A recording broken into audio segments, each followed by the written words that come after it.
Tomoya suddenly floated through an empty space after losing consciousness. Memories of the truck crash returned while he checked his unharmed body and untouched suit. Soon a mysterious goddess appeared before him in a strange white world.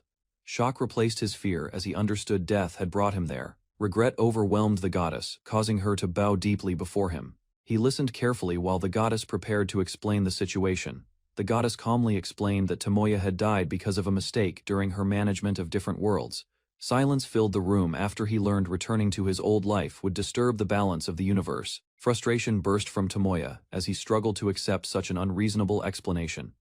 Panic soon replaced his anger when he heard the waiting time could last millions of years.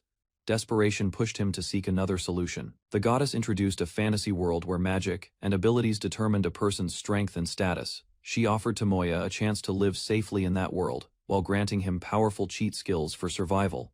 Thoughts of his empty future on Earth made the new opportunity seem more acceptable to him. Although he agreed to reincarnation, further explanations about his future shocked. Before Tomoya could fully understand everything, the goddess hurried to complete the reincarnation process. Tomoya noticed the goddess acting strangely, and began suspecting she was still hiding important information from him. Nervousness quickly spread across her face while she tried avoiding his questions with awkward excuses. Her sudden apology confirmed that another serious problem existed behind the reincarnation plan. The goddess finally revealed that the Demon King had repeatedly destroyed the fantasy world through endless battles. He realized the goddess wanted his help to restore balance there. Tomoya accepted the goddess's request to help save the fantasy world. Without warning, the goddess transferred powerful cheat skills to him through a sudden kiss. Moments later, she proudly revealed that he had become one of the strongest people in that world. Embarrassment mixed with confusion as Tomoya struggled to keep up with her strange behavior and endless explanations. After calming down, he prepared to learn about his new abilities by opening his status window, examined his status screen, and discovered the goddess had granted him overwhelming abilities and rare blessings. Surprise quickly turned into relief after he realized those powers would greatly improve his chances of survival. The goddess happily guided him through the final steps, despite his lingering doubts. Suspicion returned when Tomoya questioned whether she was still hiding more information from him again. Suddenly sent Tomoya into the new world while remembering one last important detail. Tomoya arrived near a quiet town surrounded by smoke and destruction. Chaos spread through the streets as orcs attacked villagers and dragged frightened women away by force. An orc general gathered captives for the Demon King's army, while terrifying the remaining townspeople. A wounded wolf girl named Lucia regretted her weakness after losing her brother during the attack. Despair filled the village as the orcs carried Lucia away, while another terrified girl begged for help nearby. Lucia struggled desperately, while the orc general dragged her across the ruined village. Fear spread across her face after the orc noticed her rare white wolf race. Ignoring her resistance, the orc general claimed Lucia for himself and ordered the other orcs away. Before the attack continued, a sudden voice interrupted the demons and declared their deaths. Tomoya appeared instantly and defeated several orcs with overwhelming speed. He stepped forward calmly and protected Lucia while warning the orcs that none of them would survive. But Tomoya instantly defeated him with a single effortless strike. Shock spread across the battlefield as several enemies collapsed before they could even react to his strength. Orc General quickly realized Tomoya was far more dangerous than an ordinary human fighter. Fear slowly replaced the orcs' confidence as they prepared to face an overwhelming opponent. The Orc General confidently stepped forward after deciding to personally defeat Tomoya in battle. Tomoya secretly checked the enemy's combat levels, while hiding his true strength. Confidence filled him as he activated a battle support ability, and provoked the orcs into attacking together. A single sweeping strike instantly cut through multiple enemies, and shattered their formation.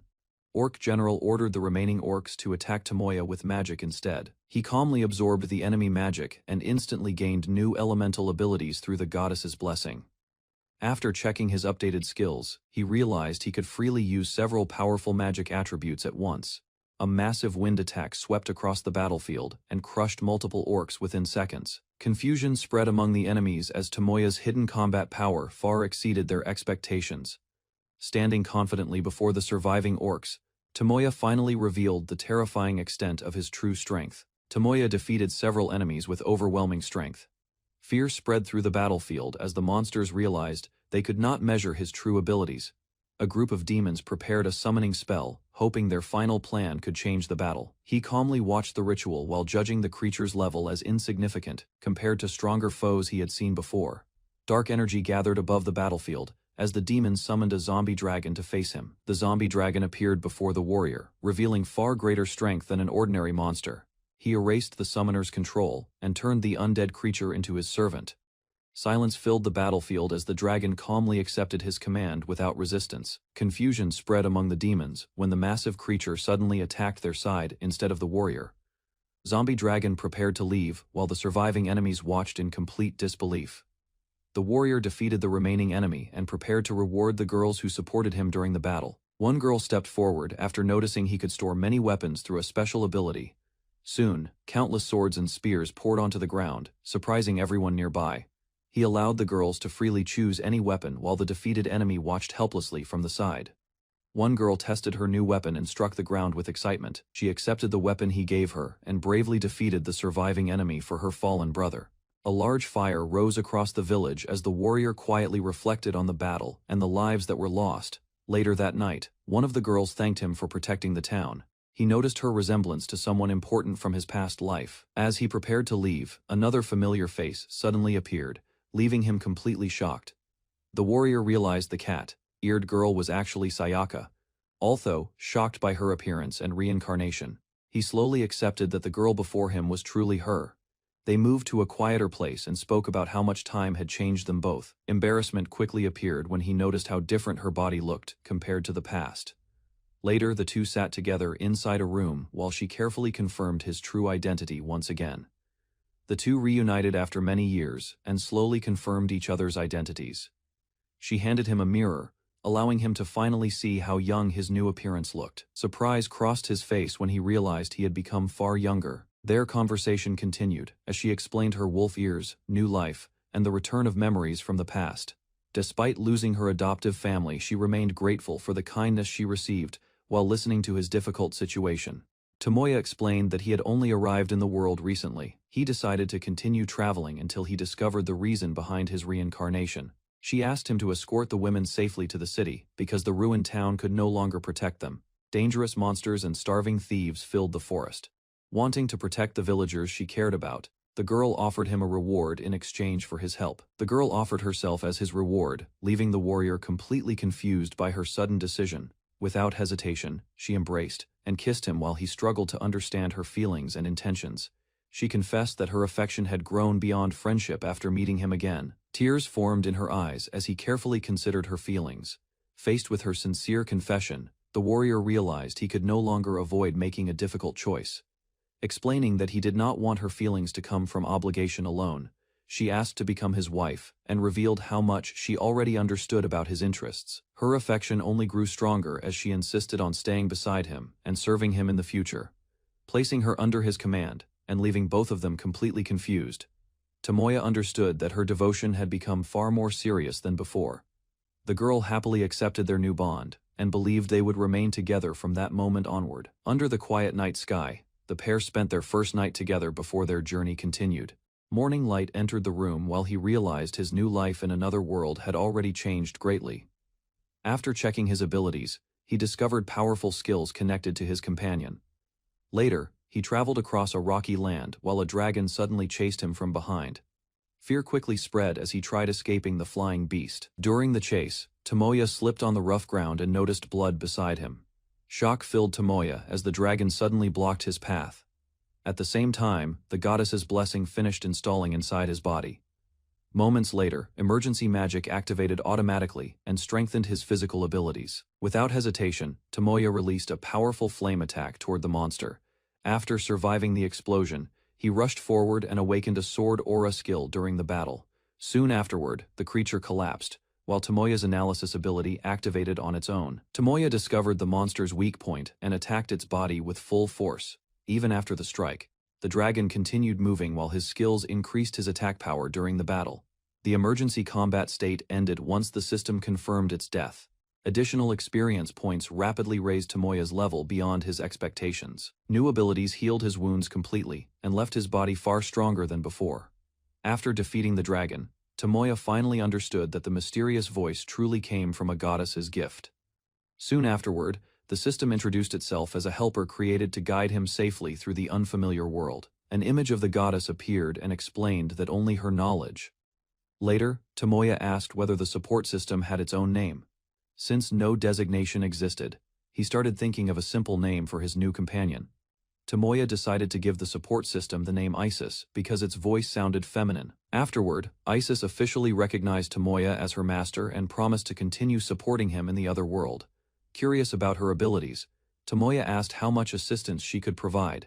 Instead, she advised him to first understand his current situation and surroundings. Soon afterward, Isis revealed that they were standing near Dragon Mountain on the Castral continent. Isis explained that the dragon came from one of the most dangerous dungeons in the continent.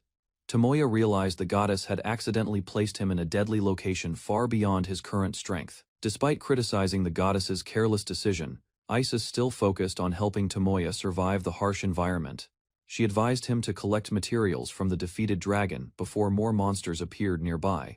He activated a skill and generated resources directly from the dragon's body. Tomoya learned that defeated monsters could be converted into crystals, containing valuable materials and magical energy. Isis explained that adventurers often sold demon materials, or restored them later through regeneration techniques. After storing the crystal, Tomoya wondered how far the nearest human settlement might be. Unfortunately, Isis estimated the closest town was nearly 1,000 kilometers away from their location. Before he could react further, multiple hostile creatures suddenly surrounded the area. Several powerful dragons suddenly appeared around Tomoya, each possessing terrifying combat strength far beyond ordinary monsters. Among them, a sacred dragon emperor revealed itself as the strongest enemy in the area. Tomoya stayed calm while Isis noticed fear still had not fully controlled his mind. Rather than retreating, he stepped forward with determination and refused to abandon the fight. Moments later, the surrounding dragons closed in and trapped Tomoya from every direction. After the battle ended, Tomoya unknowingly activated a hidden luck ability connected to his special title. Soon afterward, his level rose dramatically, while the goddess blessing multiplied the experience he received from the dragons.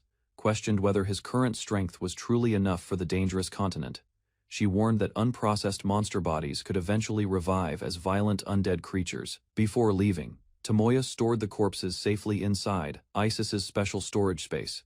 Tomoya discovered an ancient ruin after Isis sensed a faint magical reaction nearby.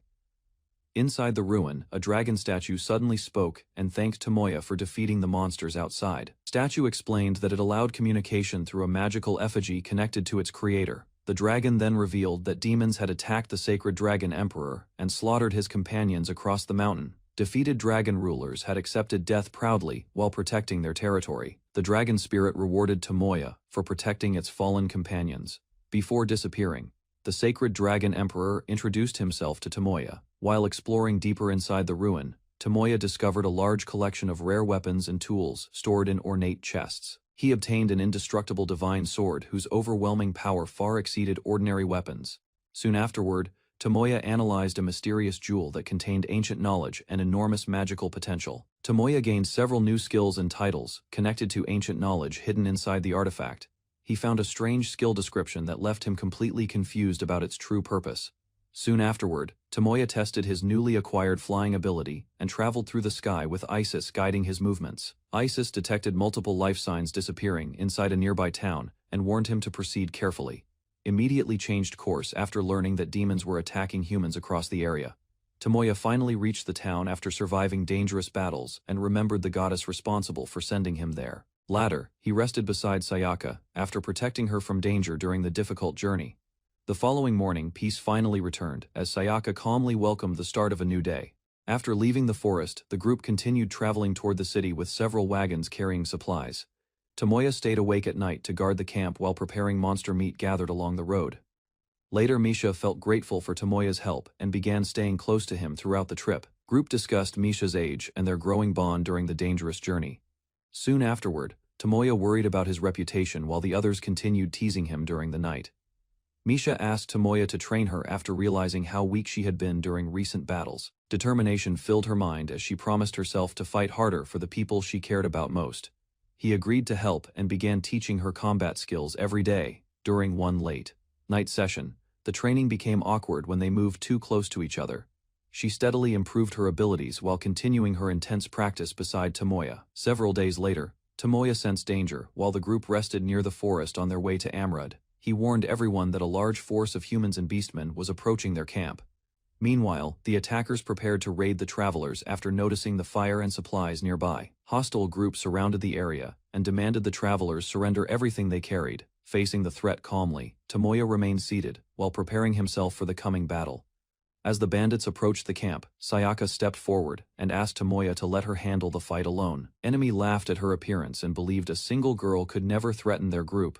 Sayaka suddenly attacked and eliminated one of the bandits before the others understood what happened.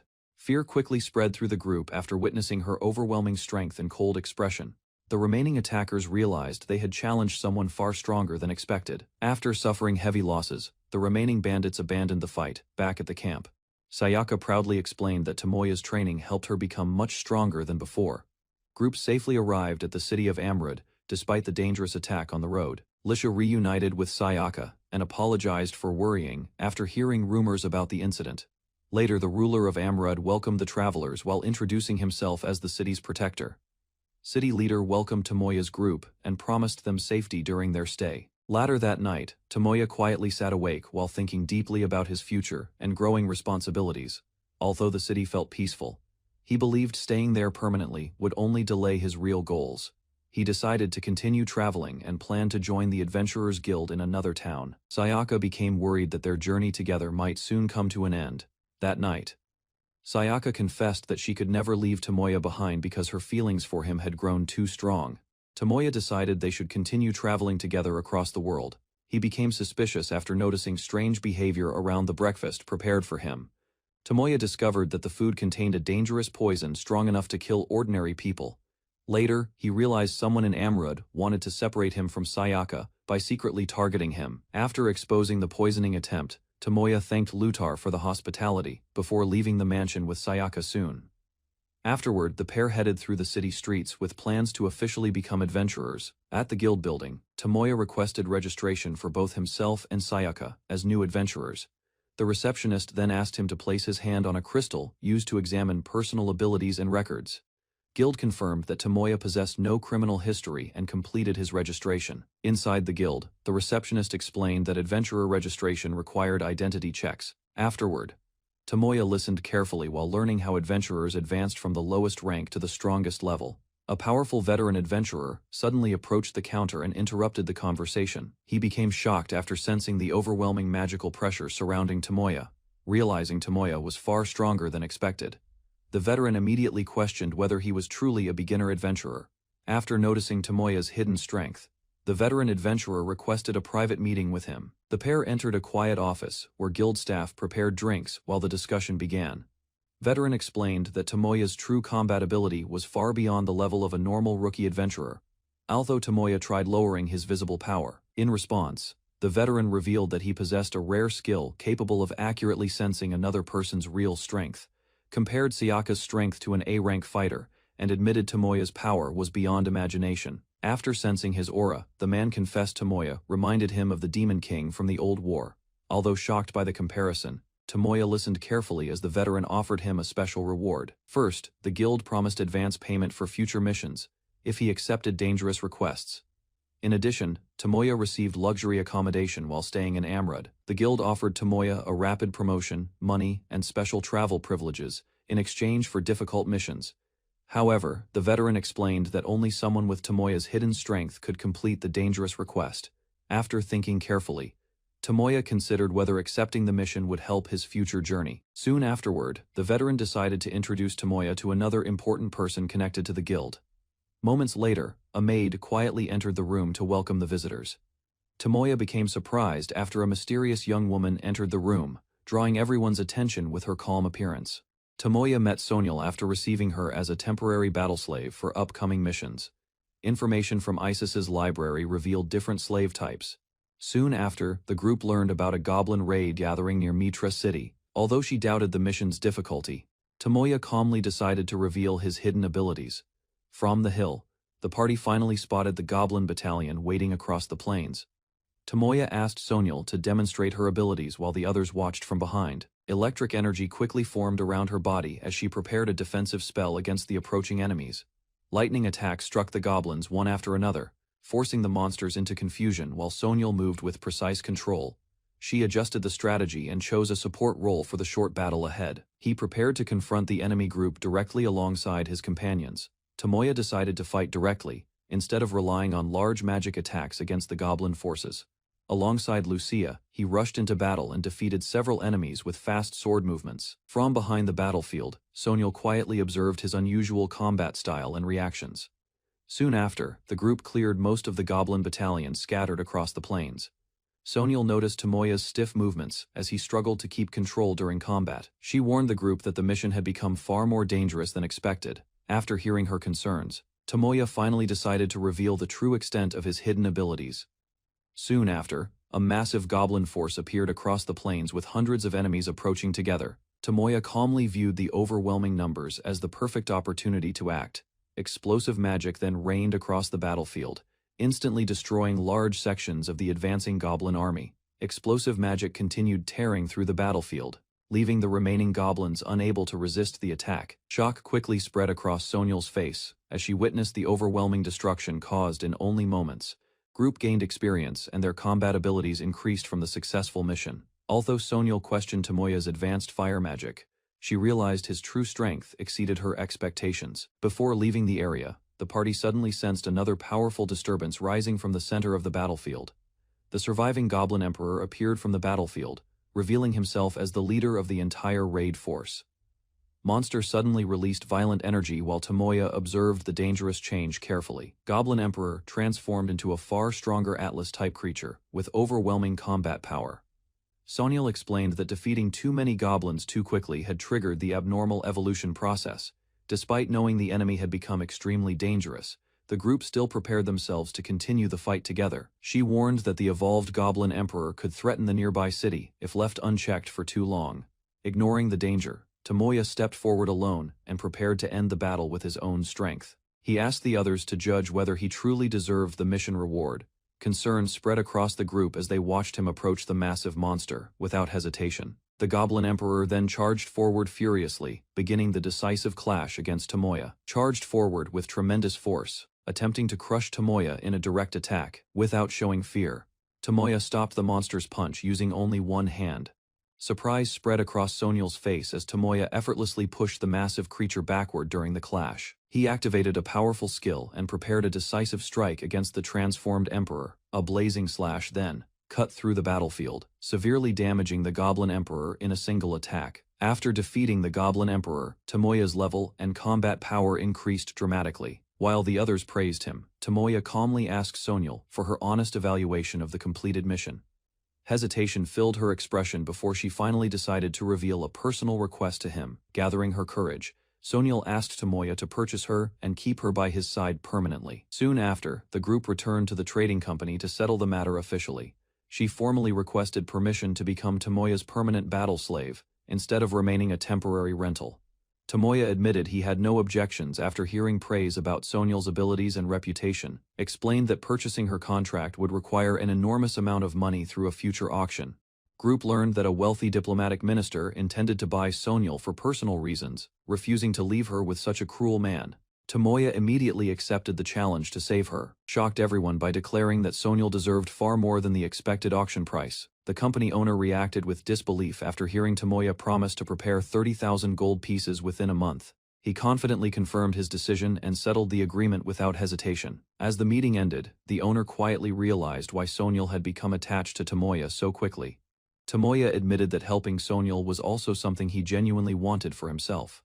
Promised Sonyal that he would definitely purchase her contract and protect her from the coming auction. Lucia invited Sonyal for a private discussion while the group rested together peacefully. She admitted she had misunderstood Sonyal's closeness with Tomoya and suspected a romantic relationship. Embarrassment quickly spread across Sonyal's face as she apologized for creating unnecessary misunderstandings within the group. Meanwhile, Tomoya remained unaware that his growing reputation was slowly attracting more attention from those around him. Lucia encouraged Sonyal to support Tomoya together, while strengthening their bond as companions. Embarrassment filled Sonyal's expression, but she still accepted Lucia's feelings sincerely. Soon after, both women agreed to stand beside Tomoya equally and treat each other as trusted partners. Their handshake marked the beginning of a powerful alliance that would later become famous across the kingdom. Tomoya quietly enjoyed his meal and watched the calm atmosphere around the streets. He headed to the guild headquarters to receive an urgent mission from the Grand Guild Master. Reports revealed that an intelligent wolf tribe had started a war against the capital for unknown reasons. The kingdom struggled to respond because the queen could not manage the growing crisis alone. Ordinary citizens continued their daily activities without realizing the danger moving closer to the city. Tomoya realized the citizens still remained calm despite the troubling situation spreading across the capital. A weak old woman suddenly collapsed near him, and hunger appeared to be the cause of her condition. After receiving food from Tomoya, she quickly regained her strength and continued eating without hesitation. She insisted on repaying his kindness before leaving the street. Her strange repayment involved offering herself as his future wife instead of giving money. The strange woman suddenly offered to solve any problem troubling Tomoya after receiving his kindness. Another man appeared and revealed that the woman actually held great authority within the country. Before leaving, she continued teasing Tomoya and promised they would meet again in the future. Tomoya returned home still confused about the unusual encounter from earlier that day. Not long after resting, two girls unexpectedly visited him and questioned his strange behavior. Two girls suddenly approached Tomoya and tried to attract his attention with bold actions. Although he became confused by their behavior, one of them remained determined to please him in her own way. Other girl explained that her companion truly wished to devote herself completely to Tomoya. As the strange situation continued, both girls carefully attempted to satisfy him despite his awkward reaction. Tomoya noticed something unusual about one girl before the atmosphere finally settled down. After spending more time together, one of the girls openly promised her loyalty and became deeply attached to Tomoya. He noticed a strange skill had activated because of the growing relationship around him. Several officials gathered to prepare for the dangerous operation against the coming threat. During the meeting, tension increased as important members continued arguing over risky decisions and responsibilities. Another leader arrived at the hall, causing everyone nearby to shift their attention toward the meeting. An influential minister welcomed the gathered officials before the strategic discussion officially began. Tomoya realized the same minister was connected to the auction involving Sonyal. Soon afterward, the group learned that the Spirit's Forest contained an unexplored dungeon tied to the Fenrir conflict. Because of the rumored treasure hidden there, several powerful elites decided to travel into the dangerous forest together. Members introduced themselves properly as the expedition team prepared for the upcoming mission. During the journey, Ariel apologized for speaking too formally and promised to support Tomoya from then on. Embarrassed by the situation, Tomoya tried to respond casually while Ariel adjusted her manner of speaking toward him. Ariel praised his growing sword skills and asked him to call her more naturally. Meanwhile, Sonyal defended her loyalty to Tomoya after Ariel questioned her unusual devotion toward him. Lucia warned that bringing Sonyal along could become dangerous during the mission ahead, apologized for his son's earlier behavior, and greeted Tomoya respectfully once again, rather than becoming offended. Tomoya calmly dismissed the issue and treated the incident as youthful immaturity. Luther noticed Tomoya's unusual maturity despite his young appearance and growing experience. Soon afterward, the atmosphere around the forest suddenly changed, causing Tomoya to become cautious. Sonyal confidently stepped forward and volunteered to handle the situation herself. Deep inside the forest, several Fenrir surrounded the group and blocked the path with clear hostility. Remaining calm, Lucia stepped forward and attempted to speak peacefully with the Fenrir leader on behalf of everyone. He suddenly gained the ability to understand the language spoken by the beasts. The Fenrir leader demanded the return of a stolen treasure and refused to leave without it. Tomoya interrupted the tense exchange and questioned the truth behind the missing treasure. Fenrir leader carefully questioned the inconsistencies between both sides of the conflict. Trying to calm the situation, Tomoya suggested exchanging information first before making any harsh decisions. To everyone's surprise, Lucia discovered that Tomoya could now understand and speak the Fenrir language fluently. Meanwhile, the group realized they lacked enough time to fully investigate the truth behind the accusations. Team divided their roles while Lucia and Tomoya stayed behind to continue negotiating with the Fenrir. As the discussion became more dangerous, Lucia's companion refused to let her remain near the Fenrir negotiations alone. Lucia harshly criticized him for doubting both her judgment and abilities. Tomoya decided to handle the negotiations himself to reduce the risks around Lucia. Without warning, Lucia suddenly struck him across the face after losing patience with his stubborn behavior. Meanwhile, the others stood in complete shock while Lucia continued scolding him for ignoring everyone's concerns. After losing her temper, Lucia pinned the knight down and warned him to stop treating her carelessly. Meanwhile, Tomoya remembered how Lucia once punished children who bullied Sayaka during the past. Wanting to calm the situation, He stopped Lucia before the knight suffered even more damage from her anger. Once the argument settled down, the group finally resumed preparing for the Fenrir negotiations together. Lucia became mentally unstable. Ariel stayed behind while the boy continued traveling through the kingdom with her. Although she could not understand the language well, Ariel slowly trusted his actions. During their journey, Ariel admitted she still lacked maturity despite trying to act like an adult woman. Soon, the boy revealed he was only 10 years old, leaving Ariel shocked by his appearance. Later, Ariel explained her developed body often caused others to mistake her age. Ariel felt insecure about her future because she could not improve her sword skills or behave like other adults. Meanwhile, the boy encouraged her by saying she already looked mature and adorable despite her worries. Soon after, he helped Ariel stand and guided her toward Fenris, while calming her embarrassment. She became flustered when he promised to properly support and protect her. By the end, Ariel's feelings deepened quickly, leaving her completely overwhelmed by his kindness. Ariel admitted her mistakes and asked for punishment, while her strange skill caused her body to move on its own. Before the situation grew worse, a silver wolf suddenly appeared and interrupted their private moment. Instead of fighting, the boy calmly chose negotiation and lowered the tension between both sides. Group prepared to meet the Emperor while Ariel remained embarrassed by earlier events.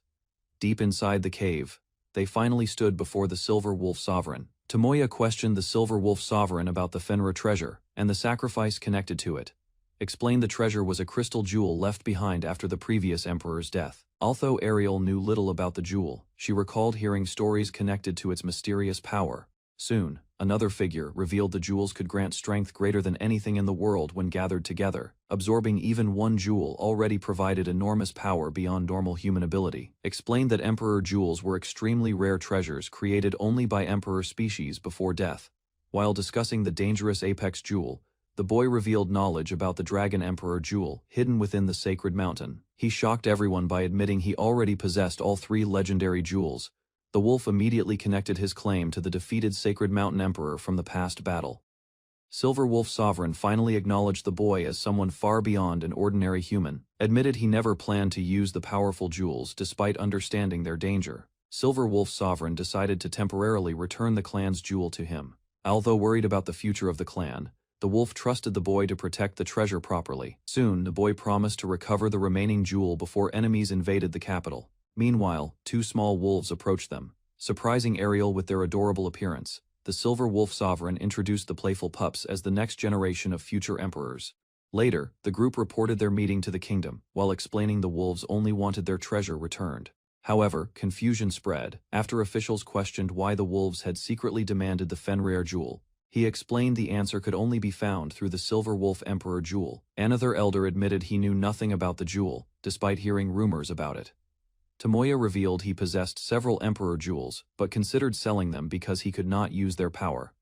Elder desperately offered enormous amounts of gold in exchange for the rare treasures. Soon, the old man realized the jewel's true value far exceeded ordinary wealth or common trade. Without hesitation, he paid everything he had just to finally obtain the legendary jewels. The elder celebrated happily while the boy still lacked information about the Silver Wolf Emperor jewel, gathered every Emperor jewel but failed to activate their hidden power. Suddenly the boy floated into the sky as the jewels reacted strongly to his presence. Realizing the Silver Wolf Emperor jewel was genuine, he quickly took control before anyone could steal it. After securing the jewel, the boy prepared to return it to the Fenrir clan without delay. However, the Silver Wolf Emperor jewel suddenly merged into his body and greatly increased his power. Panicked after realizing the Silver Wolf Emperor jewel had fused into his body without permission, although he searched for a way to remove the jewel, he learned the process could not be reversed easily. A dangerous atmosphere spread through the forest, causing the boy to become cautious. Moments later, several wolves surrounded him and blocked every possible escape route. Before he could react properly, one of the wolves suddenly lunged toward him with hostility. The wolves suddenly attacked, forcing the boy to heal his injured arm while retreating carefully. The wolves were fighting with coordinated tactics instead of reckless attacks. Soon after, several powerful strikes exploded around him as the surrounding wolves closed the distance. Tomoya continuously recovered his wounds, and realized his combat power kept increasing during battle. Meanwhile, surrounding him with overwhelming pressure from every direction, Silver Wolf Emperor released an overwhelming aura while revealing his true strength. Emperor explained the wolves had been cursed and forced to attack by their own instincts. Although the curse could never be removed completely, The emperor accepted the painful truth calmly. Tears fell from the emperor's eyes as he confessed the wolves had committed an unforgivable sin. Tomoya silently accepted the emperor's final feelings and understood their suffering. He activated his fighting spirit aura and prepared to end the wolves' suffering peacefully. The Silver Wolf Emperor charged forward fiercely, accepting the boy's final attack without hesitation. A powerful slash cut through the darkness as the boy released all of his strength at once. Soon after, the wolves collapsed silently across the forest, while rain poured over the battlefield. Standing beside the fallen emperor, the boy quietly mourned the tragic end of the cursed wolves. Tomoya completed the magic crystal analysis and walked through the quiet forest with guilt filling his mind.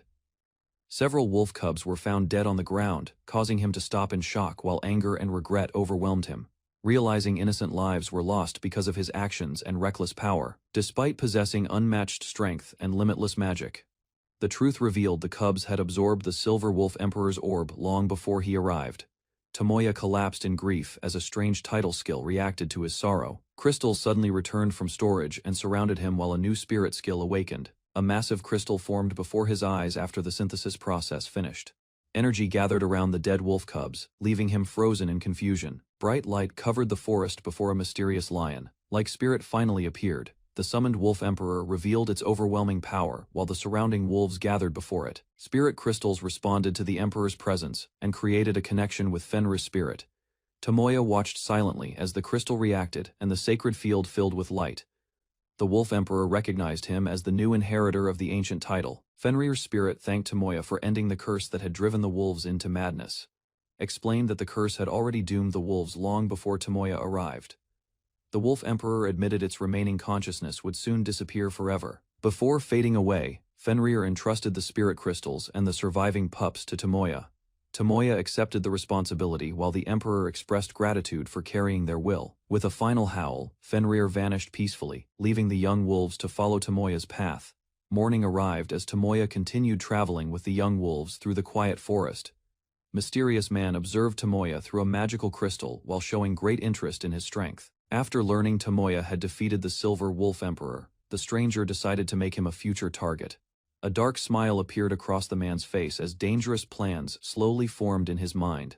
Meanwhile, another figure reacted violently inside a distant castle after receiving unexpected news. The nobleman panicked after hearing every magical orb in his possession had become worthless. Suddenly, a mysterious woman appeared inside the room and interrupted his frustration. She revealed that the Silver Wolf Emperor's true orbs had already been stolen by someone else. After examining the remaining spheres, the woman confirmed they were authentic, despite their impossible power. Suspicion filled her mind as she realized only a being close to the divine could create such extraordinary artifacts. The mysterious woman mocked the nobleman and reminded him that his only value was obedience. Boredom consumed her thoughts as she considered destroying the entire kingdom without hesitation. Meanwhile, Tomoya traveled toward the Silver Wolf territory after receiving guidance from the former emperor's family. Gigantic wolf suddenly appeared before the group, leaving Tomoya stunned by its enormous presence. The great wolf welcomed Tomoya calmly and acknowledged him as the new Silver Wolf Emperor. Giant Wolf revealed that its child had spoken about Tomoya before dying from the madness. Tomoya listened carefully and admitted he still did not fully understand the situation around the curse. After hearing the details, the wolf realized the disaster was caused by the Calamity Star Curse. Many wolves had already suffered from the curse after witnessing its effects countless times before. The terrifying power slowly consumed victims with endless bloodlust until their consciousness completely disappeared. Wolf explained that the curse was created long ago after a demon consumed madness within itself. Tomoya learned the Silver Wolf Emperor could never escape the curse once it fully took hold.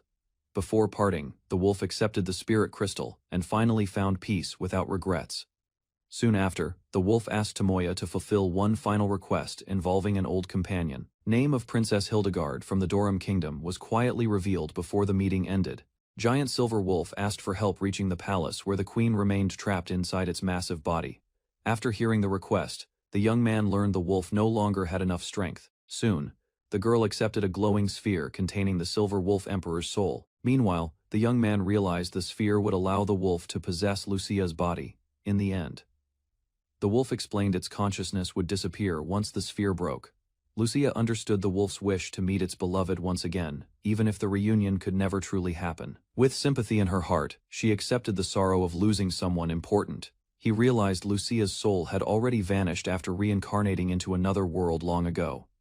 After receiving the wolf's gratitude, Lucia suddenly felt a powerful change spreading through her body. Overwhelming energy erupted from Lucia, greatly increasing her strength beyond anything she had experienced before. Silver Wolf linked its consciousness to Lucia and warned her to use the borrowed power only when necessary. Lucia stopped because she still had unfinished business to handle first. Together, they visited the remains of Lucia's village, where only broken graves. Although sadness filled the area, Lucia thanked him sincerely for bringing her there one last time. At that moment, both of them quietly shared the same grief over lives that had already ended. Lucia kissed the young man and thanked him sincerely for helping her regain a second. Warm emotions filled her heart as she confessed her love, while hearing the name Sayaka, once again after so long, accepted her feelings and promised to spend more time with her under the name she treasured most. They returned to the castle where an important warrior had been waiting for their arrival, he for reaching a level of strength powerful enough to surpass ordinary silver Fenris. The old warrior believed the young man would continue growing stronger and eventually rise far beyond his current rank. During their conversation, the young man revealed he had purchased a slave girl from a merchant earlier. Warrior officially transferred ownership of Soniel to the young man after the cancelled auction. Soniel happily accepted staying by his side as her new master. Before the discussion ended, the warrior suddenly brought up the mysterious disappearance of the godman once again. Reports revealed that the godman disappeared shortly after battling the Fenrid and was never seen again, later. Investigators uncovered evidence connecting him to illegal trade routes. Old Warrior admitted the investigation had failed to uncover any mastermind working behind the scenes. Everyone gathered inside the royal hall as the queen finally arrived before the assembled group. Tomoya looked surprised when the queen calmly welcomed everyone and asked them to raise their heads.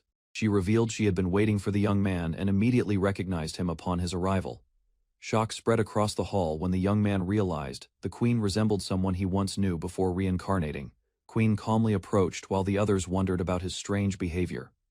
Afterward, the young man apologized for hiding information about the recent battle. In the end, he thanked the queen for avoiding war with the Silver Fenrir race. She became emotional after learning the Silver Wolf Emperor had delivered Lucia's final message through the young man. Lucia confirmed that the queen had always held a special place in her heart despite the passing years, formally introduced herself as the current vessel linked to the former Silver Wolf Emperor. Tears filled the queen's eyes when Lucia approached her and revealed her true identity from long ago. Embraced warmly after finally reuniting again following many years of separation, the queen admitted how lonely life had become after Lucia disappeared from her side many years ago. Meanwhile, Lucia explained that time and fate had separated them into completely different worlds that could never truly reconnect. Queen still wished to spend more peaceful moments together like the past. Sadly, Lucia apologized because their reunion only lasted long enough for a final farewell, before another separation arrived, quietly wished they could continue seeing each other, despite the painful reality between them. The queen begged Lucia to deliver a proper farewell before leaving once again after their long-awaited reunion. She slowly admitted she no longer intended to return to her previous life anymore. Violent tremors shook the castle while Lucia sensed an approaching danger from outside the city walls. Guards discovered something enormous had crashed into the inner district and caused massive destruction nearby. Gigantic wolf appeared within the city, towering over the surrounding buildings and spreading panic everywhere. The queen immediately recognized the giant wolf outside the castle and understood the danger surrounding the city. Tomoya knelt before the queen and prepared to escort her away from the collapsing area. He carried the queen through the air while the enormous wolf moved below the damaged buildings. She recalled happier days spent beside Charna before royal duties forced them apart. Charna admitted she avoided staying together because the queen would suffer for protecting a demonic beast. Spoke warmly about building peaceful homes together again if the army's power could still be used freely. Soon afterward, Charna quietly admitted the time for their final farewell had finally arrived at last. Tomoya thanked Charna sincerely for protecting him and promised to honor the debt carried within Lucia's body. Meanwhile, Hildegard tearfully exchanged final words with Charna while wishing for her friend's happiness and safety.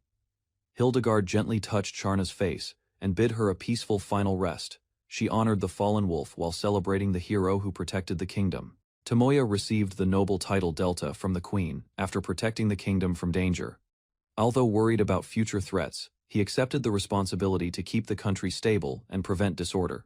To avoid political problems, careful management of his land became his main duty. Later, he revealed his true origin from another world, surprising the queen. Meanwhile, ancient records connected his world to forgotten names from the past. The queen officially declared Tomoya as the Delta nobleman and prepared another reward for his service. Soon after, Ariel Soldat Ragustein pledged loyalty and requested permission to serve under his family. Unexpectedly, her royal position was removed, turning her into Tomoya's personal knight and servant. Without hesitation, Ariel abandoned her royal status to dedicate herself fully to him. Later, Tomoya accepted her decision and began working with her as his trusted companion. Late at night, Tomoya woke after hearing someone call from outside his room. Standing at the door, Ariel visited him because she could not sleep and wanted to stay nearby. During their conversation, she decided to reveal details about her painful past and former homeland. Long ago, the island kingdom of Markafork was destroyed after the Demon Lord's army invaded its territory. After escaping the disaster, Ariel survived for years by working as a mercenary and rental slave. Ariel explained that her uncle arranged her work through a slave trading house after her homeland collapsed. Regret filled her thoughts as she blamed herself for failing to protect her country and people. Slowly, she lowered herself before Tomoya and expressed complete loyalty toward him. With deep gratitude, Ariel promised to devote her life to serving and supporting her master for many years. Finally, Tomoya reached out his hand while she bowed respectfully before him. Tomoya noticed Ariel's strange condition, while his special skill affected both of their bodies and emotions. Under the influence of the skill, Ariel completely devoted herself to him without resistance. The next day, Tomoya visited a trading company to discuss Ariel's background and future care. Company owner revealed connections to the fallen Markafork kingdom through his family history. Surprisingly, the man later admitted that he had already lived for more than 100 years. The merchant explained that Markafork had been destroyed by demons long ago, despite sharing the same bloodline. After testing Tomoya's intentions, the old man apologized and showed respect toward Ariel's royal heritage. Tomoya then offered a large payment to officially secure Soniel's freedom and future safety. Meanwhile, Ariel questioned why such a successful breadwinner had ever been sold away from the company. In the end, Tomoya decided to focus on business matters, while recognizing Soniel's true value. He decided to inspect the slaves available in the trading company before making any purchases. Merchant gathered everyone together and prepared to introduce each candidate one by one. Soon, the first slave entered the office while the group quietly observed his appearance, introduced himself with strange confidence, and displayed an overwhelming physical presence, disturbed by the scene. Tomoya quickly ignored the first candidate and moved on to the next selection. A young beastkin girl suddenly rushed toward Tomoya and happily embraced him inside the office. The merchant explained that she was a rare species recently purchased from another noble family. Curious about her background, Tomoya listened as the merchant shared details about her unusual abilities and race. Her strength would greatly increase after reaching maturity, despite her small appearance. After finishing the introduction, the merchant prepared to send the girl back while she remained attached to Tomoya. Michelle stayed close to Tomoya while showing strong affection toward him inside the trading company. Unexpectedly, her feelings rapidly increased, causing Tomoya to become confused by the sudden attachment. Soon after, the merchant introduced another rare slave that had not appeared for many decades. A quiet ancient elf entered the room and calmly stood before everyone during the introduction. When asked about her age, the elf revealed she was over 700 years old, leaving Tomoya speechless. Ancient elf explained that only someone recognized by her race could become her true master. Tomoya used his appraisal skill and agreed to test her reaction through physical contact. Moment they touched hands, Tinalina reacted strongly and immediately clung closely to Tomoya in excitement. After seeing her feelings become genuine, Tomoya decided to purchase both Michelle and Tinalina together. Soon afterward, the two girls officially joined Tomoya and introduced themselves as his new companions. Tomoya arrived at a huge mansion after entering the new world. Inside the estate, a maid named Marianne welcomed him and guided him through the residence. Soon after, Marianne introduced herself as Tomoya's personal maid and caretaker. During their walk, the group learned Marianne had once been an adventurer before retiring from active missions. Later, Tomoya discovered Marianne was formerly an S-ranked adventurer, known for her outstanding combat strength. Maria continued guiding Tomoya through the mansion, while the others listened to stories about her reputation and past achievements. During the discussion, Tomoya learned Maria once protected the imperial court. Although Maria possessed overwhelming strength, she chose to devote herself to serving Tomoya, after witnessing his courage during the recent incident. Later, Maria sensed the Dragon Emperor's power flowing inside Tomoya. She remained at the mansion to support Tomoya and supervise the maids during his absence. Maria explained her loyalty to Tomoya, and viewed serving him as more important than status or rewards. Tomoya placed its management under Maria's supervision while the others quietly observed. Soon after, Maria requested a formal slave contract to strengthen her connection with Tomoya and remain by his side. Although surprised, Tomoya accepted the agreement and completed the contract without hesitation. Following the ceremony, Maria felt an unfamiliar warmth while Tomoya's special ability continued growing stronger. His special ruler ability strengthened Maria and connected her power directly to his growing influence. Maria then explained that every maid serving Tomoya would work together under her guidance. Several girls from Lucia's village arrived at the mansion and officially joined the maid group under Tomoya's authority. The newly hired maids expressed gratitude for receiving protection, training. Meanwhile, Maria continued organizing the mansion while preparing the inexperienced maids for future duties. Tomoya listened as the maids thanked him for changing their lives and giving them a safer future inside the mansion. Later, he learned several girls had suffered after losing their home and being separated through slave trading. Lucia reacted angrily after hearing the painful details behind the girls' past experiences and hardships. Maids formally pledged themselves to Tomoya, while he accepted responsibility for protecting everyone under his care. That night, Tomoya spent private time with the newly accepted girls inside the mansion. Tina nervously approached Tomoya and hoped to create a memorable first experience with him inside the mansion. He calmly encouraged Tina to relax and act according to her own feelings and comfort. Gradually, Tina became less tense after realizing Tomoya intended to treat her gently, although Tina looked young because of her race. Tomoya understood her true age and listened carefully to her worries. Tomoya reassured Tina and remained considerate toward her emotions throughout the night. They grew closer during the night as they slowly shared their feelings and deepened their trust in each other. Tina asked Tomoya to continue treating her gently while remaining close beside him. Soon after, Ariel nervously entered the room and prepared herself for her own private time with Tomoya. He encouraged Ariel to relax and speak honestly instead of forcing herself to act mature. Ariel felt relieved after Tomoya accepted her feelings and allowed her to proceed comfortably, became embarrassed while Tomoya comforted her and praised her appearance without making fun of her insecurities. Later, the girls gathered around Tomoya inside the mansion and rested peacefully beside him. After the long day, Tina quietly relaxed against Tomoya and felt comforted by the warmth. Another girl happily rested on Tomoya's lap while enjoying the calm atmosphere inside the mansion. Girls remained close together and appreciated the peaceful life they had finally gained.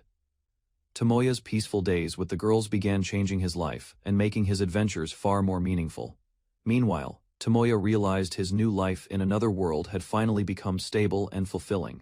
A man crashed into a strange world after a bright light struck the mountains. After checking the area, he realized the world had weak magic and clean air. Soon he prepared a potion and decided to stay hidden while waiting for help.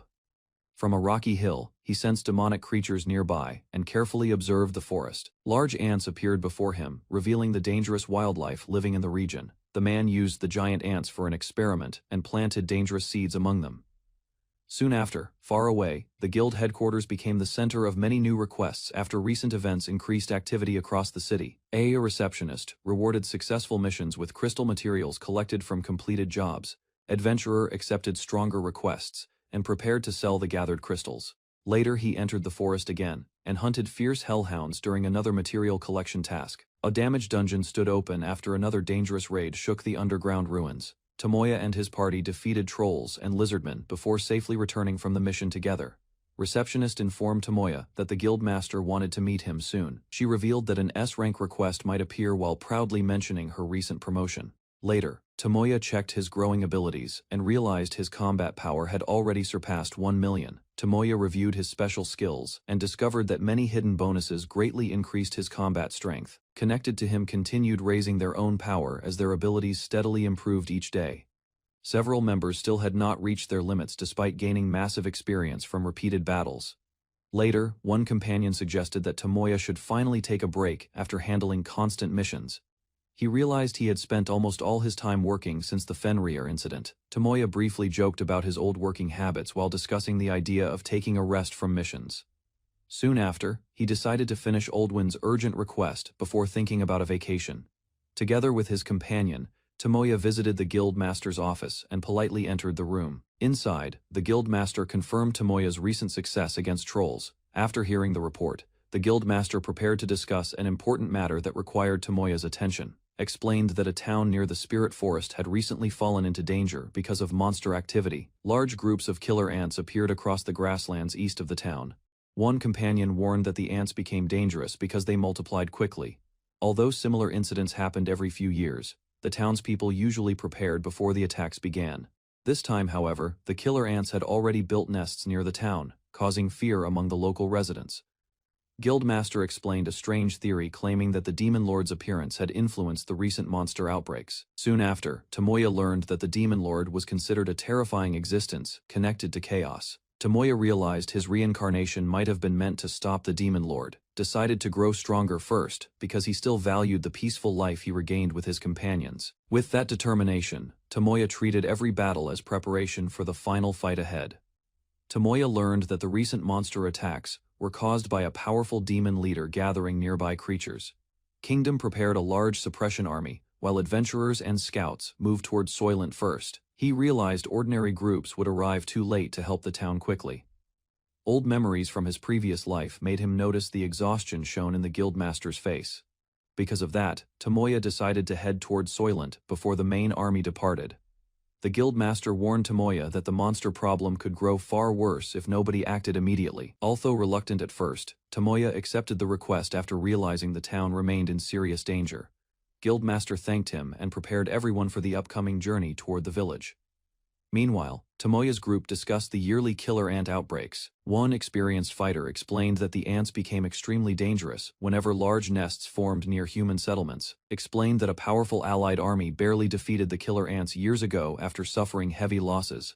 Another fighter recalled a similar disaster during the Goblin Raid, when the Grand Kaiser appeared too late. They discussed how intelligent Kaiser species had recently started transforming into stronger forms more often. Tomoya connected the strange changes to the Demon Lord's appearance. Before the journey began, one maid insisted on preparing breakfast while helping organize the trip. Maria asked Tomoya for a small favor while preparing supplies for the upcoming journey. Soon after, Tomoya explained his idea of making dragon meat sandwiches as travel food for the group.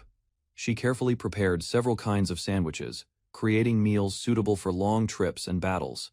He noticed Maria's feelings toward him had grown much stronger over time. So Tomoya decided to avoid rushing into romance and focused on treating everyone fairly. Before departing, Maria warmly saw Tomoya off while the travel carriage waited outside the mansion gates.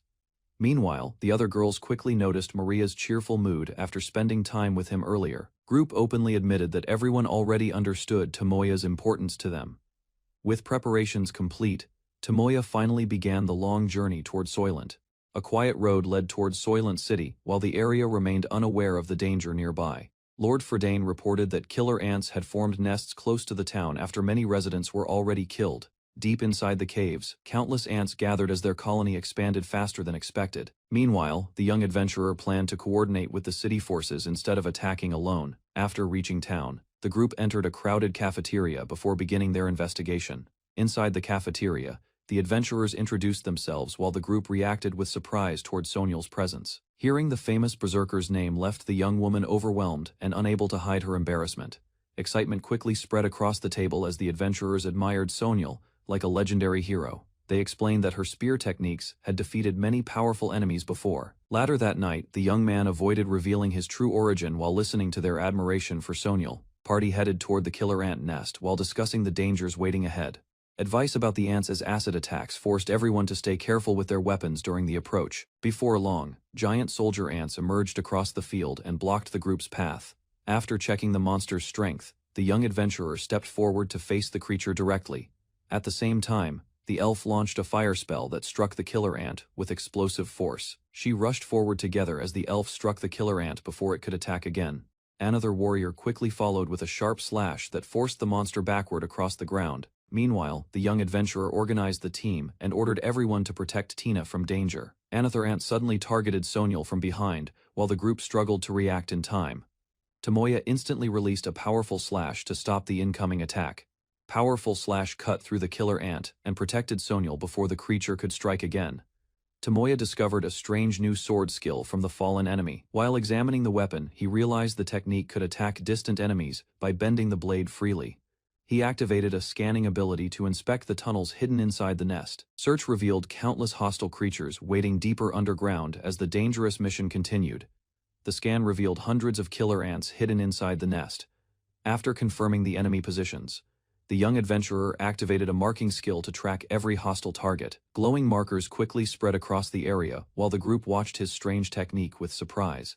Intense magic surrounded his body as he prepared to launch a large attack against the colony. Using his new sword abilities, he unleashed countless strikes that pierced through the advancing killer ants. Group stood among the defeated ants, while the young adventurer confirmed their victory.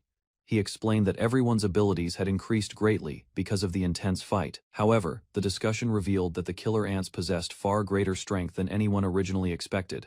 Information about previous battles made the situation appear even more dangerous for the surrounding region.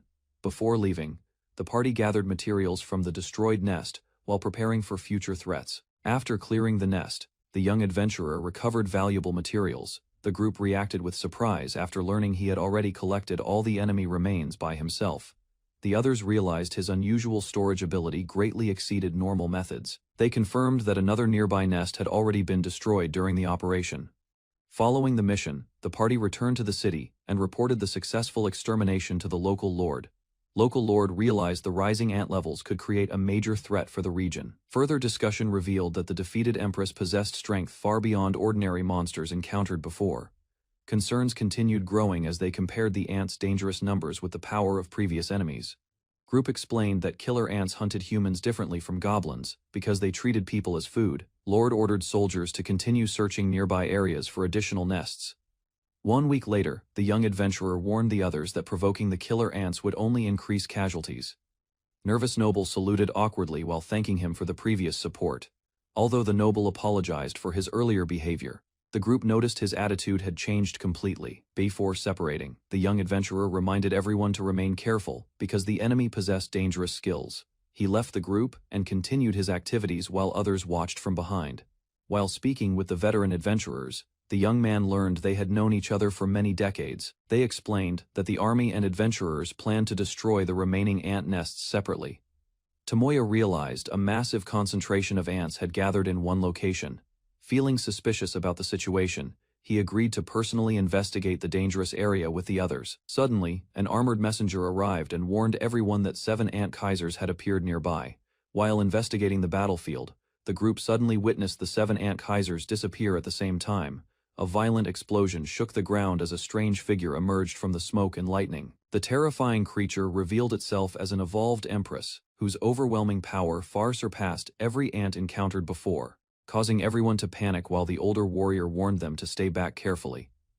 Soon after, Tomoya examined the enemy and realized its evolution ability was unknown to the others around him. Without hesitation, he stepped forward and decided to face the creature alone, despite the danger nearby. Meanwhile, Tomoya analyzed the monster's combat strength while gathering information for future reference. Finally, he approached calmly and continued observing the creature to collect more battle data. Tomoya faced the creature directly and launched the first attack, while testing its reaction speed carefully. Unexpectedly, the enemy blocked the strike with ease before releasing a fast counterattack toward him. Soon after, dark energy surrounded the creature as its body began changing into a stronger form. The evolved monster moved quickly and defended itself against Tomoya's next assault. Its sudden increase in power shattered his defense and forced him backward in shock. Tomoya noticed the creature had focused all its strength into a single piercing attack against his defense. Monster consumed the flesh stuck on its arm while its appearance slowly began changing again. Dark energy spread around the creature as it evolved into a stronger humanoid form with greater power. Evolved Empress blamed Tomoya for harming her kind and prepared to retaliate immediately. Meanwhile, Tomoya healed his injured arm while carefully observing the enemy's overwhelming battle strength. Tomoya released a strong aura, causing the Evolution Empress to hesitate for the first time during battle. Soon after, he confirmed the analysis was complete and calmly prepared his weapon for a decisive strike. He unleashed a powerful thrust that pierced directly through the Empress's body. Although heavily wounded, the creature remained alive and realized Tomoya possessed overwhelming strength beyond expectation. After defeating the Evolution Empress, Tomoya gained a new evolution skill while his combat power increased greatly. Everyone realized how dangerous the Evolution Empress had truly been. Meanwhile, Tomoya arrived at the church and discovered a seriously injured man lying on the floor. Nearby, A girl cried helplessly while explaining they failed to escape during the attack earlier. Soon after, Tomoya learned ordinary recovery magic could no longer save the dying victim inside the church. In response, he gained divine resurrection magic and immediately prepared to save the injured man. Tomoya activated divine resurrection magic and poured powerful energy into the injured man's body. Victim regained consciousness, leaving everyone inside the church shocked by the miracle. Meanwhile, the girls admired Tomoya's overwhelming abilities while he quietly endured the exhaustion afterward. Soon after, his companions happily surrounded him and praised the incredible power he had displayed. Several days later, the group finally returned home safely after resolving the dangerous incident. Tomoya checked his status and noticed his magic power had increased significantly from the recent battle. Because his life force recovered completely, his overall combat strength also rose to an extremely high level. Meanwhile, a maid welcomed him back and informed him that everyone had been waiting for his return. He asked Maria about events that happened during his absence from the estate. Maria explained several visitors had arrived earlier to personally express their gratitude toward him. She informed Tomoya that the queen had been waiting to meet him inside the guest room. After entering, Tomoya joked casually with the woman while she reacted calmly to his unexpected behavior. Meanwhile, the queen explained she already knew Maria and admired her cheerful personality greatly. During their discussion, Tomoya learned the queen belonged to a long-lived dragon race from the past. Soon after, Maria interrupted proudly and refused to let anyone compare themselves with Tomoya's greatness. Tomoya discussed noble matters with the queen, while she remained determined to support his position fully. Soon after, the queen invited everyone to continue celebrating together with luxurious food and drinks. He relaxed alone in a bath after dealing with several exhausting events. While resting quietly, he suddenly heard visitors asking permission to enter the bathing area nearby. Two girls appeared happily and prepared to return to their original forms again. Tomoya discovered the girls had transformed into succubi, after their sealed powers were finally released completely. Meanwhile, they explained the curse had disappeared and admitted their previous behavior was caused by mischief. Although worried at first, the girls asked whether Tomoya hated them for becoming succubi afterward.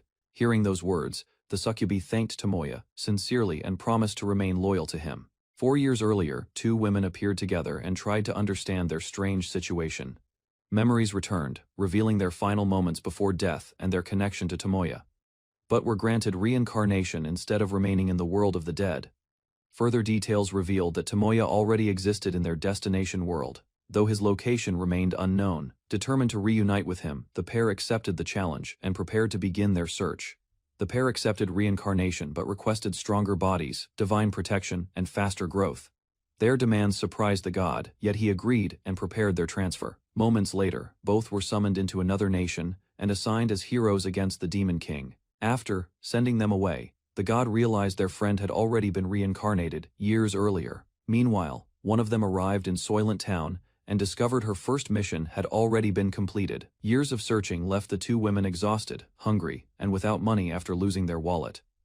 Doubts began to grow as they questioned whether their long journey had been for nothing. While discussing ways to earn travel funds, they overheard a nearby young man. The stranger casually mentioned Sato Shima, the person they had been seeking for years. Shock immediately replaced their frustration as they rushed toward him, desperate to learn more. Two women rushed toward the young man after hearing a familiar name and demanded answers. Realizing their excitement had caused trouble, they apologized and introduced themselves as adventurers. Their identities quickly drew attention, as they were recognized as famous rank heroes. Meanwhile, a week earlier, Tomoya relaxed after a series of major events and achievements. His companions received rewards and gifts, while life continued peacefully following their recent success. After recent battles, Tomoya distributed powerful legendary weapons to his companions to prepare them for future threats.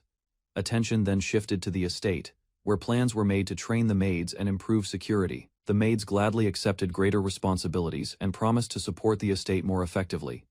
Later, Tina approached Tomoya with a personal request involving her home village. Without hesitation, he agreed to help and prepared to leave as soon as she was ready. After hearing Tina's request, Tomoya decided to accompany her to the Forest of Spirits and search for her friend. To save time, he carried Tina and flew directly toward their destination. During the journey, Tina admitted she did not know the exact route to her village. Fortunately, Tomoya used one of his skills to determine the village's location. Relieved by his confidence, Tina trusted him completely as they continued their flight. Near the Forest of Spirits, Tina explained that a magical fog protected the hidden village from outsiders. Concerned about the barrier, Tomoya wondered whether they could pass through safely. Instead of hesitating, he tested the fog and searched for a way inside. Soon, a hidden path revealed itself, allowing them to move beyond the barrier. Ahead of them stood Tina's village, concealed among enormous trees and untouched by the outside world. After entering the village, Tomoya confirmed that the residents were safe and began gathering information. While he and Tina walked through the settlement, familiar faces quickly noticed their arrival. Soon, Tina reunited with an older elf who warmly welcomed her back home. The reunion brought relief as the villagers shared news and invited their guests inside. Later, the village representative expressed gratitude to Tomoya and formally introduced herself before discussing village matters. Tomoya was surprised to learn that Tina's older sister was centuries older, despite their youthful appearances. Moments later, the sisters shared an emotional reunion after spending many years apart. Typhemia then revealed that their village had once been attacked by a powerful serpent, forcing the elves to use a risky spell. The spell saved the village but accidentally transported Tina away. As the discussion continued, Tomoya learned that Typhemia had become the village's chief during Tina's absence. Village barrier continued to weaken, allowing monsters to approach more frequently, despite temporary repairs. Typhemia believed Tina's return could restore the barrier and reunite the village. However, Tina explained that her lost power prevented her from taking on that responsibility. After inspecting the barrier himself, Tomoya realized the situation was far worse than expected. She proposed evacuating the villagers and asked Tomoya to shelter them at his estate. Typhemia pleaded with Tomoya to protect the villagers, believing they would be safe under his care. Trying to strengthen her request, she even offered an unreasonable condition that embarrassed her sister. Tomoya admitted that his estate had enough space to shelter everyone. Meanwhile, several elves worried about leaving their homeland and becoming dependent on an outsider. Caught between responsibility and uncertainty, Tomoya struggled to decide how he should handle the villagers' future. Suddenly, a powerful disturbance interrupted the discussion and drew everyone's attention. Without wasting time, Tomoya rushed outside and used his search ability to identify the source. To everyone's shock, the mana-eater had returned and evolved into a far stronger monster. Fear spread among the elves as they realized defeating this new threat would be far more difficult. Meanwhile, leaving Tomoya frustrated despite the danger before them. The elves' suspicious looks left Tomoya feeling increasingly uncomfortable as tensions rose around him. Although he insisted he was helping others, the situation continued to make him appear questionable. Meanwhile, the evolved mana-eater remained strangely inactive. Soon, the true threat revealed herself when a winged woman arrived and took interest in the elf village. She focused on Tomoya's presence and approached him with curiosity after spotting a human deep within the forest. A winged woman named Riru appeared before Tomoya and revealed herself without hesitation. Soon after, her true identity was exposed as one of the Demon King's 7 Stars generals, raising the threat facing the village. Tomoya encountered Lyrule, a high-ranking general of the Demon King's army, while 2 giant snakes watched from nearby. Instead of showing caution, he calmly examined the situation and considered the powerful creatures surrounding him. After assessing their strength, Tomoya made a decision and prepared to eliminate the snakes without hesitation.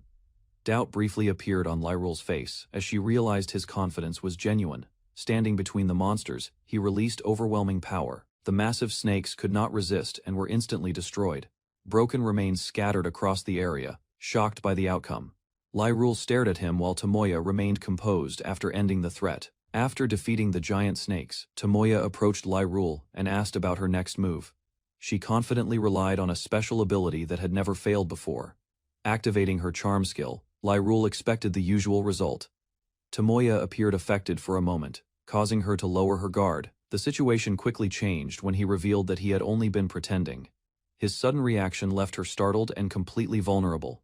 A powerful subjugation skill spread its influence to nearby women, filling them with overwhelming devotion toward him. Soon afterward, the affected women gathered around Tomoya, accepting their new status while praising him without resistance. Lyrule and another woman completed the subjugation process. Both felt the effects immediately, and their loyalty toward Tomoya deepened as the skill took hold. Later, Tomoya gathered the women under his control. They accepted his authority without resistance and devoted themselves entirely to serving him. Their bond grew stronger, while every member fully embraced the influence of the subjugation skill and their new role at his side. Tomoya flew through the sky with several winged girls, testing his newly acquired angelic abilities while leading the group across the open air. After learning the spell from Lululu, he successfully copied and improved it, allowing everyone to travel freely above the land. Meanwhile, one companion reflected on past mistakes and accepted the consequences awaiting her, choosing to follow him willingly. Later, Tomoya thanked Isis for her support, realizing her assistance had helped overcome a temporary weakness in his abilities. Noticing he was near the Drimlock's royal palace, he changed direction and decided to pay the kingdom an unexpected visit. While flying near the border, Tomoya spotted a large battlefield where soldiers from Drumlu Kingdom and the Alorade Empire were locked in fierce combat. Recalling the long-standing conflict between the two nations, he quickly realized the gathering below was not a military exercise but a real war.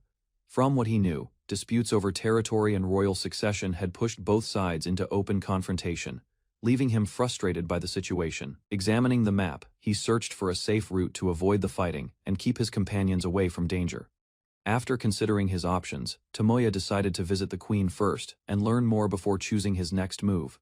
Upon arriving at the mansion, Tomoya and his companions were welcomed by the staff, who had already prepared everything for their return. As everyone settled in, he learned that several new girls would soon be joining the household, making the residence even livelier. Before long, two unexpected visitors entered the hall, drawing his attention with their familiar appearance. Recognition struck immediately when he realized the visitors were people he had encountered before, leaving both sides visibly surprised.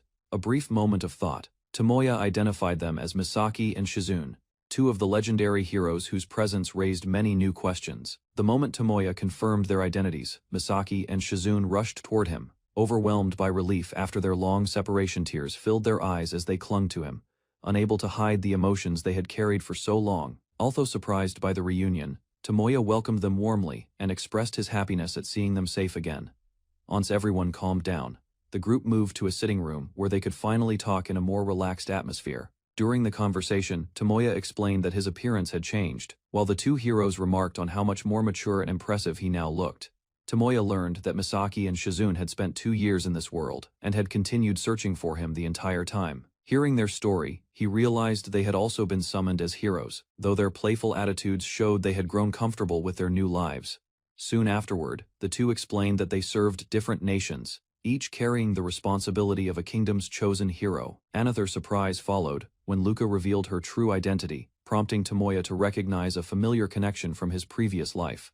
As introductions continued, the group discovered several unexpected relationships, making the reunion feel even more remarkable. Sonyo revealed her position as the second head maid, surprising the visitors with how much responsibility she now carried. Soon afterward, Tomoya noticed the collars worn by several girls and learned they had willingly chosen to stay by his side. Attention then shifted to Lululu, who explained that she had transformed into an angel after being rescued and accepted into the group.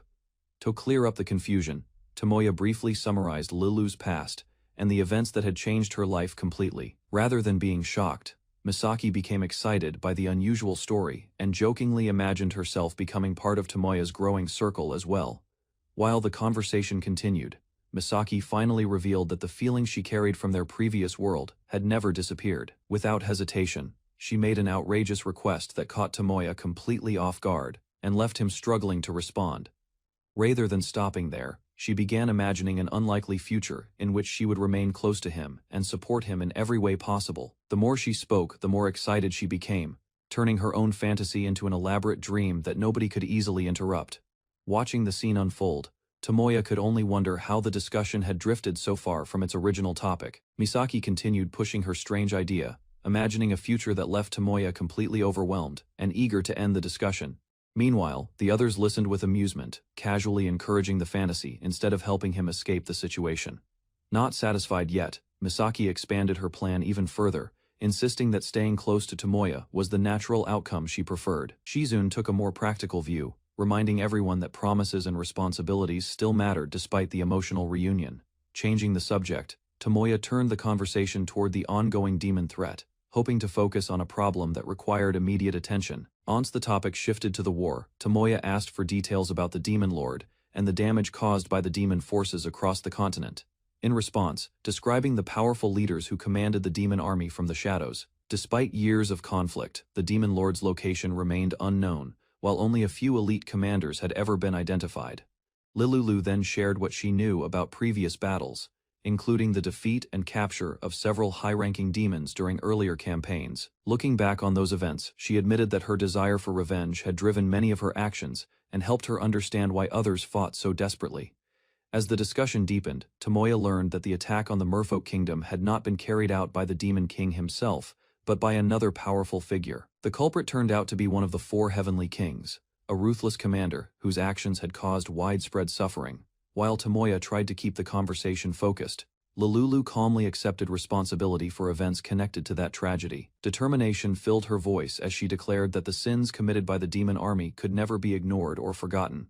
Stepping forward, she vowed to face any accusation directly and accept whatever judgment others wished to place upon her. Unable to hold back any longer, the Merfolk princess suddenly confronted Lululu, forcing everyone in the room to watch the tense exchange. Rather than resisting, Lululu accepted the reaction in silence and listened to the pain that had been carried for so long. After expressing her feelings, the princess admitted that her hatred had finally faded, leaving only the memories of what had happened. One by one, the others shared their thoughts, and agreed that holding on to old grudges would only create more suffering. Relieved by the outcome, Tomoya encouraged everyone to move forward together and leave the bitterness of the past behind. With the tension finally gone, Lululu thanked everyone for listening and admitted how frightened she had been of facing judgment for her past. Before the mood could become too serious, Sonyal eagerly shifted the conversation toward helping Tomoya with matters of the heart, leaving Lululu embarrassed. Moments later, Sonyal dragged the princess away, insisting she was simply carrying out her duties while Tomoya watched in confusion. Once the room settled down, Misha asked Tomoya to explain what he meant when he mentioned his previous life. From there, Tomoya began describing reincarnation and the gifts granted by the gods, helping everyone understand the source of his unusual abilities. As the discussion continued, Tomoya explained that the blessings he received after reincarnation had given him a tremendous advantage from the very beginning. Before he could elaborate further, a maid entered the room and informed him that an unexpected visitor had arrived. Soon afterward, a royal messenger delivered a request from the queen, who wished to meet both Tomoya and the summoned heroes. The atmosphere changed immediately when the messenger revealed that the Alaradel Empire had officially declared war. Hearing the news, the group questioned why a nation that once relied on heroes would choose such a reckless path, realizing the conflict was growing more serious. The queen explained that tensions between the Empire and Drumro had existed for years, gradually turning border disputes into a larger conflict. Over time, trade routes became increasingly dangerous as raids and attacks disrupted travel between the two nations. Reports from the front lines eventually revealed that enemy forces possessed detailed knowledge of military supply routes and operations. After reviewing the evidence, the kingdom's leaders concluded that someone had been leaking confidential information to the opposing side. Tomoya then learned that suspicion had fallen on a noble named Godman, whose territory had become the center of several suspicious incidents. After hearing the accusation against Godman, Tomoya questioned whether a noble truly had the power to push two nations toward war. Faced with the queen's warning, Tomoya began considering whether he could really stand aside as the crisis continued to grow. Tomoya attended a meeting where the kingdom's leaders discussed moving the country's treasury to a safer location. The ruler withheld key information, fearing that revealing the truth would cause valuable allies to leave. After hearing the situation, Tomoya made it clear that he had no desire to take part in the nation's war. Although unwilling to join the conflict, he insisted that he would not tolerate being dragged into it against his will. Recognizing his strength, the leaders hoped for his support. Tomoya instead argued that the country's problems should be solved by those responsible for protecting it. Tomoya listened, as Charlotte explained the kingdom's danger and the threat posed by a powerful invading force. Rather than showing sympathy, he remained calm and questioned whether emotional appeals were meant to change his mind. Charlotte then shifted her approach and suggested that proper compensation could persuade him to support the country. Even so, she admitted that neither wealth nor authority was enough, leaving her with only a sincere plea. After reflecting on her determination, Tomoya softened his stance and acknowledged her feelings. Charlotte felt relieved when Tomoya finally agreed to help. With the decision made, he prepared to leave and handle matters in his own way. Before departing, Tomoya requested a reward for Charlotte's closest companion. At the same time, his abilities grew significantly through the Empress's support. Meanwhile, a report arrived describing fierce battles near the border, with enemy forces steadily advancing toward the capital. Without wasting time, Tomoya organized his companions, assigned preparations, and planned a journey to strengthen their group. Rather than heading directly to the battlefield, he chose to explore dangerous mountains first, intending to divide experience among his allies and increase their overall power. Before leaving, Tomoya assigned Misaki and Shizune to reinforce the border defenses, while he focused on other preparations. 2 days later, the pair returned with good news after helping the kingdom's forces repel enemy attacks at the front lines. Although the immediate threat had eased, Tomoya questioned why the empire had not completely withdrawn from the conflict. In response, his companions described a cruel nation whose rulers oppressed both neighboring lands and their own people. After hearing their account, Tomoya concluded that the country posed a danger to everyone around it. Tomoya checked on his companions and ordered the maids to take a well-deserved break from their duties. Meanwhile, the group continued training in the sacred mountain, gaining enormous amounts of experience and growing far stronger than before. To help them adapt to their newfound power, Soniel and Maria guided the maids through intensive combat practice. Concerned about their condition, Tomoya decided to give everyone a day off so they could recover from the sudden increase in strength. While the group rested, news arrived from the queen. As Tomoya prepared to hear the message, Maria happily expressed her gratitude for being able to support him. Reports arrived stating that the enemy had suddenly requested negotiations and compensation. Rather than accepting the offer immediately, Charlotte questioned whether such a greedy nation would truly surrender without another motive.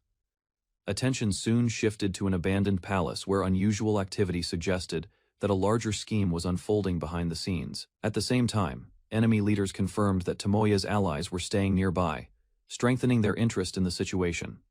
Elsewhere, Gozart viewed the development as more than coincidence and began considering how it could be exploited in his next operation.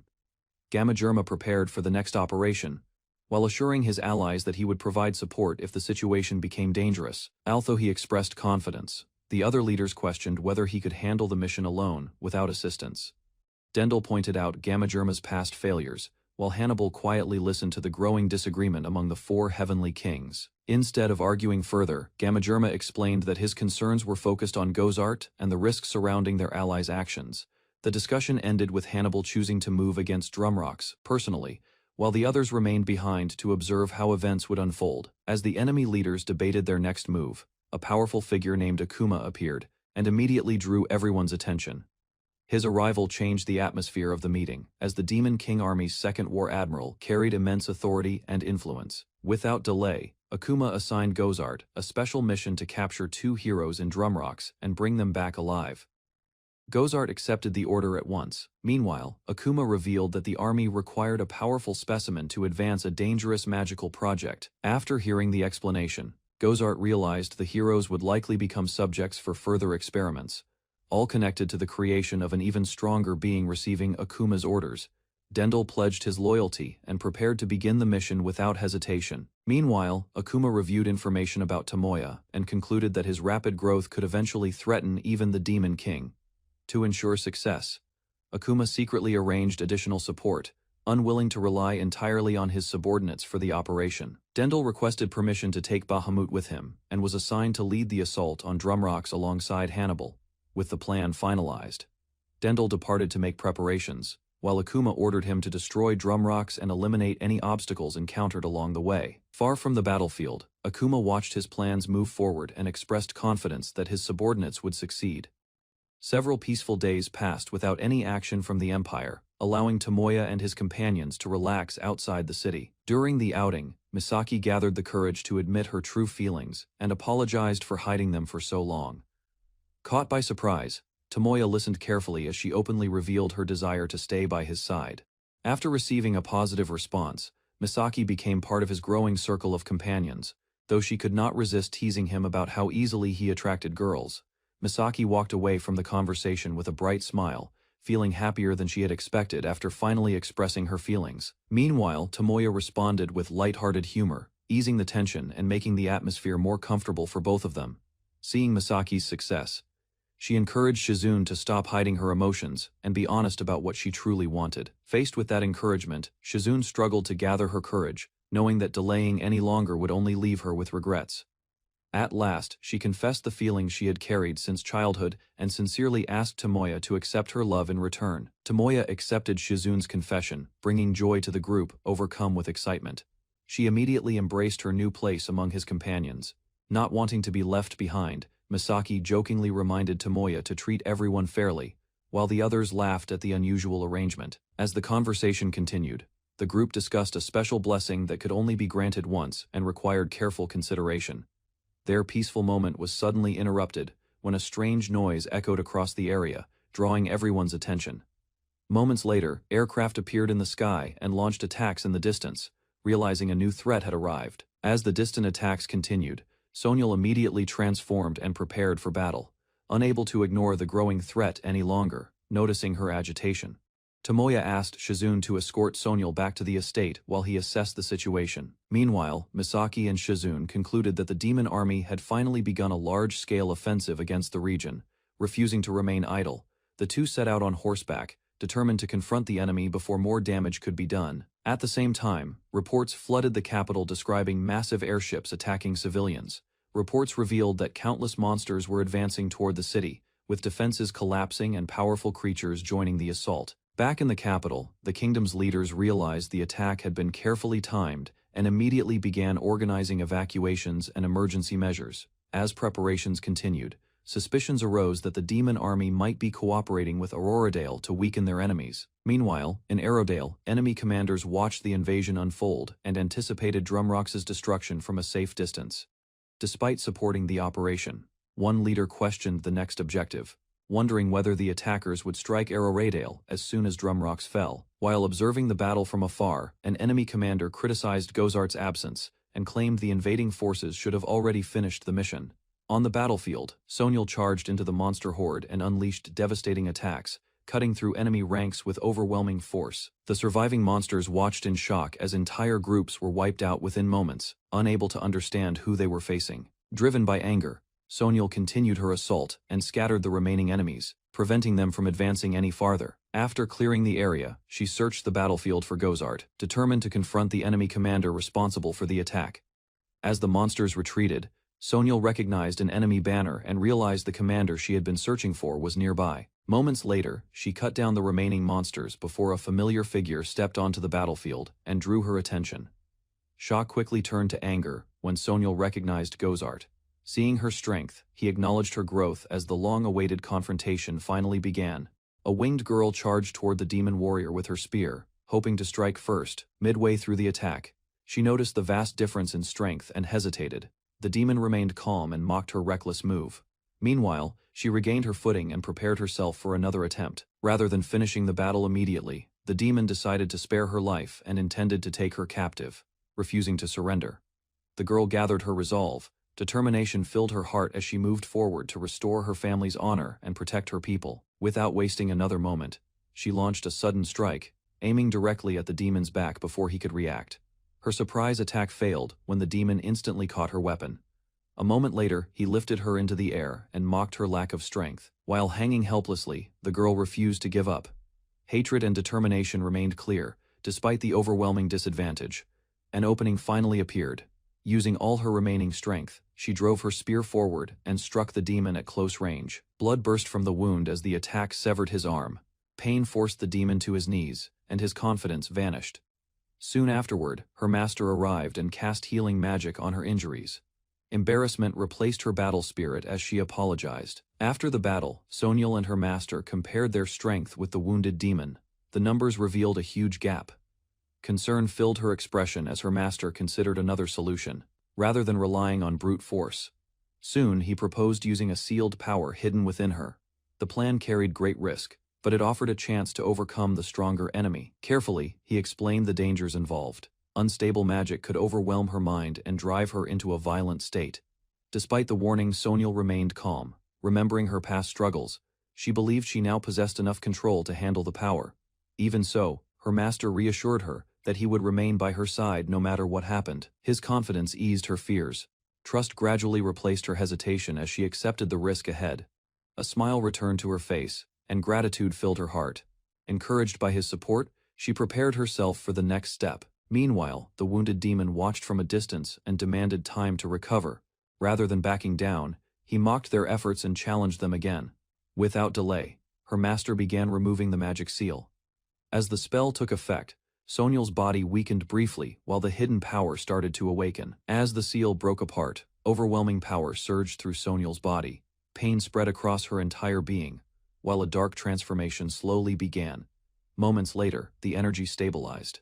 A faint smile appeared as she adjusted to the newly awakened strength flowing within her. Horns emerged from her head, and her personality shifted under the influence of the unleashed power.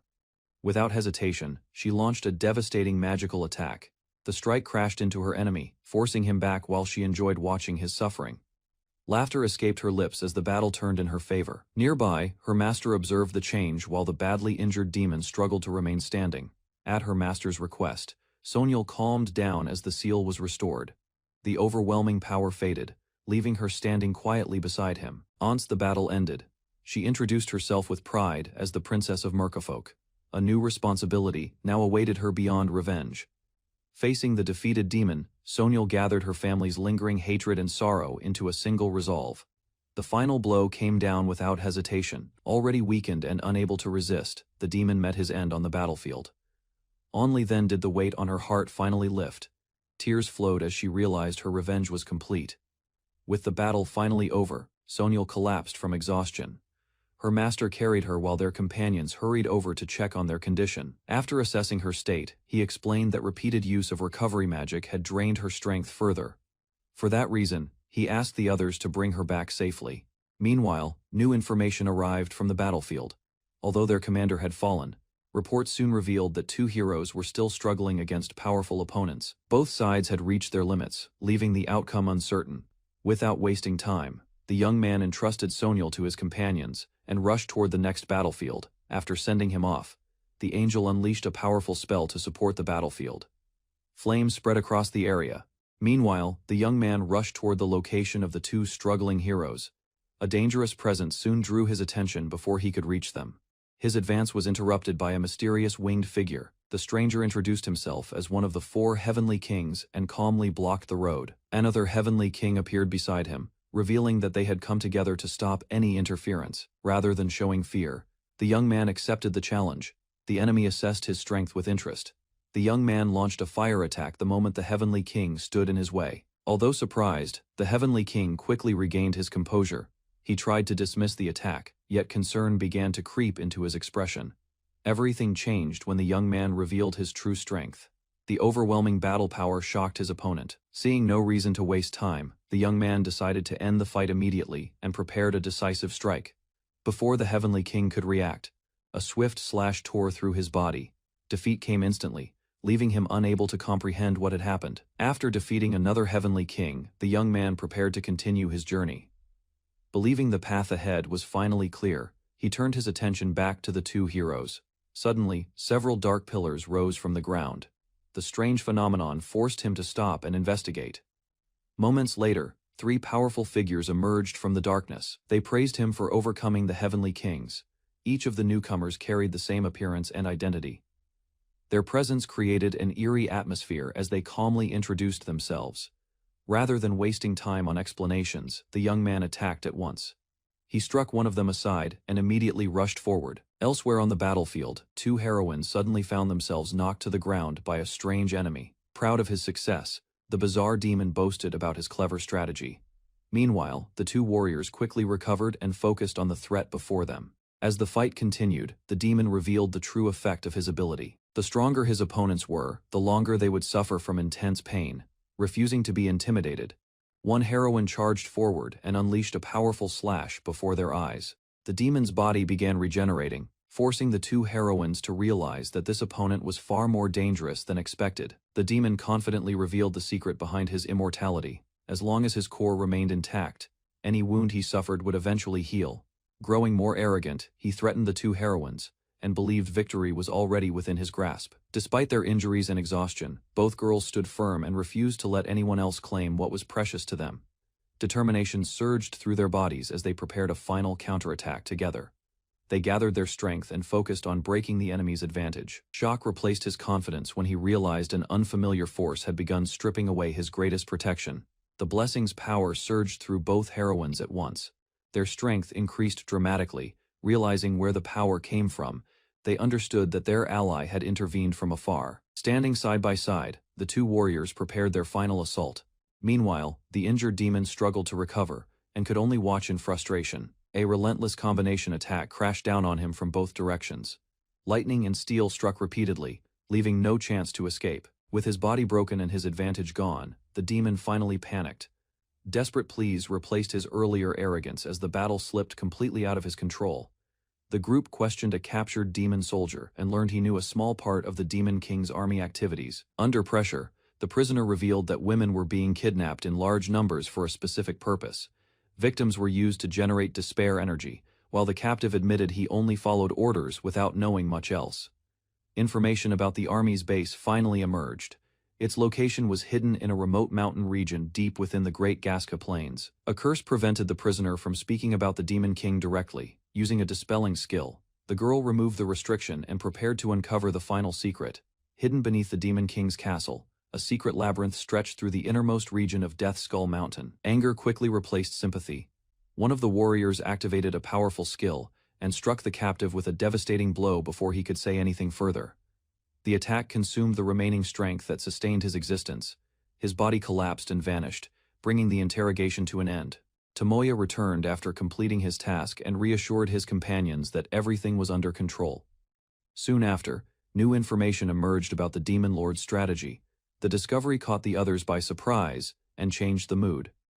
Moments later, the three looked toward the distant sky. An unusual sight appeared on the horizon, drawing their attention. Large warships advanced through the air in massive numbers. Their formation revealed the scale of the approaching force. Facing the threat, the group quickly assessed the situation. While concern remained, Tomoya stayed calm and prepared to confront the enemy army. Without hesitation, Tomoya rushed toward the approaching enemy force. His companions remained behind while he moved ahead alone. Soon afterward, powerful explosions erupted across the battlefield. The attack struck distant targets with unexpected reach. Meanwhile, Tomoya continued channeling magic at a relentless pace. Rather than relying on a single attack, he unleashed spell after spell without slowing down. From afar, his companions watched in disbelief. Such overwhelming power placed him far beyond ordinary warriors and mages. Before long, the enemy ranks collapsed under the barrage, surrounded by defeated monsters. Tomoya stood firm as the battlefield fell under his control. After watching Tomoya head into battle, the two companions remained behind and turned their attention to each other. Before long, both began reflecting on their feelings. Admiration for Tomoya had gradually grown into deep affection. Meanwhile, their thoughts drifted toward the future they hoped to share with him. Excitement and embarrassment mixed as they imagined it. Rather than competing, the pair reached an unusual understanding. Together, they accepted their shared feelings and strengthened their bond. Elsewhere, urgent warnings spread through the kingdom. As danger approached the royal palace, preparations for evacuation began without delay. At the royal palace, the queen remained confident that a single hero could protect the kingdom. Meanwhile, thoughts turned to Tomoya's countless achievements. One impossible feat after another had already proven his extraordinary strength. Far above the battlefield, he approached the enemy fleet alone. The final stage of the confrontation was about to begin. Without hesitation, Tomoya unleashed a devastating attack. Explosions spread across the sky as warships were destroyed in rapid succession. Moments later, the surviving vessels crashed and broke apart. Standing above the wreckage, Tomoya secured victory and ended the threat. After defeating the enemy fleet, Tomoya received countless rewards and new abilities. His power reached a level that surpassed ordinary limits, leaving even him surprised. Meanwhile, a mysterious voice praised his achievement and declared him ready for greater challenges. Soon afterward, he returned to his companions. The long battle was finally over, and the journey home could begin. Standing before him, the two girls hesitated for a moment. Their expressions revealed feelings they could no longer hide. Caught completely off guard, Tomoya could only stare in shock as they celebrated his return. The affection of his companions strengthened his abilities further, pushing his power to an unbelievable level. Soon afterward, he checked his status and discovered that his battle power had increased far beyond anything he had expected. Meanwhile, a mysterious destination drew his attention. Determined to investigate, he set his sights on a ruined estate connected to the Demon Lord's forces. Elsewhere, enemy researchers learned about his rapid growth. Shock spread among them as they struggled to understand how he had become so powerful. Fearing discovery, the demons abandoned their plans. Realizing Tomoya threatened everything they had built, they rushed to report the situation to the Demon Lord. Far within the Demon Empire, reports of Tomoya's overwhelming strength reached the rulers. Meanwhile, one of the Empire's leaders dismissed concerns about minor losses. Her attention quickly shifted from military matters to Tomoya himself. Rather than fearing him, she became fascinated by his achievements. Admiration steadily replaced caution as she imagined meeting him in person. Soon afterward, that fascination grew into a strong desire. convinced that Tomoya was unlike anyone she had ever known. She saw him as the ideal man. While the Empire worried about its future, she formed plans of her own. Determined to win Tomoya's favor, she prepared to approach him before anyone else could. While the Empire discussed its next move, one of the Demon Lord's highest-ranking commanders made an unexpected decision. Rather than continuing her duties, she chose to abandon her position. The title she once valued meant little compared to her new goal. From that moment forward, she devoted herself to pursuing the man who had captured her admiration. Determination replaced her loyalty to the army. Before leaving, she offered a final warning to the Empire's ruler. With her farewell delivered, she departed without looking back. Elsewhere, unaware of the chaos he had caused among his enemies, Tomoya finally returned home. After returning from battle, Tomoya distributed the enormous rewards among his companions. Meanwhile, the maids reported on a recent attack by the Demon Lord's forces. Their efforts had successfully protected the estate from harm. Later that evening, Tomoya gathered the two girls in his room. Dressed more casually, they listened closely to what he wanted to say. Rather than avoiding the topic, Tomoya addressed their feelings directly. The conversation allowed everyone to express their emotions honestly. By the end of the discussion, mutual feelings had been confirmed. Surrounded by those who cared for him, Tomoya promised to take their devotion seriously. After accepting the feelings of both girls, Tomoya allowed them to decide how they wished to move forward. Soon afterward, he spent private time with one of them while the other waited her turn. At the Demon King's palace in Gastroplanes, a horned official hurried through the grand halls with a clear destination in mind. Upon reaching Alicia, he explained that Tomoya intended to challenge the Demon King, causing her to question his motives. According to his assessment, Tomoya stood no chance against such an overwhelming opponent, despite his recent achievements. Confident in his judgment, the official insisted that Tomoya would fail and proposed sending him back to the human world before disaster struck. To support his plan, he revealed an earlier agreement and suggested helping Tomoya gain more power before any confrontation took place. The official argued that Tomoya pursued only raw strength and claimed his power could increase hundreds of times if the world's energy were properly harnessed. Rather than dismissing the idea, Alicia realized he intended to rely on Calamity Star magic, a forbidden method with enormous risks. Building on that point, he explained that the magic could counter the penalties affecting evolution, type beings, and restore lost potential. Evidence from past events was presented, revealing that creating the technique required rare Kaiser-class entities as a foundation.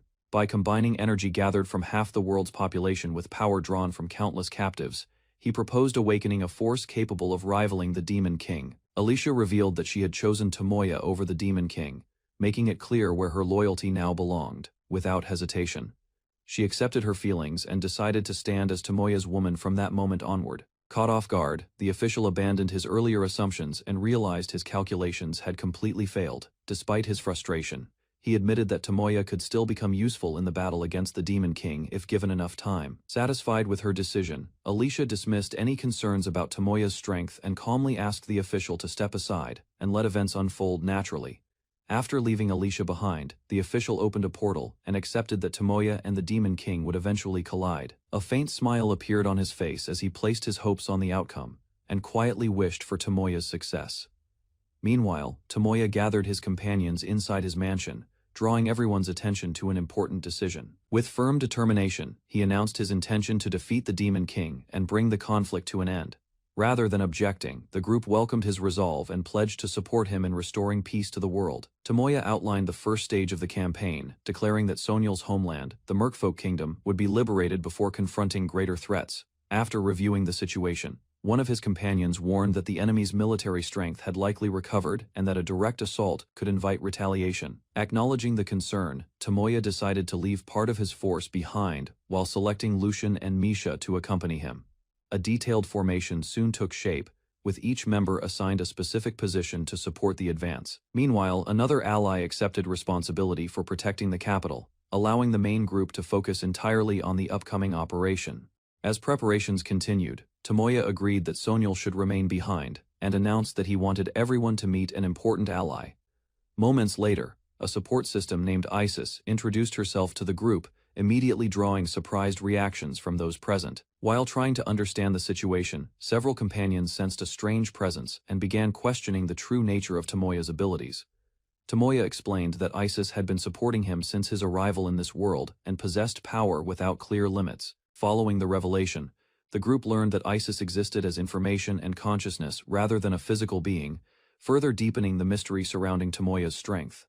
While introducing Isis, Tomoya explained that her role centered on analysis, guidance, and various forms of support that had aided him throughout his journey. Curious about her nature, one companion questioned Isis directly and learned that she existed primarily to assist Tomoya and fulfill that purpose. Another member raised a more important concern, asking whether Isis truly stood on the same side as the group. After a brief exchange, the women quickly reached an understanding and became convinced that Isis could be trusted completely. With the matter settled, Tomoya accepted their judgment, while Isis calmly expressed confidence that the world would eventually come to revolve around him. Before departing, Tomoya formally placed Isis in charge of supporting the remaining forces and overseeing the defense of the mansion. Once everything was arranged, he renewed his determination and declared that the time had come to reclaim the Merfolk Kingdom. 3 days later, the group finally crossed into Merfolk territory and began surveying the situation ahead. What they found was a ruined settlement where signs of destruction remained, while hostile forces continued to threaten the survivors. A cry for help suddenly echoed nearby, prompting Tomoya and his companions to rush forward as Sonyal moved ahead to rescue the victim. Rushing ahead of the group, Sonyal swiftly cut down the attacking monsters before they could harm the civilians any further. The rescued villagers looked up in disbelief as the winged warrior stood among the fallen enemies and ensured their safety. Recognition slowly spread through the crowd, and several survivors began to realize that they had seen her before. Moments later, the truth became clear when the villagers identified the rescuer as Princess Sonyal, long thought to be lost. Overcome with relief, the people gathered around her and expressed their gratitude, amazed that their beloved princess had returned alive and unharmed. Standing before the survivors, Sonyal apologized for her long absence and announced that she had finally returned to her homeland. Gathering her resolve, she vowed to free the Merfolk Kingdom from Demon King occupation and restore its future. Watching from nearby, Tomoya felt relieved as the villagers accepted her words instead of rejecting her return. Turning his attention to the battlefield, he requested a detailed report and quickly assessed the remaining enemy forces across the kingdom. After reviewing the information, Tomoya identified a powerful commander hidden within the palace. Tomoya discovered another point of interest and quietly considered his next move. Reaching a decision, he entrusted the liberation of the city to Sonyal and instructed her to reclaim her homeland while he dealt with the enemy commander. Although surprised by the order, Sonyal accepted it and prepared herself to face the painful truths waiting within the kingdom. Filled with gratitude, she thanked Tomoya sincerely before taking flight toward the occupied city. Once she departed, Tomoya assigned Lucia to support Sonyal's mission, while he moved to eliminate the remaining forces of the Demon King's army. Lucia encouraged Sonyal before leaving, promising to return immediately if trouble arose, while Tomoya confirmed the location of the remaining enemy forces. After reviewing the report, he concluded that eliminating the occupying soldiers would be enough to free the Merfolk Kingdom from their control. Without wasting time, Tomoya assigned the protection of civilians to his companions and ordered them to provide relief throughout the area. At the same time, he instructed Isis to distinguish enemies from survivors, so that attacks and healing could be carried out simultaneously. Once the plan was complete, Tomoya activated a large-scale spell and launched a coordinated assault against the occupying army. Tomoya unleashed a massive spell, sending countless beams of light across the battlefield while healing magic spread through the surrounding area. Guided by Isis's targeting, the attacks struck only enemy soldiers, cutting through the occupying forces with relentless precision. Nearby civilians watched in shock as their injuries disappeared and their strength gradually returned. Maintaining both spells at once, Tomoya continued eliminating hostile troops while restoring everyone caught in the conflict. As the operation progressed, his companions admired the flawless strategy, knowing that no enemy could escape the tracking magic now covering the kingdom. Tomoya continued his overwhelming assault, wiping out the remaining invaders, while ensuring the people witnessed the kingdom's liberation firsthand. With the battlefield under control, he quietly wished Sonyal success as she advanced toward the heart of the occupied city. Flying through the streets, Sonyal struck down every enemy in her path and pushed deeper toward the enemy stronghold. Before long, she reached a heavily guarded building, where the surviving defenders had gathered behind sealed doors. As the entrance opened, a mysterious figure welcomed her arrival, while Sonyal learned that 5 targets remained alive inside the chamber. Entering the chamber, Sonyal confronted the former minister, who had betrayed the kingdom, and discovered that he had survived in secret all along. Rather than denying his crimes, the old man proudly revealed that the ruler believed to be dead had only been a decoy. Shocked by the revelation, Sonyal demanded an explanation for his betrayal and the suffering inflicted upon his own people. Without remorse, he admitted that the kingdom had merely been a tool for achieving his ambitions and boasted about his actions. The former minister calmly prepared his next move, ready to demonstrate how he had carried out his scheme. Just as the former minister prepared to reveal more of his scheme, another figure appeared within the chamber and immediately caught Sonyal's attention. A demon girl stood before the royal couple, struggling to understand why her mother had died. Soon after, an elderly retainer revealed the truth. He had preserved Lady Sonia's remains by creating a flesh golem, hoping to keep her presence in the kingdom. Years earlier, his goal had been to make Sonia fall in love and become queen, but her heart already belonged to the king. Despite that failure, serving at her side as a loyal attendant fulfilled his deepest wish and gave meaning to his life. When the demon army threatened the kingdom, he saw an opportunity to finally reunite with Lady Sonia, and prepared himself for that end. The old retainer admitted that Sonia's death had never been part of his plan, as she had taken her own life before he could achieve his goal. Shock spread across the demon girl's face, while he explained that powerful magic had preserved Sonia's body and kept it from decaying. Anger quickly replaced disbelief. Without hesitation, she struck him and left a deep wound across his body. Pain overwhelmed the old man as she condemned his selfish obsession and the suffering it had caused. Fury continued to build within her, remembering her parents and the countless innocent lives lost. Overwhelmed by grief, the demon girl broke down in tears while her companions rushed over to comfort her. A sudden glow filled the hall. Before anyone could react, a familiar figure appeared before them. Recognition struck instantly as the woman revealed herself to be Sonia. Shock and hope spread across the room at the impossible sight. Unable to hold back her emotions, the girl ran forward and wrapped her arms around her mother. Their long-awaited reunion finally came to pass. Sonia apologized for leaving her behind and promised to remain by her side. Sonia's soul merged with her daughter, leaving behind a final message of love. Before her presence slowly faded away, tears streamed down Sonia's face as she accepted her mother's feelings and returned them with all her heart. The fusion completed successfully. As the light disappeared, Sonia gained a new power while the limits on her growth were removed. Nearby, Tomoya received praise for his quick thinking after using advanced spirit magic to make the reunion possible.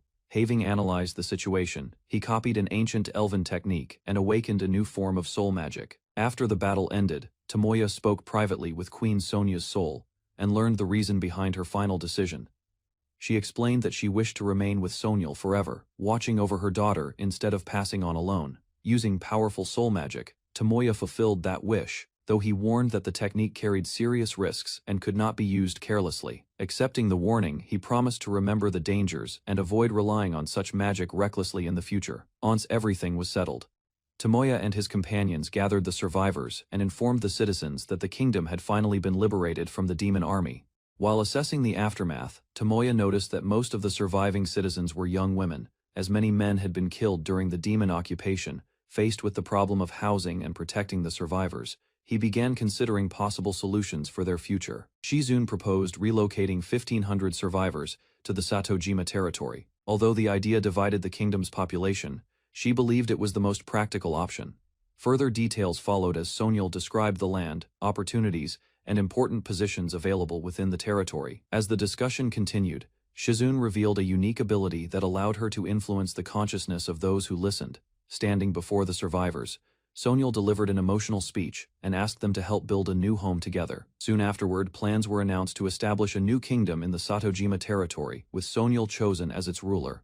As the migration began, Tomoya used newly acquired mental abilities to ease the survivors' fears and help them recover from exhaustion. Among those he assisted were several girls traumatized by slavery and the horrors they had endured during the invasion. Although he disliked relying on such powers, Tomoya continued using his mental skills to protect and heal those who had suffered the most. Tomoya continued treating the former slaves, using his abilities to remove their fear and trauma so they could return to normal lives. After helping the survivors recover, he turned his attention to a new objective. Reports pointed to the Demon King's castle on the Gastra continent. Confident that the situation was stable, Tomoya focused on caring for the citizens, while waiting for further information about the enemy stronghold, far away. Activity began within a mysterious facility connected to the Demon King's forces, where a major operation was set into motion. Realizing the process required special assistance, they decided to seek help from Tomoya's group. Inside a hidden facility, A captive demon woman was ordered to wear a device designed to synchronize with Zahark's magical waves and break his trance. Although unwilling to cooperate, she accepted the procedure while the researchers assured her that freedom would follow once the task was complete. Chains tightened around her body as the experiment began, leaving her shocked by the sudden restraint. The lead scientist revealed his true intentions and explained that her immense demonic power was essential for a dangerous test. Their goal was to create a rational fighting force from Zahark's destructive nature, preventing him from becoming nothing more than a mindless monster if the experiment succeeded. Scientists revealed that the captive demon woman had once loved the man chosen to become Zahark, leaving her stunned by the truth. Soon after, he activated the device and prepared the experiment while she remained restrained in the chair. Without warning, powerful energy surged through her body. Pain overwhelmed her as the synchronization process began. Alicia completed a dangerous evolution and emerged with overwhelming power. Her new form marked a dramatic rise in strength, while confidence replaced any sign of weakness. Soon after, the researcher confirmed the experiment's success. Amused by the result, he welcomed her transformation. From that moment onward, Alicia received a new role. The researcher declared her his strongest soldier. Without hesitation, she accepted the situation. Understanding the conditions placed upon her, Alicia focused on the mission ahead. Meanwhile, the researcher ensured every safeguard remained active. Bound by those restrictions, Alicia stood ready to serve as a powerful weapon. The researcher trembled with excitement as his theory proved correct. Confident in his success, he prepared to awaken another powerful being for his grand plan. Soon afterward, energy surged through a massive chamber. The activation process began while he eagerly anticipated the next step of his project. Suddenly, the machine released an overwhelming glow. Confusion replaced his excitement as the unexpected reaction spread across the laboratory. Moments later, a crystal-like object emerged from the center of the device. Alarmed by the strange result, he demanded an explanation, but received none. Realization slowly crossed his face as he understood that the crystal had produced something far beyond his expectations. A strange figure emerged from the crystal and greeted the researcher as an old acquaintance. The unexpected appearance immediately shattered his confidence. Suspicion grew as he questioned what had happened to Zahark and how this arrival became possible. According to him, the crystal had become a key capable of crossing the boundary between the two realms. Furthermore, he explained that opening such a path required an unimaginable amount of energy. Even the strongest demons could never produce enough power alone. The researcher learned that his work had never been about Zahark's growth, but about creating the strongest vessel needed to achieve that goal. Visitor stepped closer and revealed the true purpose behind the researcher's lifelong work. Although the researcher resisted the claim, the visitor calmly pointed out that victory against him had always been impossible from the beginning. Next, he exposed the final stage of the project. The plan involved a supreme life form born from negative emotions and empowered by the world's strongest demonic energy. Meanwhile, another secret came to light. Special spheres existed across the world, carrying power far beyond ordinary understanding. Having gathered those spheres, the visitor announced his intention to tear open the barrier between worlds and bring through the beings waiting beyond the rift. The visitor revealed the final truth behind his plan. Ancient records spoke of powerful entities beyond the rift. Realizing the danger, the researcher immediately ordered Alicia to stop him. Without hesitation, she rushed forward and launched an attack. A powerful punch struck the visitor's body, yet he remained completely unmoved. The attack that should have crushed an enemy produced no result. Instead, he countered with overwhelming speed and force. Alicia's advance was broken before she could react. Moments later, she staggered backward in pain. Blood spilled from her mouth as the enormous gap in strength became impossible to ignore. The visitor dismissed Alicia's strength and approached her without concern. Reaching out, he seized her head and prepared to demonstrate the true use of power. Pain surged through Alicia as dark energy flowed into her body. Moments later, her resistance vanished. Watching the outcome, the researcher felt despair for the first time. Alicia's instant defeat proved that neither of them had any chance of winning. Although most preparations were complete, he still required additional energy before carrying out the final stage of his plan. With that decision made, he turned his attention to Zahark's crystal. The artifact was moved toward his laboratory. The researcher desperately tried to stop the visitor, but it was already too late. Ignoring the warning, the visitor activated the final phase of his plan. Across the laboratory, sealed chambers began to awaken. The beings hidden inside stirred as energy surged through the facility. Soon afterward, cracks spread across the boundary separating the worlds. A massive rift opened above the kingdom. Standing before the chaos, the visitor gave his command. The Kaisers were released and ordered to spread destruction throughout the world. Dark clouds gathered around the enormous breach in the sky. As the vortex expanded, disaster descended upon the kingdom below. Earlier that night, the young master reviewed the aftermath of the rescue operation. With the refugees safe, his attention shifted to an unusual condition affecting him. After hearing the report, he considered the problem carefully. The symptoms appeared linked to prolonged soul integration. Meanwhile, Sonia listened quietly before offering her thoughts. Concern mixed with affection as she searched for a way to ease his condition. Unable to suppress her feelings any longer, she confessed her devotion. Her desire to stay close to him had grown beyond what she could endure alone. A newly evolved ability had emerged, granting him complete control over the power connected to Sonial. Early that morning, a report revealed a massive energy disturbance near the demon castle. After issuing orders to continue monitoring the situation, he prepared to leave. Before departing, he instructed his allies to inform him immediately if conditions worsened. Determined to act before disaster spread further, he announced his plan. His next objective was to confront the Demon King and uncover the source of the disturbance. Soon afterward, he gathered his companions and explained the mission. The capital would remain under their protection while he carried out the operation. With preparations complete, leadership duties were delegated to trusted allies. Leaving the remaining instructions behind, he set off toward the battlefield. After leaving the capital, he traveled across the sky and arrived above the Gastra Plains. The vast region below showed signs that something unusual had taken place.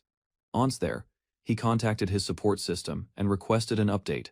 Reports revealed thousands of hostile creatures roaming the plains. With only a few currently active, further investigation raised even more questions. The Demon King and another important figure had vanished, and their locations could not be determined. Reviewing the available data, he learned that both individuals disappeared after a sudden magical surge. Meanwhile, new information pointed toward the visitor and Alicia, believing they held the answers. Strengthening the maids would improve the safety of those unable to fight during the coming crisis. Remembering that wish, he decided to help despite his reluctance. The growing threat left little room for personal preferences. Meanwhile, the angelic warrior continued enjoying her peaceful days at his side. For the moment, he allowed her to remain free from the burdens of battle. After settling those matters, he focused entirely on the mission ahead. Determination replaced hesitation as he prepared to confront the dangers waiting in the plains.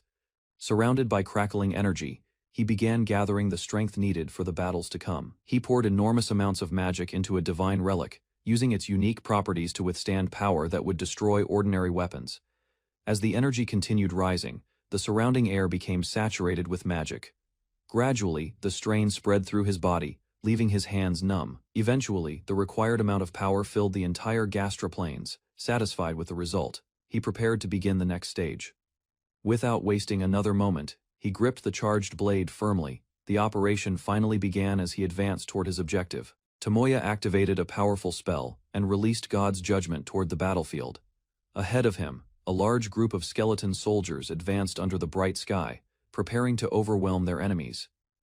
Moments later, pillars of divine energy descended from above and struck the undead army without mercy. Across the forest, countless beams rained down in succession, blasting the ground and erasing every target in their path.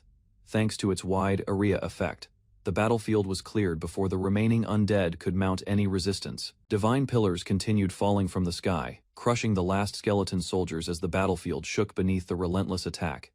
10 minutes later, the destruction finally ended. Reports confirmed that 60,000 enemy units had been wiped out. Soon afterward, Tomoya received an enormous increase in battle prowess. The massive number of defeated enemies caused his strength to rise dramatically. As new rewards appeared, he gained a useful slave management skill that would help strengthen future followers. Another ability followed, allowing experience points to be stored and distributed later. With powerful new skills secured, Tomoya began considering his next move. After reviewing the battle data, Tomoya discovered a sudden surge of power from a distant location.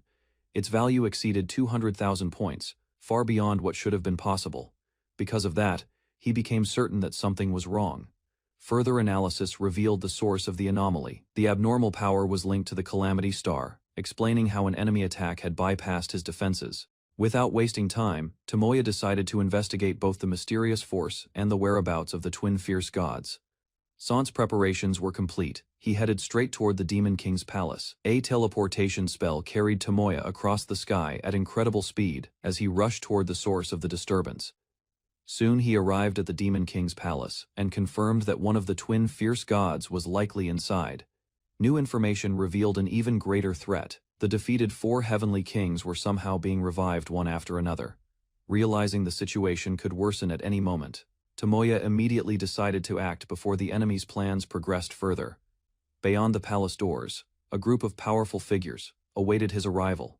Standing before them, Tomoya finally faced the individuals connected to the growing crisis. Upon entering the chamber, Tomoya confronted a horned man who revealed himself as one of the twin fierce gods in demon form. Beside him stood Alicia, the demon goddess. Together, they were identified as the beings behind the title of twin fierce gods. Rather than listening to further explanations, Tomoya focused on the information he needed and demanded answers about the current situation. Keeping his weapon ready, he pressed them for the Demon King's whereabouts, while carefully watching their movements. Without hesitation, Tomoya launched a sudden attack. The strike pierced his opponent's body, forcing the demon to recoil in shock. Despite his injury, the demon remained alive. Tomoya pointed his blade forward and demanded the Demon King's location, making it clear that resistance would only lead to death. Instead of answering, the wounded enemy laughed and claimed that the Demon King had survived countless tragedies over the years. While the interrogation continued, a warning suddenly reached Tomoya. Sensing that something was wrong, he decided to end the matter quickly. Divine power gathered around his weapon as he prepared a finishing attack without hesitation. A moment later, the strike crashed down with overwhelming force, tearing through the area and aiming to eliminate his enemy completely. As the attack descended, the wounded demon urgently called for Alicia. Responding immediately, she rushed forward to protect him from the incoming strike. Alicia released her power and intercepted the attack before it could reach its target. For a moment, it appeared that the twin fierce gods had successfully stopped the assault. Without backing down, she advanced toward Tomoya and prepared a direct counterattack while shielding her injured ally. However, Tomoya had already anticipated the move. Exploiting a rare opening, he pierced through her defensive ability and struck with perfect timing. The overwhelming attack engulfed the battlefield, leaving both enemies severely wounded. After defeating the twin fierce gods, Tomoya watched the smoke settle and confirmed that both enemies had finally been eliminated.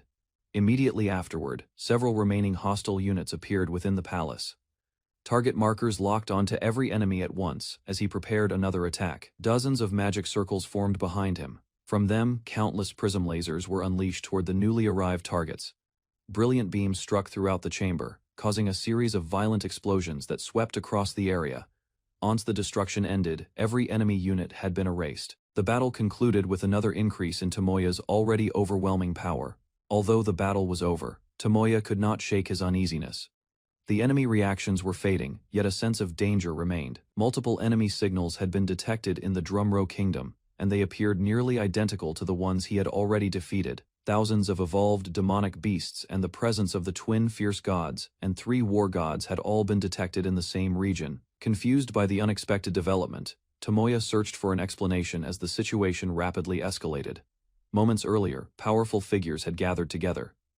The enemies he believed destroyed were standing once again, preparing to move as a united force. Elsewhere, the revived twin fierce god anticipated Tomoya's arrival. Confident in his preparations, he planned to destroy everything in Dronzer Kingdom and leave only despair behind.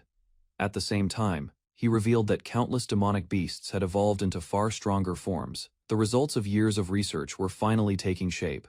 His goal was to recreate an even greater demonic existence and surpass his previous achievements.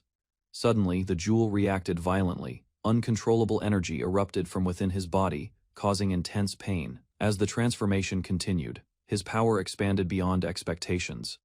The twin fierce god evolved into a new form known as the Evolution Emperor, having evolved into a higher existence. The twin fierce god proudly declared that he was approaching the level of a true god. Through an apex jewel and knowledge obtained long ago, he had learned how to create powerful crystals and accelerate evolution. After finishing his explanation, he ended the discussion and ordered his companion to return to their preparations. Believing success was within reach, he continued gathering power for Zahark's revival and the creation of a composite demon god, capable of challenging Tomoya. With the 4 heavenly kings already resurrected, he prepared to unleash an even greater disaster upon the world. He intended to lure Tomoya into a battle against Zahark, while a separate attack was launched against Dronzer Kingdom.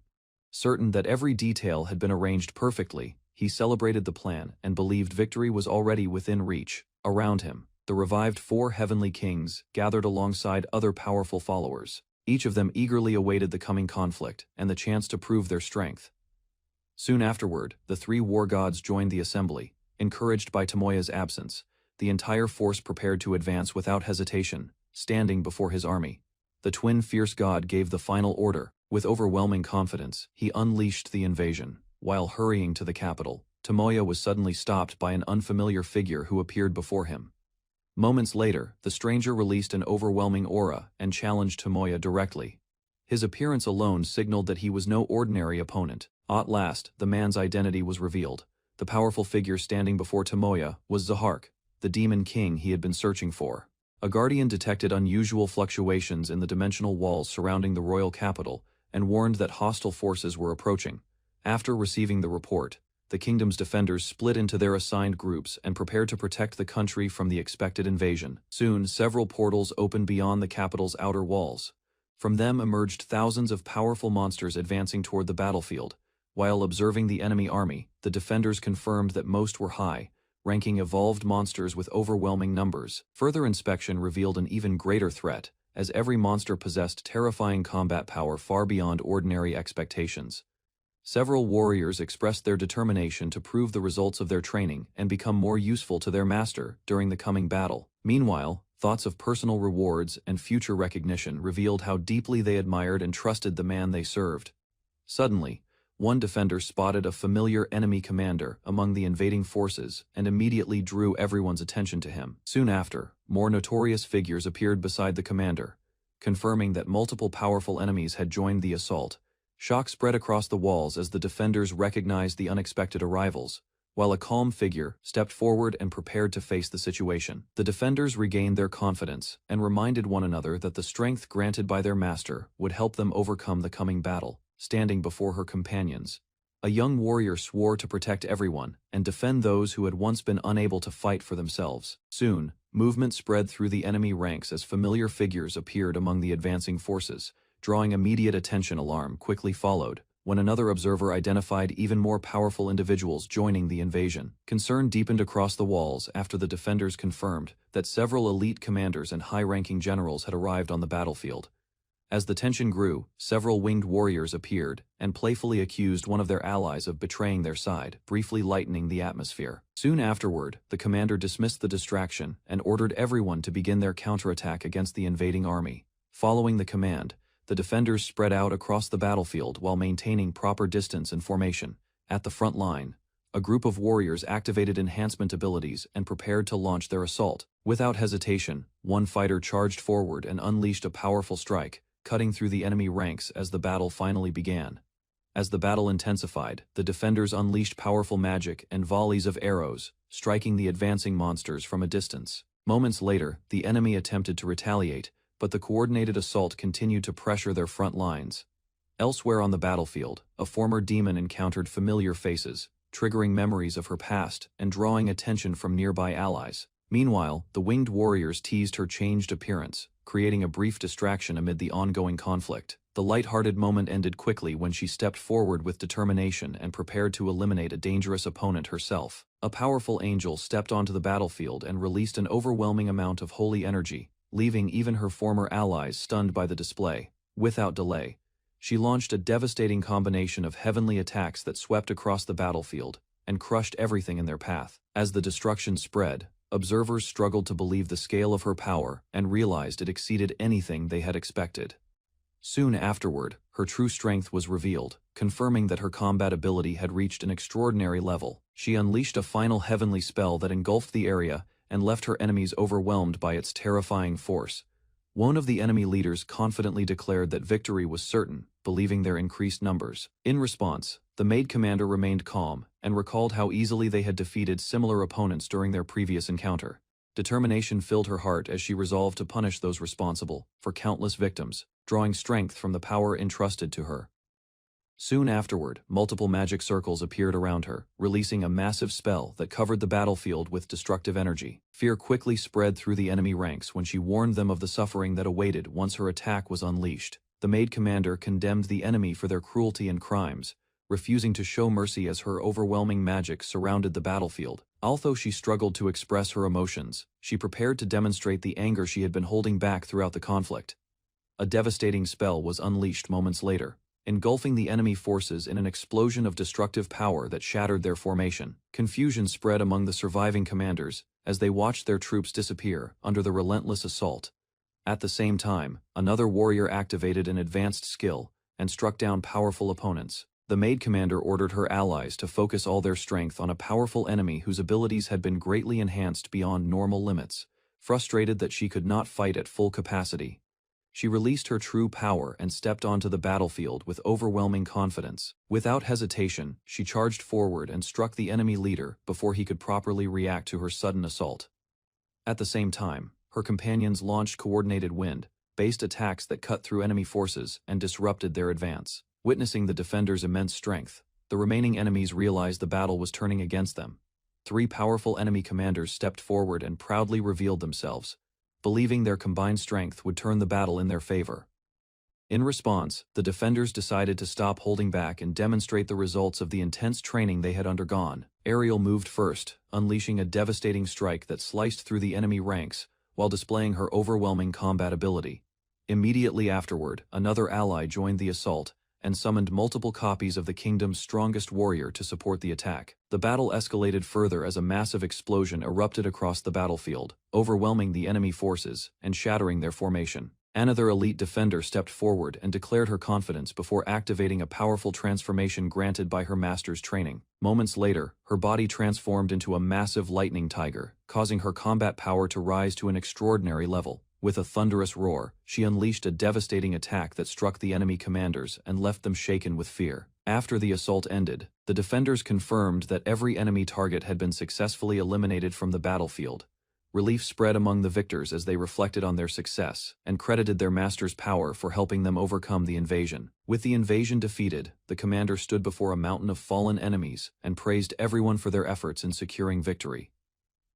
Far from the battlefield, a researcher reviewed the results of a secret project and expressed shock at the extraordinary strength displayed by the transformed subjects. Meanwhile, another experiment reached completion, as preparations were finalized to transfer a soul into a specially prepared vessel. The procedure succeeded without complications, allowing the soul to awaken within a powerful new body suited for its purpose. After confirming the success of the project, the researcher began considering a future plan involving Tomoya, believing it could produce even greater results. Inside a hidden laboratory, the researcher revealed that he had preserved Alicia's cells and developed a method to recreate her body whenever necessary. After restoring her memories, he awakened Alicia and informed her that a new mission awaited beyond the laboratory. Soon afterward, he ordered her to travel to the kingdom of Dronzer and carry out a task that he described as his final command. Shock filled Alicia as she learned the true objective, the complete extermination of all slaves connected to Tomoya Satoshima. With preparations complete, the researcher instructed her to use a transfer magic tool, while he remained behind to bid farewell to the world. Just as Alicia prepared to depart, she suddenly struck the researcher, bringing his plans to an unexpected end. Alicia stood behind Tomoya, while dark emotions consumed her mind. Blood stained her lips as she stared at him with an unsettling obsession. Without hesitation, she confessed her overwhelming attachment. Her fixation deepened, leaving no room for reason or restraint. Possessiveness replaced affection as she imagined a world where only the two of them existed. Meanwhile, the demon's influence became obvious. Her twisted thoughts and unusual behavior revealed how deeply corruption had taken hold. From the depths of despair, Alicia clung to Tomoya as her only source of hope. That dependence grew into an unhealthy obsession she could no longer control. Consumed by obsession, Alicia revealed her true ambition. She decided to eliminate every rival around Tomoya and claim him for herself alone. A cruel smile spread across her face as a new plan emerged. Gratitude quickly turned into greed when she realized she could seize powers beyond her own. Using the gift she had gained, Alicia began drawing strength from her target. Confidence filled her as the transfer started successfully. Rather than showing remorse, she embraced the transformation. The growing power only reinforced her twisted devotion. While her victim cried out in pain, Alicia absorbed the stolen power and moved one step closer to her goal. The immense power flowing through her body strengthened both her confidence and ambition. Excitement quickly turned into madness as the newly gained strength surged without limit. Declaring victory, she cast the weakened demon aside and celebrated her evolution. Across the chamber, the defeated figure collapsed onto the floor. Even while suffering fatal wounds, she refused to accept such a miserable end. Far away from the battlefield, Alicia's thoughts remained fixed on Tomoya. Her obsession endured despite everything, driving her forward with a single desire. Standing face to face, two figures prepared for a conversation that could shape the next stage of the conflict. Inside the Demon King's castle, Zahark examined Tomoya closely.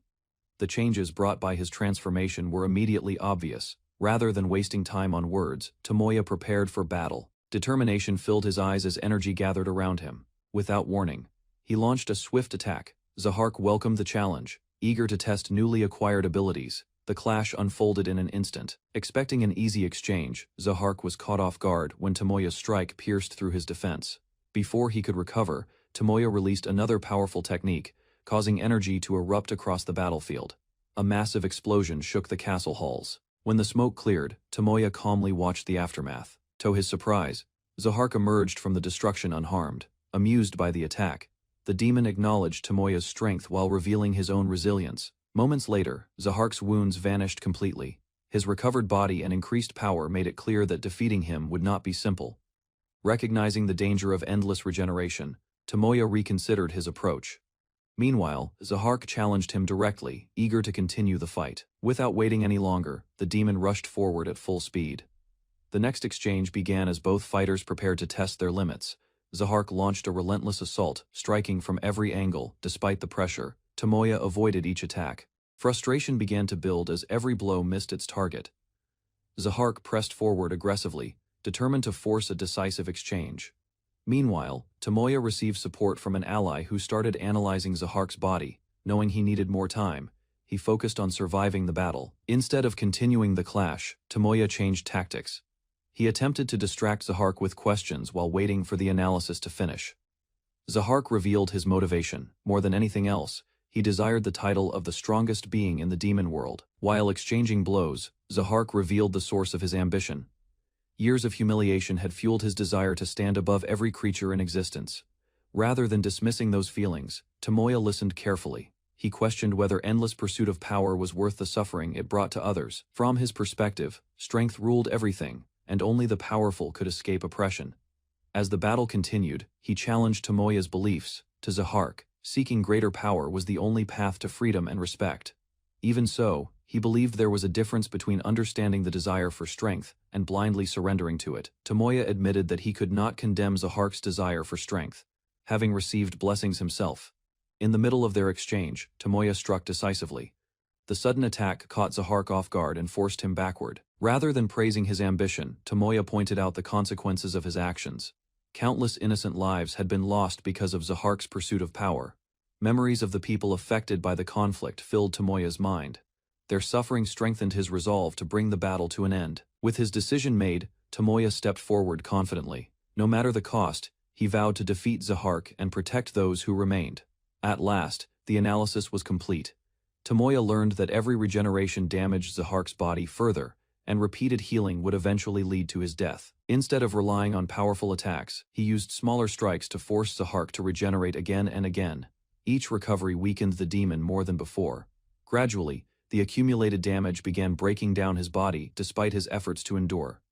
Soon Zahark's condition visibly deteriorated. His massive frame trembled as the strain of constant regeneration pushed him toward collapse. Desperately clinging to his pride, he continued proclaiming himself the strongest champion of the demon world. Refusing to accept defeat, Zahark gathered the last of his strength. His pride remained unbroken as he declared himself the true king of demons. Moments later, the accumulated damage reached its limit. A violent explosion consumed Zahark, bringing the long battle to its final conclusion. As the dust settled, Tomoya received confirmation of the demon's death. Along with the victory came immense rewards, causing his power to rise dramatically. New titles and abilities continued to appear one after another. Even Tomoya was surprised by the scale of the growth he had gained. With greater responsibilities waiting elsewhere, Tomoya decided to leave immediately and reunite with his companions. After the battle ended, Tomoya contacted his allies to learn the situation on the front lines. Far away, Maria delivered an update on the remaining threats. Aside from the missing twin war gods, the battlefield had largely been secured. Hearing that his companions were safe eased Tomoya's concerns. Although everyone had endured a difficult fight, with the crisis resolved, Tomoya announced Zahark's defeat and prepared to return home. He also made a simple request for a warm meal upon his arrival. Maria happily agreed and promised that everyone would be waiting for him. Soon afterward, Tomoya left the ruined castle behind and began his journey back. Just as Tomoya prepared to leave, Zahark rose once more in a monstrous form. Even on the verge of death, the demon refused to abandon his obsession with strength. Dark energy surged through the chamber as Zahark declared himself the true Demon King. His transformed body granted him one final burst of terrifying power. Realizing the danger of a direct hit, Tomoya carefully assessed the situation while avoiding a reckless clash. The monster's attack slammed into the ground, sending debris flying everywhere. Despite the destruction, Tomoya remained calm and uninjured. Having identified the creature's weakness, Tomoya drew his weapon and made his decision. Preparing for the final blow, Tomoya activated a powerful skill and charged forward. Even Zahark seemed surprised by the sudden change in momentum. Their attacks collided head-on, shaking the battlefield. Neither side backed down as both fighters poured everything into the clash. The strain quickly began affecting Tomoya's body. Despite the pain, he continued pressing forward while searching for the perfect opening. In a decisive moment, his attack tore through Zahark's defenses. The massive demon staggered as severe damage spread across his body. Although the skill came with a heavy cost, Tomoya refused to stop, knowing victory was finally within reach. To Tomoya's surprise, Zahark's body began changing once again. Instead of collapsing, the demon absorbed the remaining power and grew even stronger. Dark energy erupted throughout the chamber as Zahark completed his transformation. Reborn as a demon god, he reached a level of power far beyond his previous limits. Excitement consumed him as the new strength flowed through every part of his body. The overwhelming energy reinforced his confidence and ambition. Driven by a long-held dream, Zahark revealed his ultimate goal. He believed that devouring Tomoya would grant him enough power to dominate the world beyond the rift. With his desire finally within reach, the demon god charged forward without hesitation. Zahark attacked with overwhelming confidence, convinced that his new power had made him unstoppable. Even repeated blows failed to provoke the reaction he expected from Tomoya. Amusement slowly turned into confusion as his opponent remained calm. For the first time since his transformation, doubt crept into Zahark's mind. Without warning, Tomoya seized Zahark's arm and stopped his advance. The sudden restraint disrupted the demon's momentum completely. As Zahark struggled to break free, Tomoya quietly confirmed that the conditions for his plan had been met. A tremendous force erupted across the battlefield moments later, drawing upon the authority of the god of destruction. Powerful aura surrounded Tomoya as the god of destruction's authority awakened. Across the battlefield, Zahark realized the situation was becoming dangerous. Confident in his new form, Zahark launched another direct attack. The strike landed, yet Tomoya remained completely unfazed. Confusion spread across Zahark's face as his attacks lost their effect. Moments later, Tomoya countered with overwhelming force and drove him backward. Energy continued gathering around Tomoya as his transformation reached a higher stage. Faced with a power beyond calculation, Zahark finally understood the gap between them. A powerful reading revealed Tomoya as the god of destruction, but the displayed value exceeded all understanding and returned an error. As the overwhelming presence spread through the area, instinct warned her that confronting him would be impossible. Fear took hold. Darkness surrounded Tomoya while the horned woman collapsed in panic, unable to withstand the pressure radiating from him. After realizing the effect, Tomoya understood that a special skill had temporarily elevated him to the level of the god of destruction. Once the situation settled, he gained new rewards, including the god's apex jewel and a barrier ability that could nullify attacks weaker than his own status. After the terrifying surge of power faded, the horned woman slowly regained consciousness. Tomoya stood nearby while the effects of his skill disappeared, leaving the area calm once more. Reviewing the aftermath, he reflected on the battle and decided that relying on such a dangerous ability was not an ideal solution. With that in mind, Tomoya examined the rewards he had obtained from the encounter. New items and abilities appeared before him, offering fresh possibilities. Carefully activating one of the rewards, he began testing its functions and studying its potential uses. Meanwhile, the horned woman remained silent, observing him with caution as the tension between them gradually eased. Rather than taking revenge, Tomoya chose to spare the defeated warrior. The unexpected decision left her confused. Although given a chance to live, she rejected the offer and demanded an end to her suffering.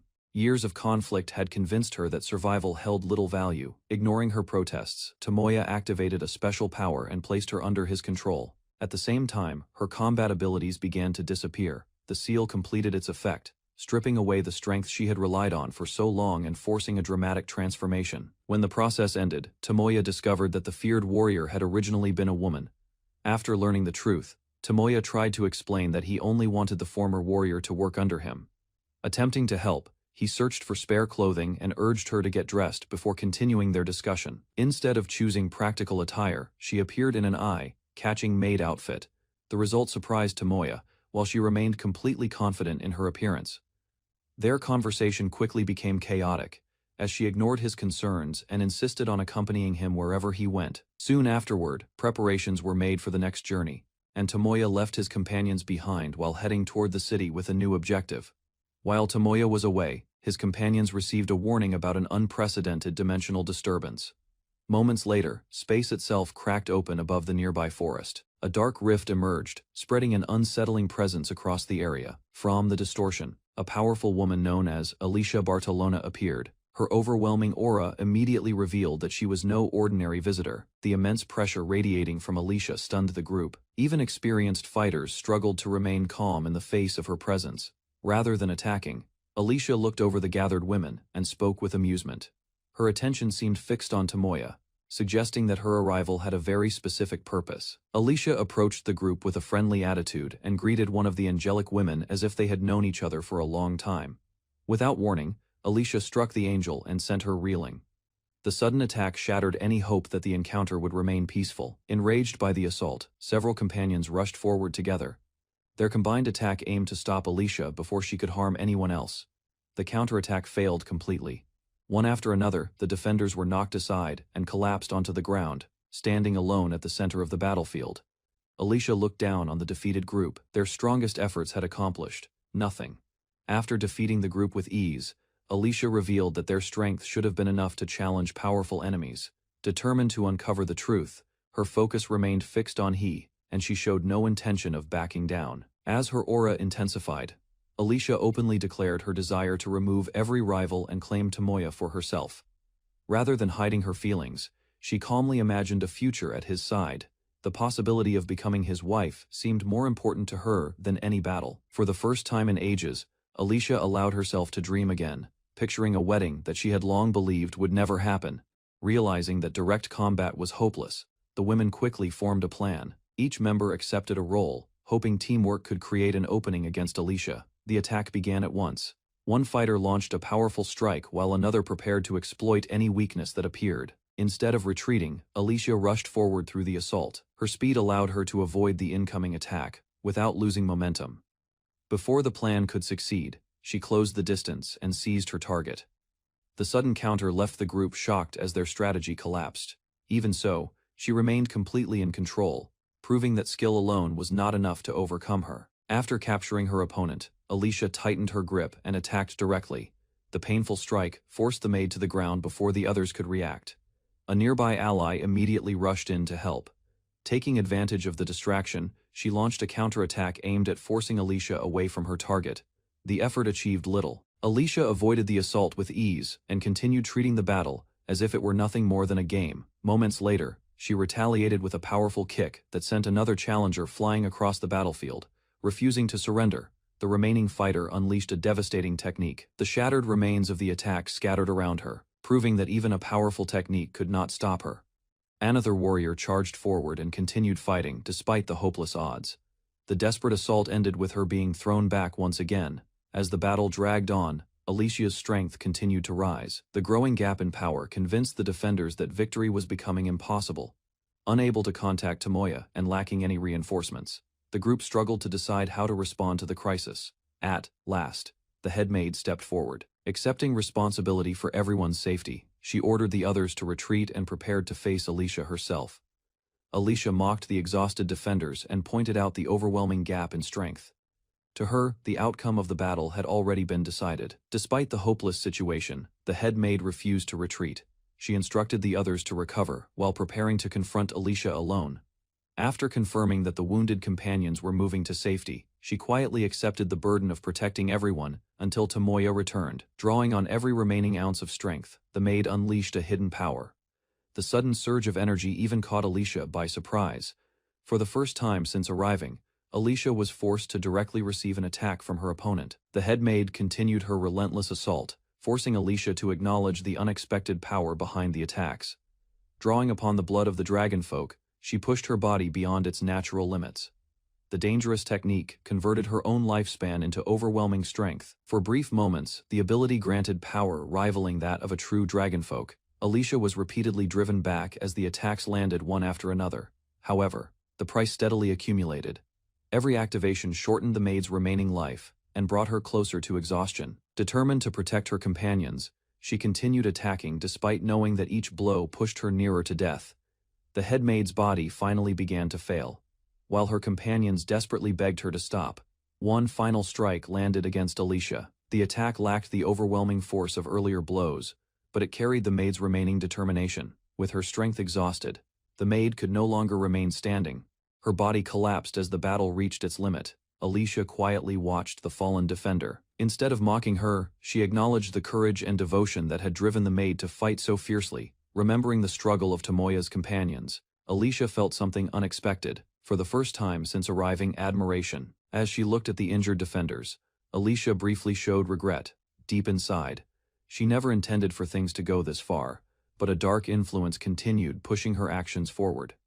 The hesitation vanished moments later. A surge of sinister power overwhelmed her mind, dramatically increasing her strength. While Alicia embraced her obsession with Tomoya, another of his companions struggled to stand. Clinging to her faith, the young woman declared that neither she nor the others could afford to die. Her determination remained unshaken even against impossible odds. Remembering Tomoya's kindness and courage, she held firmly to a single belief, no matter how desperate the situation became. Hope remained alive as Tomoya finally answered the desperate call, arriving just before Alicia could strike again. A horned woman was suddenly struck by a powerful attack, leaving a massive wound in her body. Shock spread across her face as the unexpected blow disrupted the battle. Meanwhile, a hidden skill activated automatically. A new body began to form, while emergency conditions removed previous restrictions to ensure survival. Soon afterward, a large magic circle appeared in the sky. Under its influence, a mysterious object descended toward the waiting group. From the object emerged a small girl connected to mechanical wings. Strange energy surrounded her as several figures watched in silence. Without hesitation, the newly arrived being moved into action, marking the beginning of a powerful intervention. After confirming the battle was over, the mechanical girl praised everyone's efforts and announced the start of a recovery program for the fallen. Her first target was Marianne Victoria, whose life had been lost during the conflict. The group watched closely as preparations began. With several systems activated, a powerful resurrection spell spread across the battlefield and surrounded its target with light. Moments later, signs of recovery appeared. Relief grew among the gathered companions as Marianne slowly regained her condition. Although her lifespan could not be fully restored, the process succeeded. Soon afterward, Marianne returned to life, bringing hope to everyone present. A sacred resurrection spell ignited across the battlefield. Powerful divine energy gathered around the fallen woman as the revival process reached its final stage. She regained her form while the surrounding magic slowly faded away. Shortly afterward, the mechanical girl informed her that her exhausted lifespan had been restored with an additional 1,000 years. Realizing what had happened, Marianne approached her savior and expressed deep gratitude. Respect replaced her confusion as she accepted her second chance at life. Moved by Marianne's loyalty and determination, the mechanical girl acknowledged her noble spirit and urged her to value the life she had regained. After accepting the advice, Marianne promised to treasure her restored life. The mechanical girl then shifted her attention toward another unfinished matter. Standing alone on the battlefield, the small guardian prepared to deal with the horned woman whose condition had been left unresolved during the recovery efforts. Suddenly, the demon woman revealed her overwhelming strength and declared her confidence. Rather than showing concern, the mechanical girl calmly explained that she had simply chosen not to appear earlier. The demon woman responded with suspicion and frustration. As tensions rose, the guardian introduced herself as an AI support system created to assist life in another world. Facing the horned woman directly, the mechanical girl revealed that she had been watching events from the very beginning. Instead of accepting the offer, the demon woman mocked the claim and prepared for battle. Without warning, she launched a fierce attack. The mechanical girl avoided serious harm and responded before the assault could continue. A strange ability activated and began absorbing the darkness within her opponent. Agony spread through the demon woman as the process took effect. Gradually, the corruption buried deep inside her heart started to break apart. Forced away from the battlefield, she struggled to understand the unfamiliar change. As the corruption was pulled away, Alicia suffered intense pain. Rage and confusion overwhelmed her, while the dark force resisted being separated from its host. Observing the reaction, the mechanical girl concluded that stronger measures were necessary. She calmly prepared the next stage of the purification process. Meanwhile, Alicia's body continued to be consumed by the accumulated darkness. The realization confirmed that the corruption had grown far beyond normal limits. Determined to save her, the mechanical girl unleashed a harsher method. Powerful energy restrained Alicia, while extracting the source of the corruption from within. Strange visions appeared as the extraction advanced, bringing Alicia closer to freedom from its control. As the extraction continued, countless undead warriors suddenly emerged from the darkness. Their appearance transformed the battlefield into a dangerous sea of enemies. Several companions prepared to fight, alarmed by the overwhelming numbers. Despite their concern, the mechanical girl remained completely calm. Without hesitation, she activated multiple high-level spells. At the same time, vast magical energy gathered around her as she targeted the undead army. Moments later, a devastating attack swept across the battlefield. Brilliant power erupted outward and engulfed the advancing horde. The spectators watched in astonishment as the mechanical girl continued displaying unimaginable magical abilities. The final wave of destruction struck the battlefield, leaving a massive crater behind. With the undead army eliminated, attention returned to Alicia's purification. Deciding the process had gone on long enough, the mechanical girl prepared a direct solution. In an instant, she unleashed a precise martial technique and struck Alicia at close range. Alicia collapsed in pain while the mechanical girl calmly assigned her companions to watch over her condition. Drawing upon multiple combat records, the small guardian began the final purification stage, determined to remove every remaining trace of darkness from Alicia's body. Drawing on multiple abilities at once, the mechanical girl merged several powerful spells. The gathering energy shocked even the experienced observers watching nearby. Once the preparation was complete, she unleashed the attack without hesitation. Brilliant streams of magic surged forward toward the trapped target. At the same time, a multi-layered barrier sealed Alicia inside a restricted space. Escape became impossible as the purification entered its decisive phase. An overwhelming lance of holy power pierced through the darkness surrounding her. Every remaining trace of corruption was struck by the concentrated assault. Soon afterward, a massive explosion consumed the battlefield. Thick clouds and raging energy filled the sky as the final purification reached its climax. As the explosion faded, the mechanical girl declared the purification complete. The remaining darkness finally lost its hold, leaving the battlefield silent. Without wasting time, she prepared one final divine procedure. Complex magic circles formed around her as the restoration process began. Sacred energy flowed into Alicia's body and repaired the damage caused by the corruption. The final traces of darkness vanished under the overwhelming holy power. Moments later, Alicia collapsed peacefully onto the ground. For the first time, her expression showed neither pain nor hostility. The companions gathered around her in disbelief. Realizing that Alicia had truly been saved, they decided to bring her back to the mansion and continue her recovery there. Back at the mansion, Alicia was placed in a room to recover while the others watched over her. During the discussion, Isis explained that strict conditions had prevented her from intervening sooner. Further details revealed that the rules were created by her creator to prevent interference before critical situations reached a certain level of danger. Despite the complicated regulations, Isis admitted she found them amusing. The unusual circumstances had allowed her to participate at the perfect moment. Later attention returned to Alicia as she rested on the bed. The group quietly checked on her condition and awaited her recovery. While recovering in the mansion, Alicia questioned why she had been saved, despite being an enemy. Those words broke through Alicia's remaining doubts. Overwhelmed by emotion, she finally released the pain she had carried for so long. Soon afterward, the discussion shifted to Tomoya. Isis revealed that she could not meet him yet, because certain circumstances still prevented their encounter. Before leaving, Isis asked that the truth remain secret for the time being. The others reluctantly accepted her request and kept the matter to themselves. To protect future relationships, she suggested presenting the outcome as Alicia's own decision to surrender and change her path. Just as the situation seemed settled, Isis made an unexpected announcement. Alicia listened in confusion as the small guardian revealed her next plan. Without hesitation, Isis began removing Alicia's demonic traits. The sudden process startled Alicia and left her completely unprepared. Although frightened by the unexpected change, Alicia quickly realized no harm was intended. The dramatic reaction drew attention from far beyond the room, bringing the peaceful atmosphere to an abrupt end. While flying toward the battlefield, Tomoya learned that Maria and the others had already captured Alicia, the demon goddess of war. Concern crossed his face as no report had arrived. Without any news, he assumed the battle must have been difficult.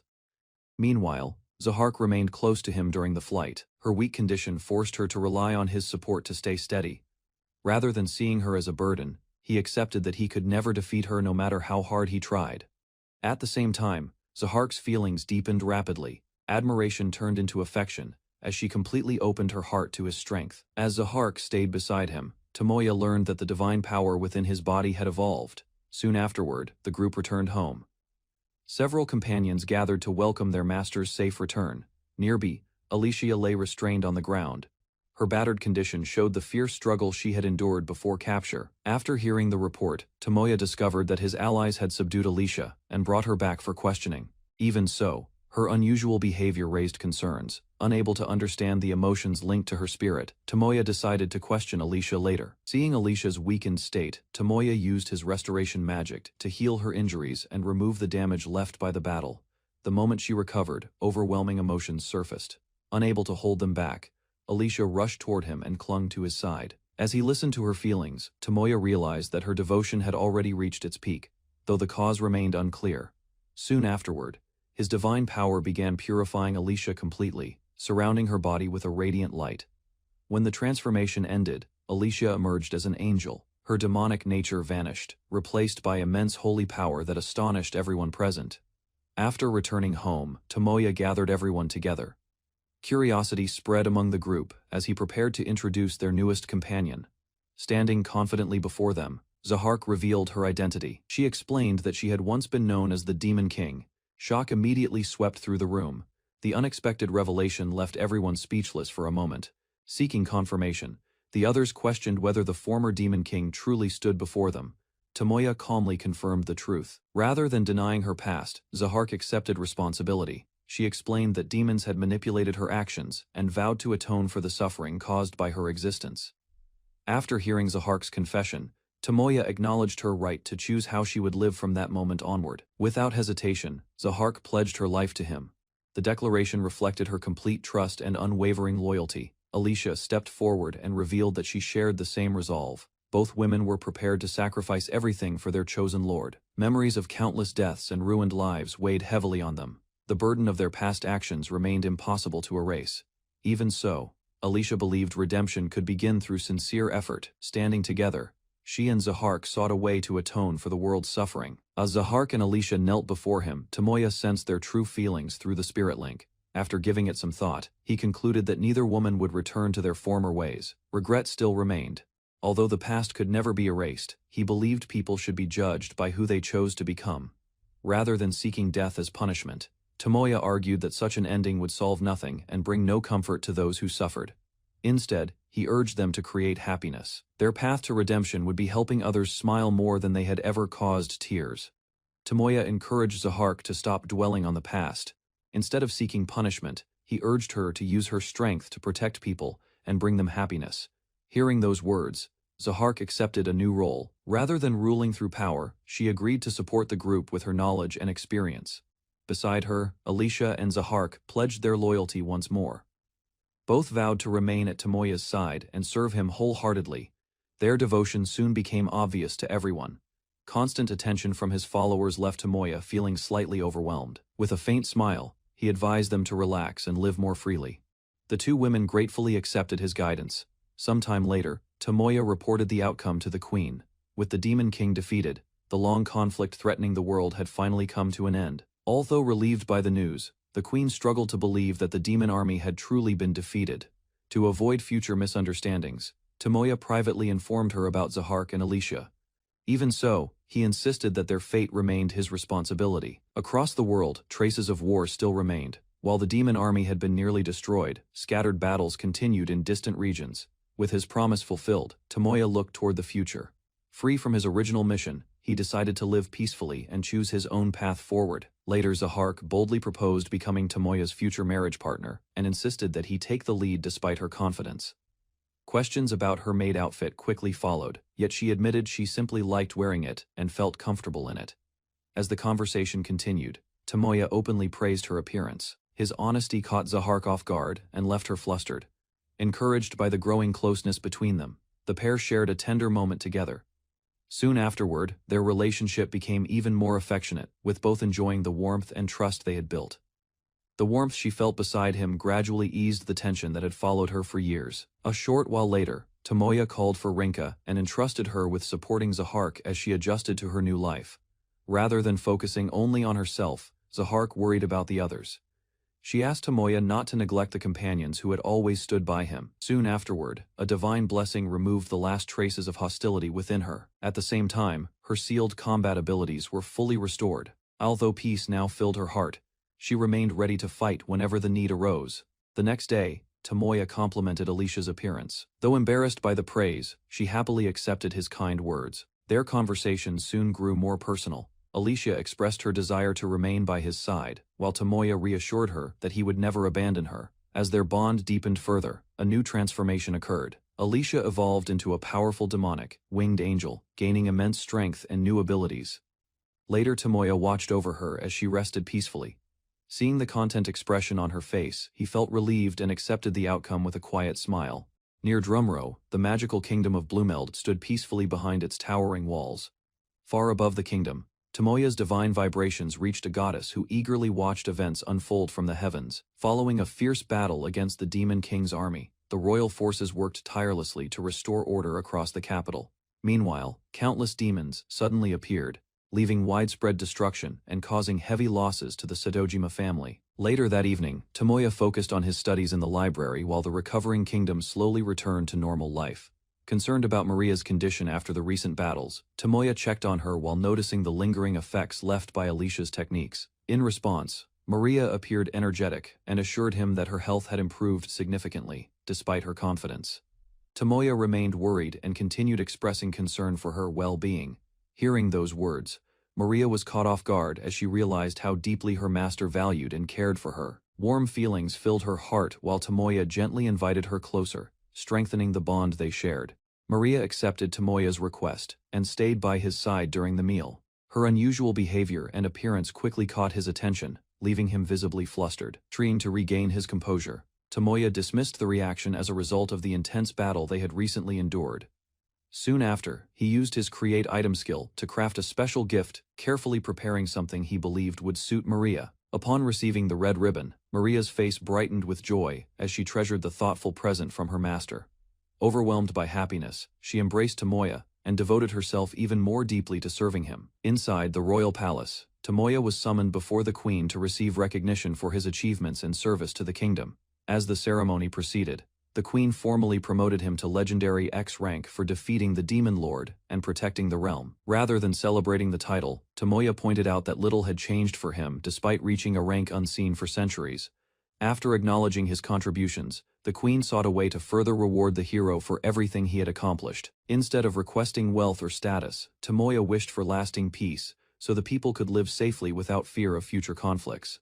The queen publicly praised Tomoya's achievements and promised to restore peace and happiness throughout the kingdom after the war. Later, a private discussion followed, as she explained that governing the realm required more than good intentions and simple promises. Although uninterested in rewards, Tomoya listened, while the queen prepared to offer something she believed would be useful. Rather than granting treasure, she presented a royal ring linked to the kingdom's authority and economic system. With that symbol of trust, Tomoya gained the ability to create official currency and hold influence across the entire nation. Tomoya hesitated after receiving the queen's offer, but Maria confidently assured him that she could help manage the responsibility. Rather than handling everything alone, he was encouraged to leave the complicated task to those capable of supporting him. During the discussion, an unusual proposal emerged, creating a peaceful nation where Tomoya and his companions could live freely after the war. After giving the idea serious thought, he concluded that building a new country could become a worthwhile goal in the absence of the Demon King's threat. Several days later, Tomoya focused on the practical side of the plan, beginning with ways to generate resources and foreign income. As plans for the new nation progressed, Maria suggested establishing a trading company and placing Tomoya at its head to attract attention and business opportunities. Although the idea sounded excessive, Tomoya found himself unexpectedly presented as the company's president. To strengthen commerce, the group considered using rare attractions and unique resources that neighboring countries would find valuable, while others volunteered to handle daily operations. Additional proposals continued to arrive from Tomoya's companions. Soon afterward, another ambitious project emerged when they proposed creating an adventurers' clan with Tomoya serving as its leader. As preparations for the new adventurers' clan continued, the group reviewed the major organizations that already dominated the Drumrow Guild. Attention soon shifted to female adventurers, many of whom struggled to gain fair treatment and opportunities within existing teams. Because adventuring was largely controlled by men, women who tried to establish their own groups often faced resistance and prejudice. Drawing from years of experience, the companions explained that this problem extended beyond one city and affected many regions. After hearing their concerns, Tomoya approved the creation of a new clan that would welcome and support female adventurers without discrimination. Approval for the new clan, one of Tomoya's companions thanked him for supporting the idea and helping make it possible. A short while later, Maria stepped forward with a suggestion of her own regarding the growing number of visitors arriving at the estate. Since people came every day seeking opportunities and guidance, the group began discussing ways to better organize and assist them. Drawing from her observations, Maria proposed recruiting promising newcomers who could contribute to the expanding business association. Hearing this, Tomoya realized that many people had developed remarkable loyalty toward him, even without any magical bond connecting them. As the discussion continued, Maria explained that trusted companions could help prevent conflicts and strengthen the foundation of their growing enterprises. Rather than being surprised by their loyalty, the group believed it came naturally from the way Tomoya treated those around him. Listening carefully, Tomoya came to understand that trust and security were especially important to people who had faced difficult lives in the past. In response, he promised to support everyone whenever they needed help, and encouraged them to approach him without hesitation. Seeing their dedication, Tomoya felt satisfied knowing that each member was working hard toward their shared future. As the organization took shape, Maria proposed naming it the Sadojima Trading Company, believing the name would attract trust and recognition. Although Tomoya found the choice slightly embarrassing, the others quickly expressed their approval and support. Once the name was settled, attention shifted toward identifying products that could benefit both nobles and ordinary citizens. Drawing on knowledge from other worlds, Maria introduced a mana recovery potion that could become a valuable commercial product. After reviewing its potential, Tomoya realized the potion would be highly profitable due to strong demand and their ability to produce it independently. While discussing the mana potion business, the group realized that producing each bottle required costly materials and large amounts of magic crystals. Instead of accepting those limitations, Maria proposed an alternative method and handed Tomoya a bottle of ordinary water for a test. Following her instructions, Tomoya infused the water with magical energy and successfully transformed it into something entirely different. To everyone's surprise, Maria explained that a more effective mana potion could be created using pure magic power rather than expensive materials. From that discovery, the group began studying the world's spiritual nature to better understand how the new method worked. Maria explained that the new potion-making method demanded an enormous amount of magical power, making it impossible for ordinary people to reproduce. After hearing the requirements, Tomoya confirmed that only individuals with exceptional magic reserves could perform the process successfully. Because of his overwhelming abilities, he gained the advantage of producing large quantities of mana potions in a very short time. Rather than ignoring potential risks, Tomoya considered how competitors might react once the business entered the market. To strengthen their position, Maria proposed selling the potions under an officially approved brand while preparing additional products for future demand. While discussing future products, Maria revealed a new item she had been secretly developing and presented it to Tomoya. After examining the design, he learned that creating the product had required a great deal of effort and careful experimentation. Rather than targeting ordinary customers, Maria planned to introduce the luxury item to noblewomen first. Confident in her strategy, she expected fashion-conscious nobles to spread interest quickly through their social circles. Unlike the mana potions, this exclusive product could not be mass-produced, allowing it to remain rare, valuable, and highly profitable. After reviewing the new product plans, Tomoya found himself surrounded by his companions and quietly enjoyed the rare moment of peace and happiness. By the end of the day, Tomoya felt optimistic about the future, knowing his companions were fully committed to helping their ambitious plan succeed. A gentle voice reached Tomoya while he drifted through a strange white space, barely aware of his surroundings. Drawn by the sound, he moved forward as the voice repeatedly called his name and guided him closer. Before long, a goddess appeared and tried to wake him, carefully observing his confused state. Hearing her use an embarrassing nickname instantly snapped him awake, and his calm expression vanished in frustration. Once he recognized the goddess, Tomoya wondered if another mistake had brought them together. However, she explained that her visit was not an accident. The goddess bowed her head and thanked Tomoya for defeating the Demon King and restoring balance to the world. Although surprised, he felt the gratitude came much later than expected. Rather than accepting the praise immediately, Tomoya joked about the strict rules that seemed to govern even divine beings. Curious, he questioned why a creator god could not simply ignore those restrictions and act more freely. As the discussion continued, Tomoya also wondered whether the blessings she had granted him were far too powerful. Calmly, the goddess revealed that those abilities depended on the user's own strength and virtue, making their true potential different for every individual. The goddess explained that Tomoya's blessings responded to the strength of his desires, remembering a desperate moment on a dangerous mountain. That explanation also helped him understand why he had appeared in such an unusual location after arriving in the new world. According to the goddess, Tomoya's strong determination allowed many of his skills to develop far beyond normal limits, when she pointed out that his desire to make others happy counted, as a wish for someone else's sake. Finally, the goddess noted that his victories and the happiness surrounding him were possible because his actions had consistently placed others before himself. The goddess informed Tomoya that his mission in the world was complete.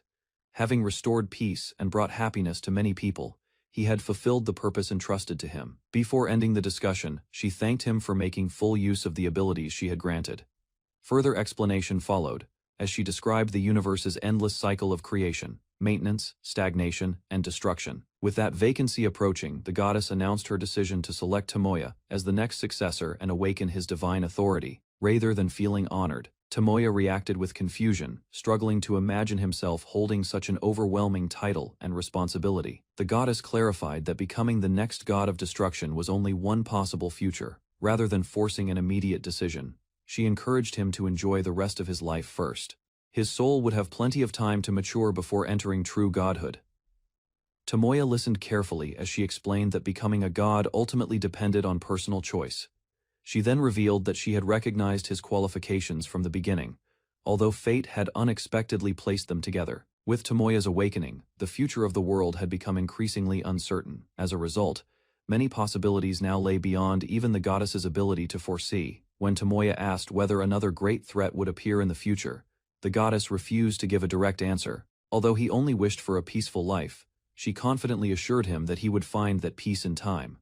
Without warning, the goddess suddenly embraced and kissed him, leaving Tomoya completely stunned by the unexpected gesture. Afterward, she strengthened her blessings upon him and encouraged him to continue living normally. Before departing, the goddess reacted playfully to Tomoya's request for honesty. Meanwhile, his frustration grew as he realized she was still keeping certain things hidden from him. After their conversation ended, the goddess opened a portal beneath Tomoya and cheerfully sent him back. 2 months passed after the Demon King's defeat. During that time, Tomoya focused on helping rebuild the kingdom, while receiving regular reports on its progress. One report revealed that abundant funding and stable management had successfully transformed many former refugees into productive workers. Despite those achievements, a major issue remained. Thousands of immigrants had settled in the region, creating a growing demand for resources and infrastructure. Reviewing the situation, Tomoya learned that transportation posed the greatest challenge, with rebuilding efforts consuming manpower and materials. Since only Tina and Tifa could communicate with spirits, the problem had remained unresolved for some time. After hearing the details, Tomoya considered supplying additional magical power himself. However, the forest residents explained that they were unable to negotiate directly with the spirits. Confident in his vast magical reserves and recovery abilities, Tomoya believed he could handle the burden if more energy was required. Understanding the situation, everyone agreed that meeting the ruler of the spirits was the best solution. Guided by Tina and Tifa, the group prepared to travel deeper into the forest toward a sacred gathering place where spirits assembled. Tina and Tifa argued over accompanying Tomoya into the spirit forest, while he watched their rivalry with amusement. Soon afterward, a guild request arrived asking for an investigation of ancient ruins hidden within the forest. Seeing an opportunity to handle multiple tasks at once, Tomoya organized the party, planned a visit to the elven village. Tomoya prepared to leave for an important trip and entrusted the mansion to the girls. After assigning responsibilities, he departed the next morning with confidence that everything would be managed properly. Soon afterward, he traveled alongside Tina, the princess of the High Elves. Their journey began as they headed toward their destination. Among his companions was Zahark, the former demon king. Beneath her calm appearance, she often revealed a softer side when relaxing. Despite her innocent look, she possessed a mischievous and unpredictable nature. Having regained the magic she once held as a demon, she carried herself with grace and supported Tomoya throughout the journey. While traveling with his companions, Tomoya decided to test one of his transfer magic abilities. During the flight, he reflected on Miseri, his former girlfriend, reincarnated into the same world she had spent years searching for him, and the memory deeply moved him. Along the way, Tina's fellow elves from her village gathered and joined the expedition. Their numbers increased as more companions arrived to support the mission. After assembling the group, Tomoya guided everyone above the Forest of Spirits and headed toward their target location. Soon he sensed a powerful reaction near a lake, determining that it came from a Spirit King and carried no hostility. Following the Spirit King's reaction, Tomoya and the others descended beside a quiet lake, hidden within the forest. Upon reaching the shore, they noticed the area felt different from the outside world. A calm atmosphere surrounded the lake. To communicate with the Spirit King properly, Tina removed her clothing and explained that nothing should interfere with spirit power. After hearing the plan, he felt relieved and entrusted the task to her. Tina then stepped forward to begin the ritual. Moments later, she entered the lake and released her power. A bright presence emerged from the water, signaling that the Spirit King had responded to the summons. A mysterious space opened before Tomoya and Tina after the summoning succeeded, realizing they had entered a realm where conscious spirits existed. Soon, Tina respectfully requested an audience with the Spirit King. In response, an ancient presence acknowledged her lineage and recognized Tomoya's unusual power. As the conversation continued, the Spirit King introduced itself as the ruler overseeing the spirits that governed the forest. It then asked the purpose of their visit. Tomoya questioned the relationship between the Spirit King and the many spirits under its command. After sensing Tomoya's extraordinary nature, the Spirit King recognized that he existed on a higher level than ordinary humans. The Spirit King found it difficult to believe that a human had reached such a high level of existence. After hearing the explanation, the Spirit King suggested a direct comparison of power. Tina encouraged the test, believing it would reveal the truth more clearly than words. Accepting the challenge, Tomoya released a portion of his divine energy. Waves of immense power spread through the realm. Almost immediately, he realized the display was overwhelming the Spirit King. Concern crossed his face as the pressure continued to build. Unable to withstand the force, the Spirit King panicked and desperately tried to stop the demonstration. Surprised by her appearance, Tomoya learned that she had not expected a god to descend into the forest personally. As they continued talking, she explained that she now possessed a physical body within that realm. To demonstrate her strength, the Spirit King unleashed a portion of her power. Violent energy swept across the area, showing that she could easily devastate an army alone. Rather than demanding tribute, Tomoya simply asked for the forest's blessing. The request surprised the Spirit King. Impressed by his generosity, she gladly granted access to everything within the forest. In return, Tomoya offered some of his own magical power, completing the exchange peacefully. After completing the agreement, Tomoya discussed the use of forest resources. For the time being, he chose to gather only the plants needed for construction. Concerned about disturbing the ecosystem, he asked whether harvesting the plants would cause problems. Looking over the vast woodland, Tomoya learned that his magical energy alone could restore the entire spirit forest within a week if necessary. Hearing that the spirits could quickly regenerate any consumed resources, he realized there was no risk of damaging the forest. Satisfied with the arrangement, Tomoya informed his companions that building materials would no longer be an issue. After resolving the material shortage, Shizune pointed out another benefit. The forest could also provide edible plants. While discussing reconstruction plans, Tomoya mentioned the need to wait for selected crops to mature.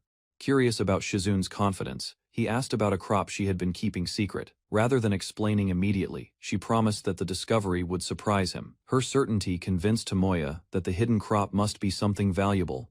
The possibility sparked his interest and raised his expectations. With that matter settled, he shifted his attention back to the main objective. The group then decided to continue their investigation of the ancient ruins. Tomoya assigned Alicia and the elves skilled in transfer magic to continue investigating the forest while he organized the rest of the group. As the teams separated, one companion noticed Alicia staying unusually close to him, giving the impression of a devoted wife. Hearing the remark, the angelic woman calmly admitted that Alicia's behavior resembled that of a married partner. Although Alicia denied the comparison, she still chose to remain near Tomoya as the discussion continued. Meanwhile, a maid stepped forward with a suggestion, directing Tomoya and Misaki toward the ruins, while showing careful attention to the mission. After assigning the investigation teams, Tomoya accepted the maid's proposal and entrusted her with managing the remaining work while he headed for the ruins with Misaki.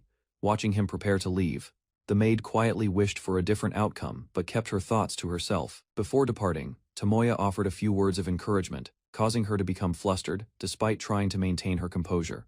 Once he was gone, Alicia noticed the maid's reaction and gently explained that the girl had always wanted the chance to explore alongside him. Alicia speculated that the maid might be trying to overcome her feelings while reassuring herself that the dungeon expedition would proceed without trouble. While flying toward the ruins, Tomoya eagerly suggested going on an adventure together and asked Alicia to teach him proper dungeon exploration. Meanwhile, another companion observed the situation and concluded that Misaki seemed jealous of Alicia's close relationship with him.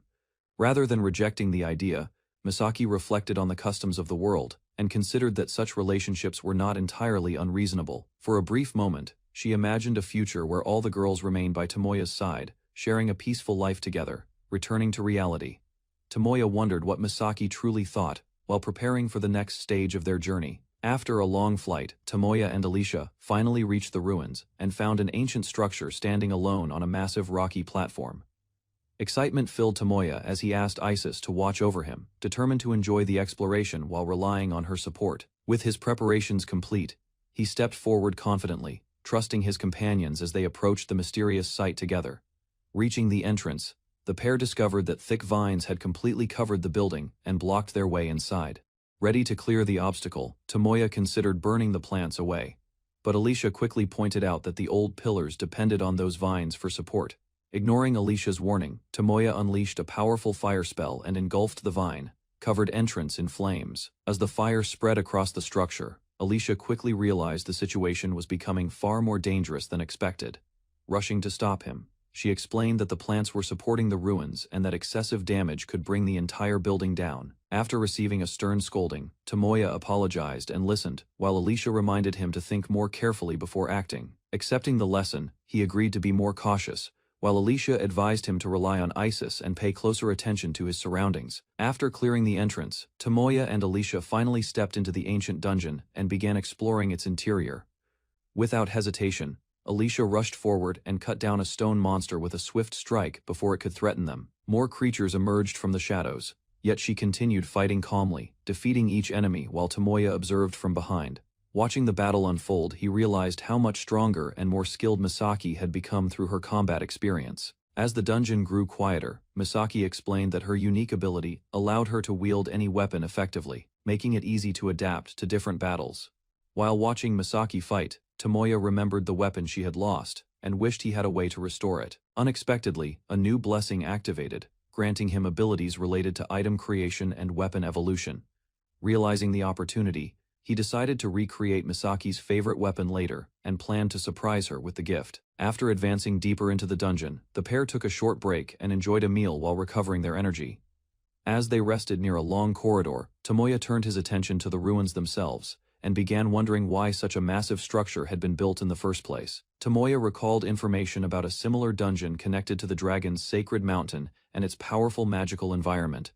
Drawing from his experience, he explained how the overwhelming concentration of magic had nearly prevented him from progressing through that dungeon. Meanwhile, Alicia's investigation of a defeated researcher uncovered documents containing extensive information about demons and their activities. Reviewing the findings, the group concluded that a dangerous experiment involving demonic magic had triggered the tragedy that destroyed the sacred mountain dragon tribe. After piecing everything together, Tomoya compared the situation to completing a difficult game, feeling as though he had reached the end of one chapter.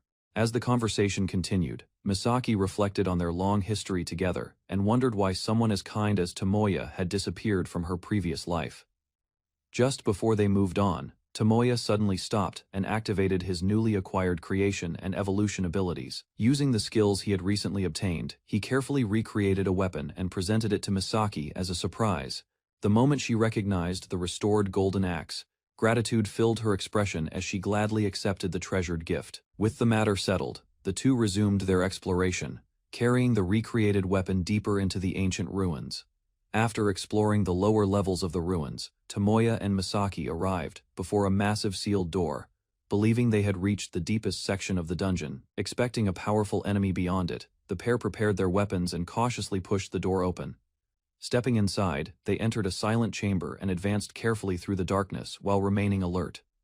Moments later, the heavy door suddenly slammed shut behind them, causing both adventurers to stop in surprise. Without warning, a mechanical voice echoed throughout the room, identifying them as intruders and announcing the activation of the dungeon's counterattack system.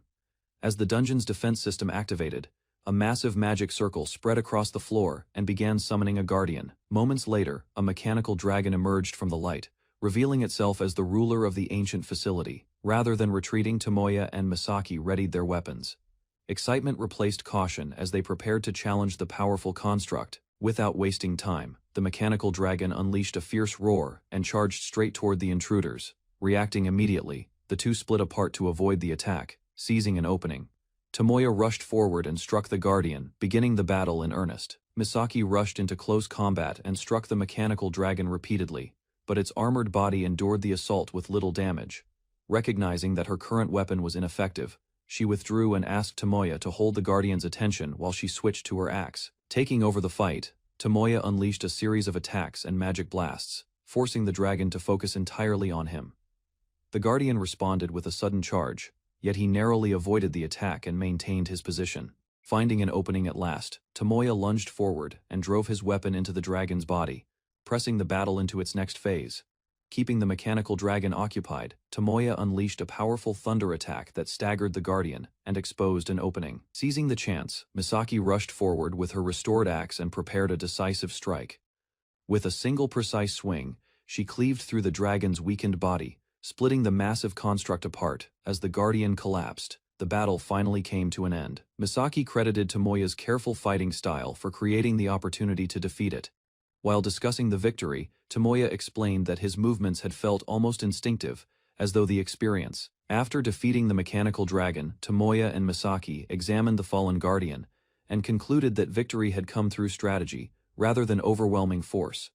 Studying its appearance, they noticed similarities to the dragons of the sacred mountain and began questioning the creature's true origin. Drawing on her knowledge, Misaki compared the guardian to powerful bosses from games.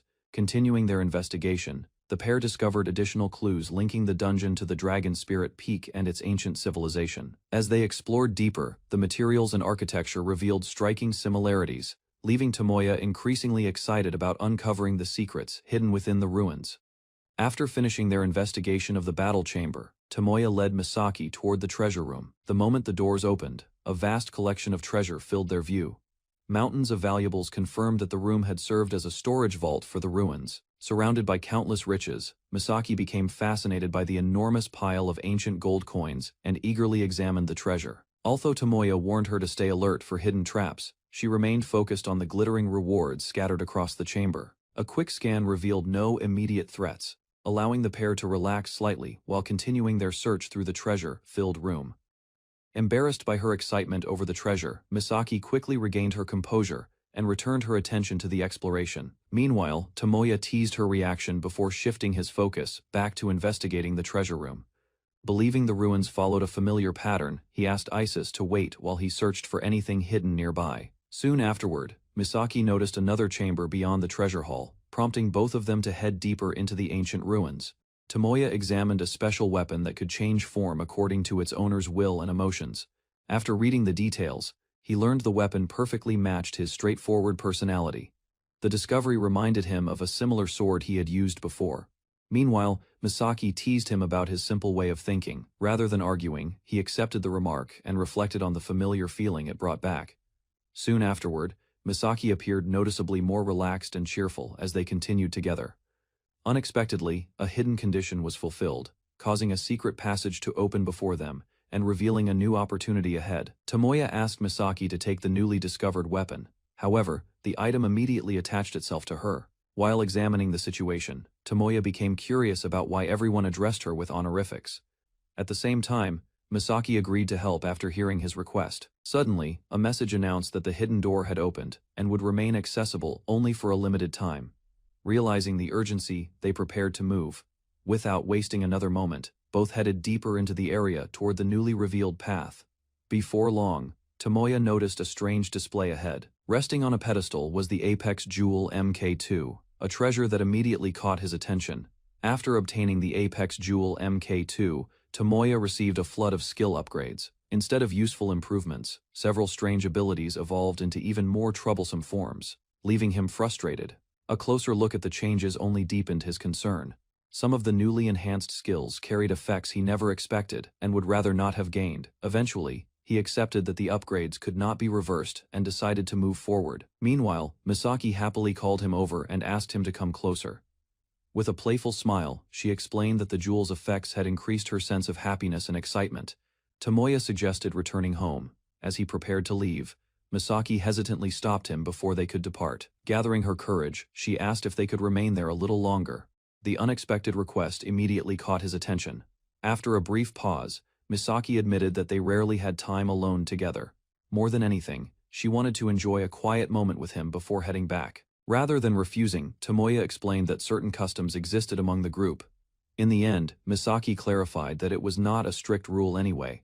Hearing that, Tomoya agreed to stay, allowing the two to spend a little more time together. Accepting Misaki's request, Tomoya decided to spend more time with her, wanting to make the moment special. A playful remark left Misaki flustered for a second, though her smile quickly returned as she followed his lead. Soon afterward, Tomoya carried her away and headed toward a place where they could relax without interruptions. Curiosity replaced her confusion as they moved. Moments later, they arrived beneath a breathtaking star-filled sky, surrounded by endless lights and a glowing moon. Both admired the peaceful scenery, resting comfortably in his arms. Misaki felt completely at ease. Far from everyone else, the two quietly enjoyed their private time together. While gazing at the starry sky, Tomoya reflected on his past life. Compared to the loneliness he once carried, his new life had given him companions and happiness he never expected. As those thoughts surfaced, Misaki openly expressed feelings she had been unable to share before.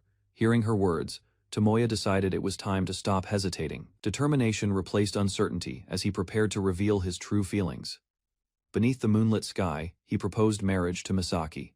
The sudden declaration completely caught her off guard. Instead of immediately celebrating, Misaki became overwhelmed by another concern.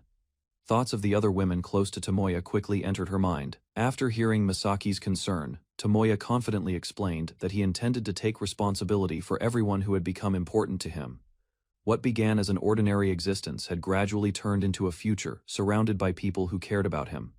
Rather than choosing between them, Tomoya resolved to make everyone happy. His decision came from a sincere desire to protect the bonds he had formed. Although she criticized his reasoning, Misaki could not hide her joy. The proposal itself meant far more to her than the awkward explanation behind it. In the end, happiness won over embarrassment. Smiling through her emotions, Misaki accepted the moment. After making up his mind, Tomoya decided to use one of his special creation abilities. Holding Misaki close, he prepared a gift to symbolize the promise they had just shared. The item formed a spiritual bond between them and strengthened the connection they already felt. Rather than stopping there, Tomoya attempted to follow a marriage tradition from his previous world. Caught completely off guard, Misaki froze as she tried to understand what had just happened. The significance of the moment slowly began to sink in. Overwhelmed by joy, she threw her arms around Tomoya and held him tightly. At last, her happiness could no longer be contained. Still holding Misaki in his arms, Tomoya decided that if he was going to make a commitment, he would eventually do the same for the others who shared his life. Hearing his decision, Misaki expressed her gratitude. Beneath the glowing night sky, the two quietly shared a heartfelt moment together. Later, they returned to the mansion. Inside, several members of the household were already waiting, creating an unexpectedly lively scene. Strange reactions from those around him suggested that something had changed while he was away. To his surprise, every woman present was already wearing a ring identical to Misaki's. The discovery left him wondering how the rings had appeared so quickly. Before long, the truth became clear as everyone realized the effects of his proposal had spread far beyond Misaki alone. Because of the divine blessing linked to the ring, identical rings appeared on the fingers of the other women connected to him. Along with the rings, the feelings and words from Tomoya's proposal had somehow reached everyone directly. Although the explanation sounded unbelievable, the evidence left little room for doubt. Tomoya could only accept that the strange event had really happened. New title and powerful bonuses activated within him. The massive increase in strength left Tomoya stunned by yet another outrageous upgrade. The sudden growth left him wondering whether the world's rules had completely broken around him. What was meant to be a personal ceremony soon expanded into a massive national event scheduled for 3 months later. Meanwhile, peaceful days returned to the mansion. Surrounded by the people closest to him, Tomoya enjoyed a calm and happy life, while waiting for the future to arrive. One day, a young girl quietly approached him, with a serious expression. Something important seemed to be on her mind. Gathering her courage, she expressed a sincere desire to stay by Tomoya's side and support him as much as possible. Before leaving, the young girl gently shared her feelings with Tomoya. Holding onto his hand, she wanted him to remember that someone would always care deeply about him. With that farewell, another chapter in Tomoya's extraordinary journey came to a close, while the next adventure waited just beyond the horizon. Tomoya visited the pioneer village and observed how it had grown through the arrival of many immigrants. Soon after, he met Sharo, a former mercafolk immigrant. She reported that the village was peaceful and that everyone had enough work. Meanwhile, the discussion turned to transportation. Current plans focused on solving the shortage and supporting future growth. After reviewing the situation, an immigrant management system was implemented to help organize and protect the women living in the settlement. Rather than expanding his harem, Tomoya chose to share the benefits of his abilities and improve opportunities for the village's children. Tomoya explained that he had already proposed to everyone and had no intention of increasing the number of love slaves carelessly. Suddenly, villagers rushed in with alarming news. A large group of magical beasts was advancing toward the settlement. Panic spread across the area as non-combatants were ordered to return home, while the fighters prepared for battle. Seeking accurate information, Tomoya asked about the enemy force. Reports estimated nearly 300 Fenrirers moving toward the village. Without hesitation, he headed out with Isis. Although Fenrirers rarely attacked people, recent incidents suggested this pack could not be ignored. Tomoya and Isis observed the approaching Fenrirers from a distance. While confirming the threat, they noticed something unusual among the front ranks. Closer inspection revealed 3 wolfkin riding the beasts. Their behavior showed no signs of hostility. Rather than preparing for an immediate fight, Tomoya decided to redirect the group. Allowing the Fenrirers to continue would put the village's hard-earned farmland at risk. As they moved forward, a loud howl echoed across the plain. The leading Fenrir appeared to signal the rest of the pack. Moments later, the wolfkin stepped forward from the formation. Surrounded by towering Fenrirers, they calmly waited as Tomoya approached to learn their purpose. Standing before the wolfkin group, Tomoya examined the 3 girls who had arrived with the Fenrirers. Without warning, the youngest girl rushed forward and embraced him. Her reaction left Tomoya completely stunned. Soon afterward, the other 2 joined in, surrounding him with affection. Confusion quickly spread as Tomoya struggled to understand what was happening. Amid the unexpected welcome, the girls continued clinging to him. Their excitement contrasted sharply with his bewildered expression. The wolfkin had not recently arrived in the area, revealing that the situation was far more complicated than Tomoya first believed. Still overwhelmed by the sudden attention, Tomoya denied having children. Isis suggested learning the girls' identities before jumping to conclusions. Realizing they had startled him, the 3 wolfkin stepped back and prepared to explain themselves properly. First, they revealed that their connection to Tomoya came through their mothers, who had conceived after receiving his help in the past. Shirayuri introduced herself and stated that she was searching for a husband to bear his descendants. Next, Priscilla cheerfully declared her intention to have children with him. Finally, Charlotte identified herself and thanked Tomoya for assisting the werewolf tribe long ago. Charlotte finally revealed the truth behind their origins. Her explanation connected the 3 girls to powerful figures Tomoya had encountered in the past. To Tomoya's shock, they were descendants of the former Silver Wolf Emperor and the Phantom Silver Wolf Emperor. For a moment, he could only stare in disbelief. Even Isis was left speechless by the unexpected revelation. After recovering from the surprise, the group moved to the village hall. There, they prepared to hear the full story behind the girls' journey. During the discussion, Charlotte explained that both she and Priscilla had once died. Their survival, she claimed, was linked to Tomoya's past actions. The 3 girls explained that their return to life was connected to Tomoya's awakening. His divine powers had unknowingly influenced events long after his previous encounters.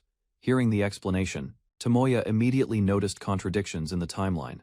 The details did not seem to match what he remembered about the former wolf emperors. As the discussion continued, the girls pointed toward a sacred forest and identified Tomoya as Priscilla's father, adding another layer to the confusing story. Without hesitation, Priscilla announced her plan to have children with him and strengthen her bloodline. Charlotte admitted teaching her descendants, prompting Tomoya to blame her for the strange family education. According to ancient rules, those carrying exceptional potential were naturally drawn to his lineage. To support her claim, she explained that fate itself guided these individuals together. Their meeting was not coincidence, but the result of forces beyond ordinary understanding. Although surprised, Tomoya listened as she pointed out several talented people already living around him. After giving it some thought, he began naming candidates. Maria stood out because of the dormant Dragon Ken power hidden within her. Next, attention turned to Ariel and Soniel. One possessed remarkable growth potential, while the other carried sealed transcendental abilities from a lost nation. Charnalot continued listing the extraordinary individuals connected to Tomoya. Among them were Misha, a rare divine beast, and Tina. The explanation expanded further as she mentioned Lululu, Alicia, and Zahark. Each possessed an unusual background that set them apart from ordinary people. Attention turned to heroes and reincarnated individuals. Their arrival in the same world seemed to follow an invisible path leading toward Tomoya. Even Lucia was included among those linked by destiny. Her connection strengthened the idea that many important figures had gathered around him. After reviewing every example, Tomoya reflected on the pattern. What once appeared to be random encounters now seemed guided by fate itself. According to the story, her previous life had been tied to someone who deeply loved both him and Shirayuri. Curiosity quickly shifted to another mystery.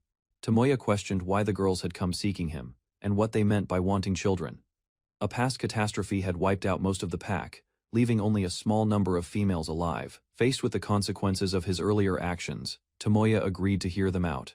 Their affection had already grown remarkably strong, despite meeting him only recently. Finally, Shirayuri explained that spiritual beings like herself faced unusual circumstances. Because of that, she believed having descendants with Tomoya would not be difficult at all. A new divine blessing suddenly activated, removing the restrictions that had limited Shirayuri and Charnalot. Before Tomoya could fully process that revelation, another notification appeared. The blessing of the Creator God continued to evolve, suggesting even greater changes ahead. Additional improvements soon followed, increasing various effects tied to Tomoya's abilities. Encouraged by his response, Shirayuri promised to support him as a wife. Meanwhile, Priscilla enthusiastically declared that she would do her best as well. With the atmosphere growing more serious, the girls presented their request. They asked Tomoya to form an official bond with them.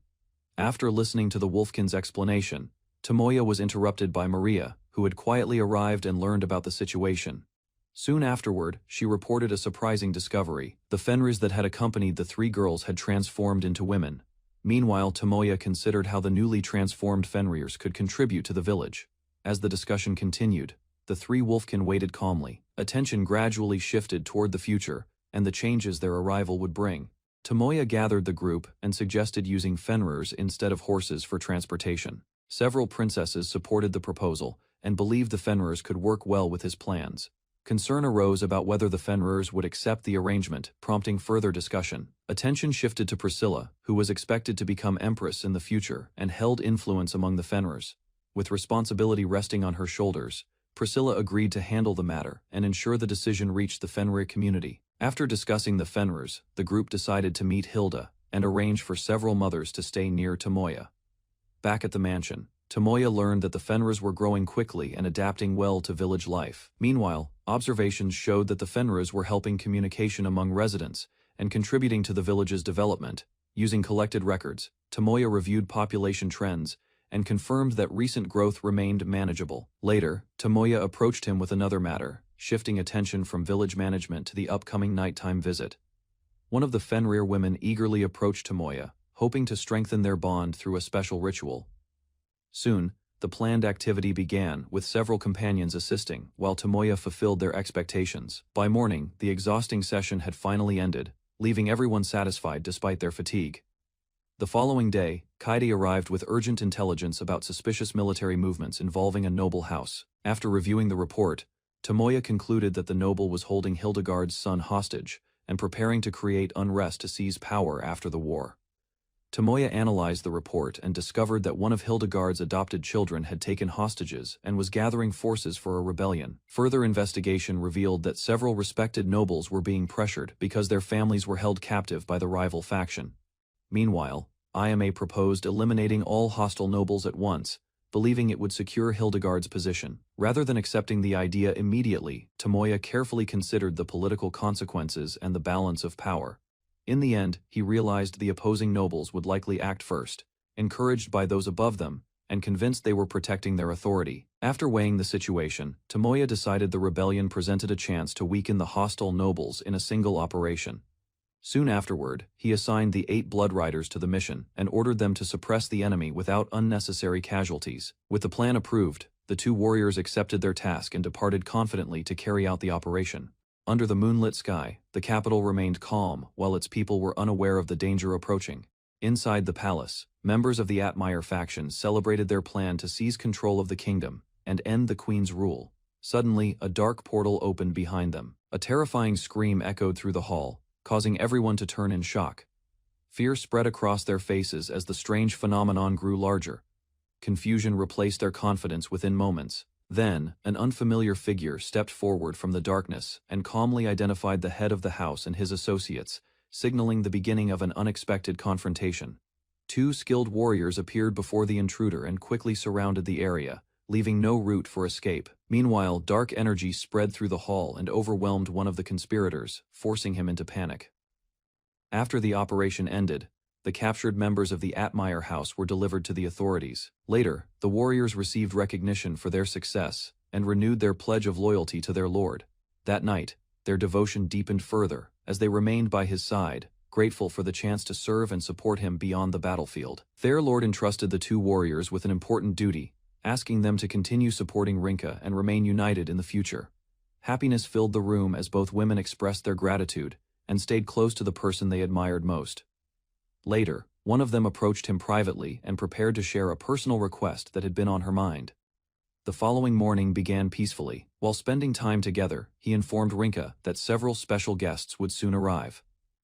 Soon afterward, the 2 warriors appeared with confident expressions, leaving everyone curious about what they intended to reveal. The 2 warriors dismissed the attendants and offered to help Rinka with a personal matter, creating an atmosphere filled with anticipation. Preparations were completed soon afterward. Rinka's excitement became impossible to hide, while her companions carefully guided the situation forward. As time passed, the tension faded into comfort. Watching the others rest peacefully, Rinka reflected on how much her life had changed. Their lord reminded her that the women's devotion came from genuine affection and a shared desire to see her happy. Hearing those words, Rinka finally realized she had never truly been alone and quietly accepted the support that had always surrounded her. Rinka finally expressed her true feelings, acknowledging how much her lord and the members of the 8 Blood Riders Assembly had changed her life. Although embarrassed by her emotions, she admitted her gratitude and newfound happiness. Her lord encouraged her to share those feelings openly. Soon afterward, she thanked the 2 warriors whose support had helped create stronger bonds within the assembly. The connection between them continued to grow, becoming a source of trust that neither hardship nor time could easily break. Later, their lord praised the group for successfully resolving another matter, while the warriors humbly accepted the recognition and prepared for future duties. Following the investigation, the intelligence unit uncovered a counterfeit operation connected to a mafia group and successfully dismantled the organization behind it. To prevent similar crimes, the company introduced a royal magic seal that allowed customers to verify authentic products with ease. During the crackdown, several children who had been exploited by the criminals were rescued. The discovery reminded everyone that many war orphans had suffered similar hardships after being forced into labor during the conflict. Concerned by their situation, the group began discussing the creation of an orphanage to provide shelter, care, and opportunities for children left without families. After deciding to establish an orphanage, their lord explained that the children would be protected until they were capable of building independent lives. Responsibility for organizing the project was entrusted to a trusted subordinate, who immediately began preparing a system to receive and support the orphans. As the plan moved forward, some members wondered why their lord cared so deeply about abandoned children. They soon learned that he had experienced profound loss in a previous life, making him especially sensitive to the suffering of those left alone. Understanding the reason behind his actions, his followers admired him even more and strengthened their resolve to serve him with unwavering loyalty. After a long day, Tomoya rested alone and enjoyed a rare moment of peace while reflecting on recent events. Suddenly, overwhelming emotions filled his heart, leaving him confused by the intensity of his feelings. Later that evening, several companions noticed his troubled state and gathered to support him with sincere care and concern. Through the night, they remained together and strengthened their bond, helping him regain his composure. Tomoya soared through the sky at high speed, heading toward the royal castle with a souvenir he had prepared for the queen. While approaching the destination, he estimated the remaining distance and continued forward without slowing down. Moments later, the castle came into view. Seeing that the queen had finished her official duties, he considered the timing perfect. After landing on a balcony, Tomoya entered the royal chamber and found the queen resting inside. Without delay, he presented the souvenir. Although she reacted with her usual annoyance, he calmly placed the gift on the table for her to inspect. The queen examined the gift and quickly realized it was a legendary elixir treasured by the royal family for generations. Surprise spread across her face when Tomoya casually revealed that he had created the medicine himself. Instead of stopping at one bottle, he disclosed that he had produced around 150 and stored them away. Even greater shock followed as Tomoya mentioned keeping nearly 1,000 bottles in shared storage for future use. To prove his claim, he presented an even more advanced version. The upgraded medicine possessed extraordinary restorative effects, leaving the queen completely speechless. Tomoya handed over the upgraded medicine and encouraged the queen to test its effects for herself. After drinking it, a brilliant light surrounded her body as the medicine's power spread through every part of her. Moments later, her appearance changed dramatically. Youth returned, her condition improved, and an overwhelming vitality filled the room. Seeing her reaction, Tomoya explained that the transformation was only temporary and designed to restore her closer to her prime years. The unexpected change left her wondering what outcome Tomoya had truly intended with such an extraordinary medicine. Rather than keeping her on the throne forever, Tomoya suggested that the queen enjoy a peaceful retirement while she still had the chance. When the topic turned to successors, she explained that although she had no children of her own, 3 adopted sons remained under her care. Expecting that answer, Tomoya revealed that he had already investigated a noble house causing trouble behind the scenes. Evidence soon followed. He exposed a conspiracy involving rebellion, hostage-taking, and a plan to seize control of the kingdom. With the threat removed and the truth uncovered, Tomoya encouraged the queen to choose one of her capable sons to inherit the throne. The queen fell silent for a moment, caught off guard by Tomoya's unexpected proposal and concern for her future. Soon afterward, a genuine smile appeared on her face. For the first time in years, the idea of retirement no longer seemed impossible. Tomoya explained that helping her settle her affairs was simply his way of repaying a long-standing debt of gratitude. As the discussion continued, sadness surfaced beneath her smile. Most of her old companions were gone, leaving only a few people she could still trust. Not wanting her to face loneliness, Tomoya hinted that another important person remained by her side. Without warning, Tomoya opened a dark portal inside the chamber. The queen turned toward the unfamiliar presence with growing curiosity. From the portal emerged a woman from the queen's distant past. The unexpected reunion left her frozen in disbelief as old memories resurfaced. Tears gathered in the queen's eyes when the visitor expressed a wish to stand beside her once more. As a trusted friend, unable to hold back her emotions, she rushed forward and embraced the woman she thought she had lost forever. As the reunion settled, warmth returned to the room. The long separation finally ended, and the queen found herself surrounded by a precious bond once again. Watching the reunion unfold, Tomoya quietly stepped back. Seeing the two women together confirmed that his plan had worked perfectly. Meanwhile, the queen's happiness continued to grow. Reconnecting with a cherished companion filled a void that had remained for many years. Although pleased with the outcome, Tomoya had not expected events to develop so favorably or so quickly. After reflecting on everything that had happened, the queen finally made her decision and resolved to step down from the throne. With her future no longer burdened by duty, she looked forward to peaceful days ahead, spending time with friends and enjoying the freedom she had long been denied. Just as the queen began looking forward to her new life, a divine blessing suddenly activated and restored her body to the age of 16. While discussing future plans, a new problem emerged. Her youthful appearance made participation in Tomoya's upcoming wedding seem unavoidable. To address the situation, Tomoya called upon one of his trusted companions, an ancient elf with extensive magical knowledge. After listening to the circumstances, the elf proposed a special solution and began preparing a spell to assist the queen. Moments later, powerful magic filled the room. An astral form separated from the queen, marking the start of an unusual method to resolve the dilemma. Examining the astral form, the elf suggested using it during the wedding, so the queen's youthful appearance could attend without causing complications. Drawing on advanced spirit magic, she explained that independent copies could now be created and controlled with ease. A detailed method followed. By transferring a soul copy into an artificial body, a duplicate capable of acting on its own could be produced. Hearing this, Tomoya realized the technique could solve several problems at once, including concerns involving his growing family, As the number of copies increased, new possibilities emerged. Though the idea left everyone wondering how far the process might go, Tomoya clarified the nature of the copies, explaining that although multiple bodies could exist, their memories eventually merged back into a single consciousness.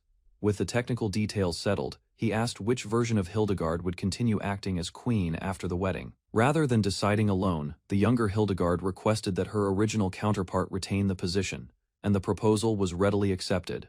Soon afterward, attention shifted elsewhere, when a familiar maid appeared, carrying refreshments while observing the unusual situation. Having witnessed countless extraordinary feats from him, she considered such developments perfectly normal. By now, the queen had grown accustomed to Tomoya's extraordinary actions. Treating every surprise as normal seemed the only way to keep up with him. Soon, another attendant welcomed the younger Hildegard. Accepting her new role, she prepared to learn how to live as a wife rather than a ruler. Meanwhile, discussions turned toward the future. Some jokingly suggested that if Tomoya wished, instead of pursuing power, attention shifted to practical matters. Training, preparation, and adapting to a new life became the immediate priorities. With her decision firmly made, Hildegard embraced the path ahead, determined to devote herself to a peaceful future beside the person she cherished. Leaving the castle behind, Hildegard spent time with Sharna, riding across the open fields under a bright sky. Together they raced through the grasslands, enjoying a freedom neither had experienced for many years. A warm smile spread across Hildegard's face as old memories returned. The familiar speed and scenery reminded her of happier days. For Sharna, the moment felt just as precious. She never expected to carry her longtime companion on her back again, after such a long separation. As the journey continued, Hildegard entrusted part of her future to Sharna, side by side once more. The two looked ahead to the peaceful days waiting for them. After returning to the castle, Hildegard resumed her official duties using her older appearance while preparing for retirement. Later, she publicly announced her retirement and revealed plans to pass the throne to the next generation, avoiding confusion among the citizens. Meanwhile, preparations began for a major ceremony that would include both the coronation of the new ruler and Tomoya's wedding. Until those events arrived, everyone remained occupied with arrangements, making the transition period especially busy for the kingdom. A few days after Hilda became his wife, she made an important decision and asked Tomoya to listen to her feelings. With growing determination, Hilda revealed her wish to become closer to him and deepen their bond as husband and wife, leaving behind her duties as queen. She chose a life driven by love and hoped to understand him better. Surprised by her honesty, Tomoya accepted her feelings. Their distance disappeared as they shared a tender kiss. Warm happiness filled their hearts while they reflected on their unexpected meeting. Fate had brought them together, and their relationship continued to grow stronger. After sharing a tender moment, Hilda admitted that she had loved someone before and quietly wondered if Tomoya wished she could forget that past. Caught off guard, she waited for his response while holding on to her feelings with uncertainty. Instead of asking her to let go of those memories, Tomoya reminded her that her previous love was an important part of her life and should be cherished. Hearing those words, Hilda felt relieved. Beside her, Tomoya admired her honesty and strength filled with affection. He accepted every part of her past and present. Their embrace marked a deeper trust, bringing their hearts even closer together. Wrapped in Hilda's embrace, Tomoya felt her overflowing happiness. The warmth between them made the atmosphere gentler than before. Embarrassment quickly appeared on his face as she continued holding him close.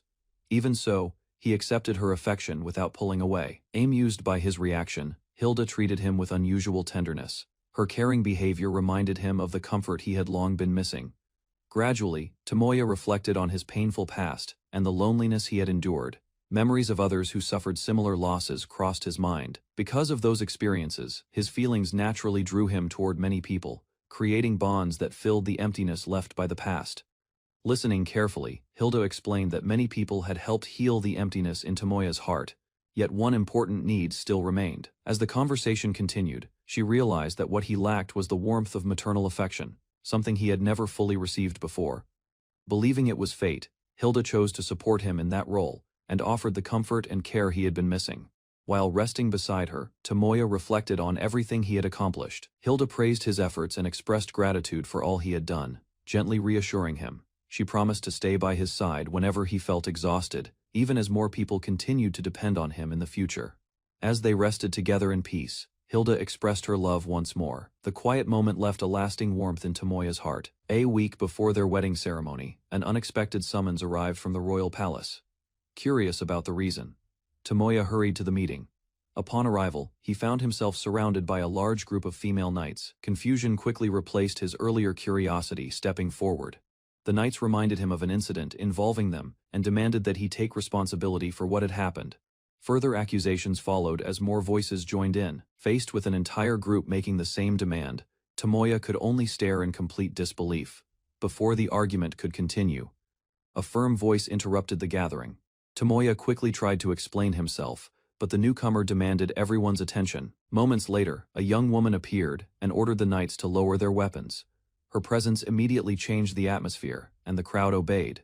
While introducing herself, she revealed that she had been waiting for a chance to meet Tomoya.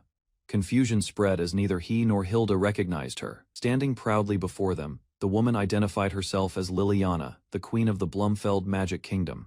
As the revelations sank in, Tomoya learned that Liliana was connected to another person who had summoned him. After introducing herself, Liliana expressed disappointment that Tomoya did not remember her. Her confidence left him even more confused about their connection. Rather than giving a clear explanation, she began listing unusual details from a past encounter. Struggling to recall the event, Tomoya searched his memory while Liliana patiently waited for him to figure it out on his own. Soon she mentioned a treasure obtained from ancient ruins. That single detail finally gave Tomoya a direction to follow. A sudden realization began to form as Liliana referred to a supreme jewel connected to that adventure, piece by piece. The forgotten memory started returning to him.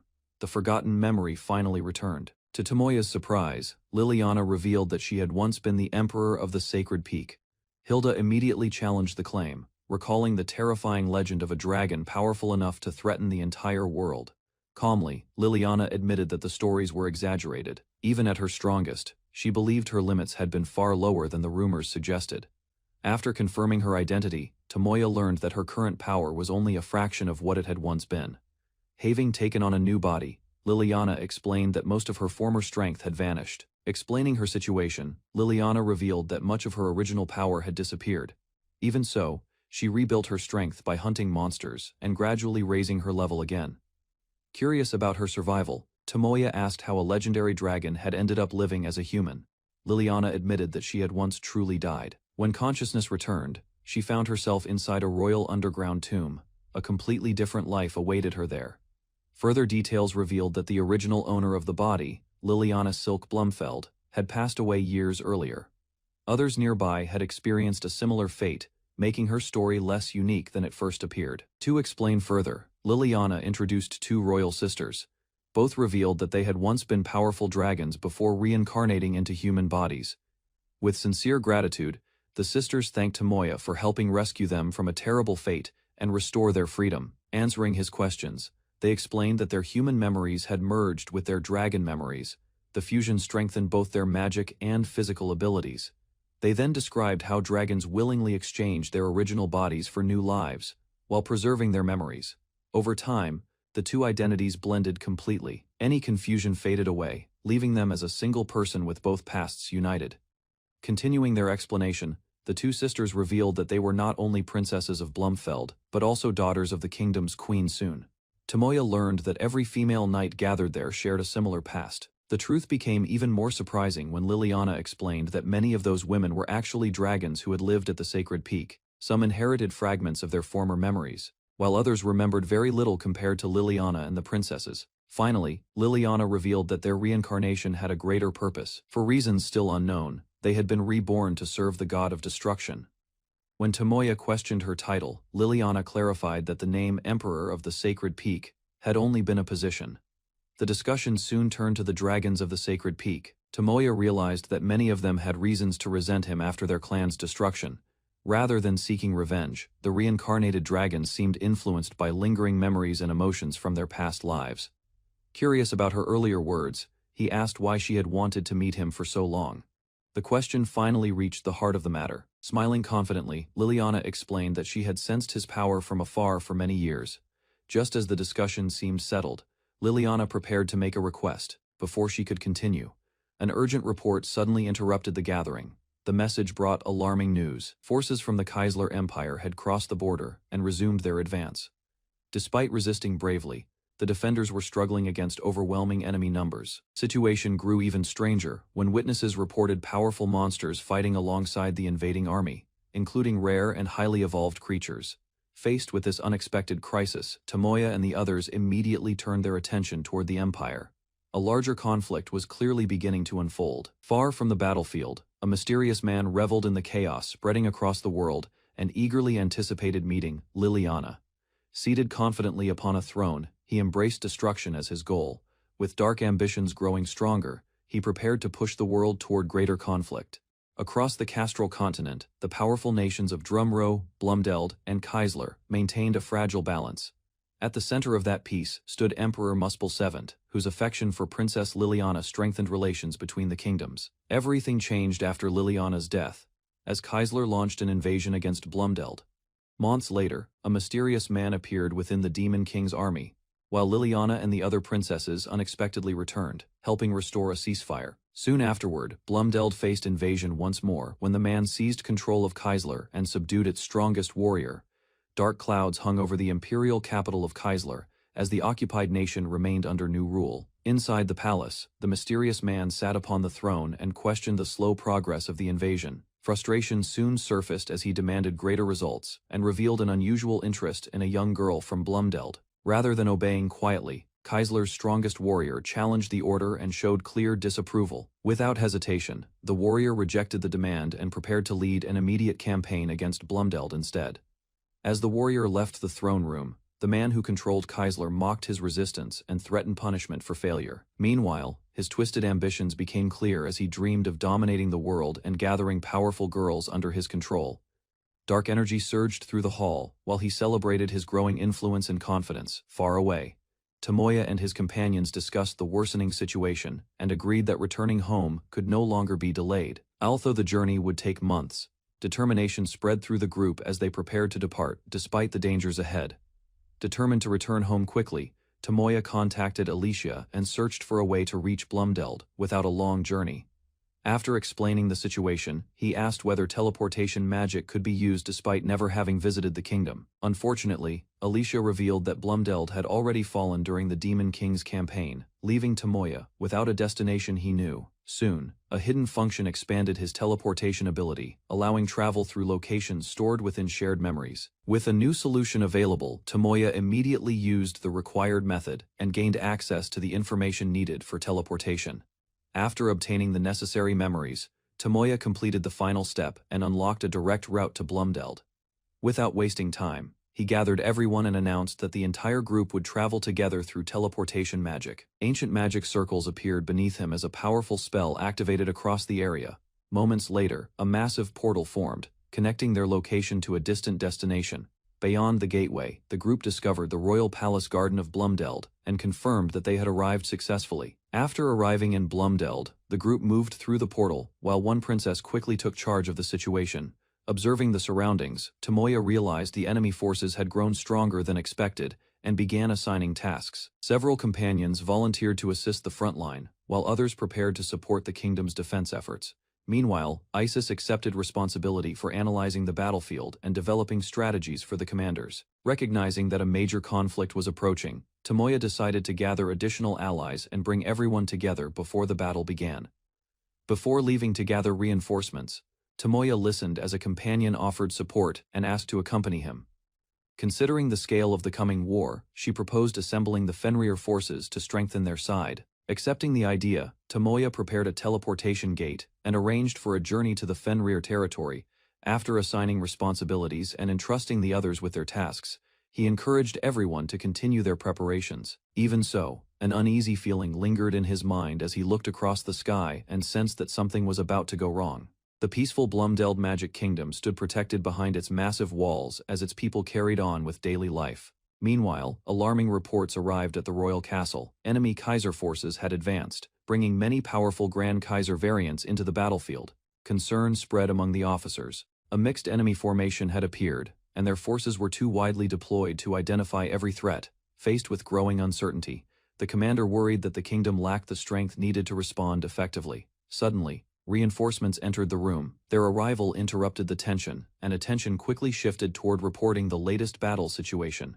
New intelligence revealed that 30,000 enemy troops had crossed the border and were advancing directly toward the royal capital. Further reports confirmed the presence of countless monsters within the army. Their unusual coordination suggested someone had gained control over them.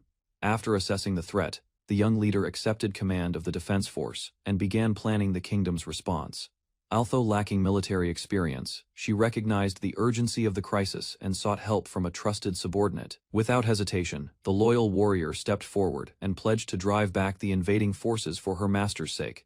The maid recognized traces of another world around the young ruler, and revealed that she had encountered similar people in the distant past. Hearing the explanation, the ruler understood the reason behind the maid's certainty and accepted her words. Setting the mystery aside, she redirected everyone's attention to the approaching battle and the kingdom's defense.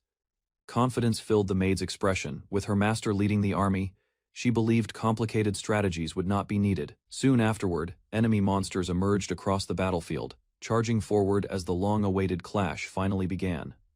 A swordswoman rushed into the enemy ranks, unleashing a rapid series of strikes that cut through multiple monsters at once. Nearby, another warrior spun forward with a powerful wind attack, sweeping away enemies that tried to surround her. At the same time, a mage launched a devastating barrage, causing explosions that shattered the advancing monster force. Watching from behind the lines, several soldiers were stunned by the overwhelming strength displayed on the battlefield. As the enemy formation collapsed under the relentless assault, hope spread among the defenders that victory might still be within reach. 3 hours after the battle, reports confirmed that the Kaiser army had withdrawn from the area. Despite the victory, Tomoya warned that hidden monsters could still appear inside the city, so the kingdom could not lower its guard. He admitted that defeating such enemies would have been simple in the past, but his current strength was no longer enough to handle everything alone. At the same time, he explained that relying solely on personal power would prevent the kingdom from learning how to face future threats. Understanding his reasoning, the ruler accepted his support and prepared to strengthen the nation with his guidance. Following the victory, a maid presented an unexpected proposal before the kingdom's leaders and suggested a new relationship with Tomoya. The gathered warriors reacted with surprise, questioning whether such an arrangement was truly appropriate despite their gratitude. Rather than ordinary servitude, the proposal described a unique bond connected to Tomoya's special abilities and influence.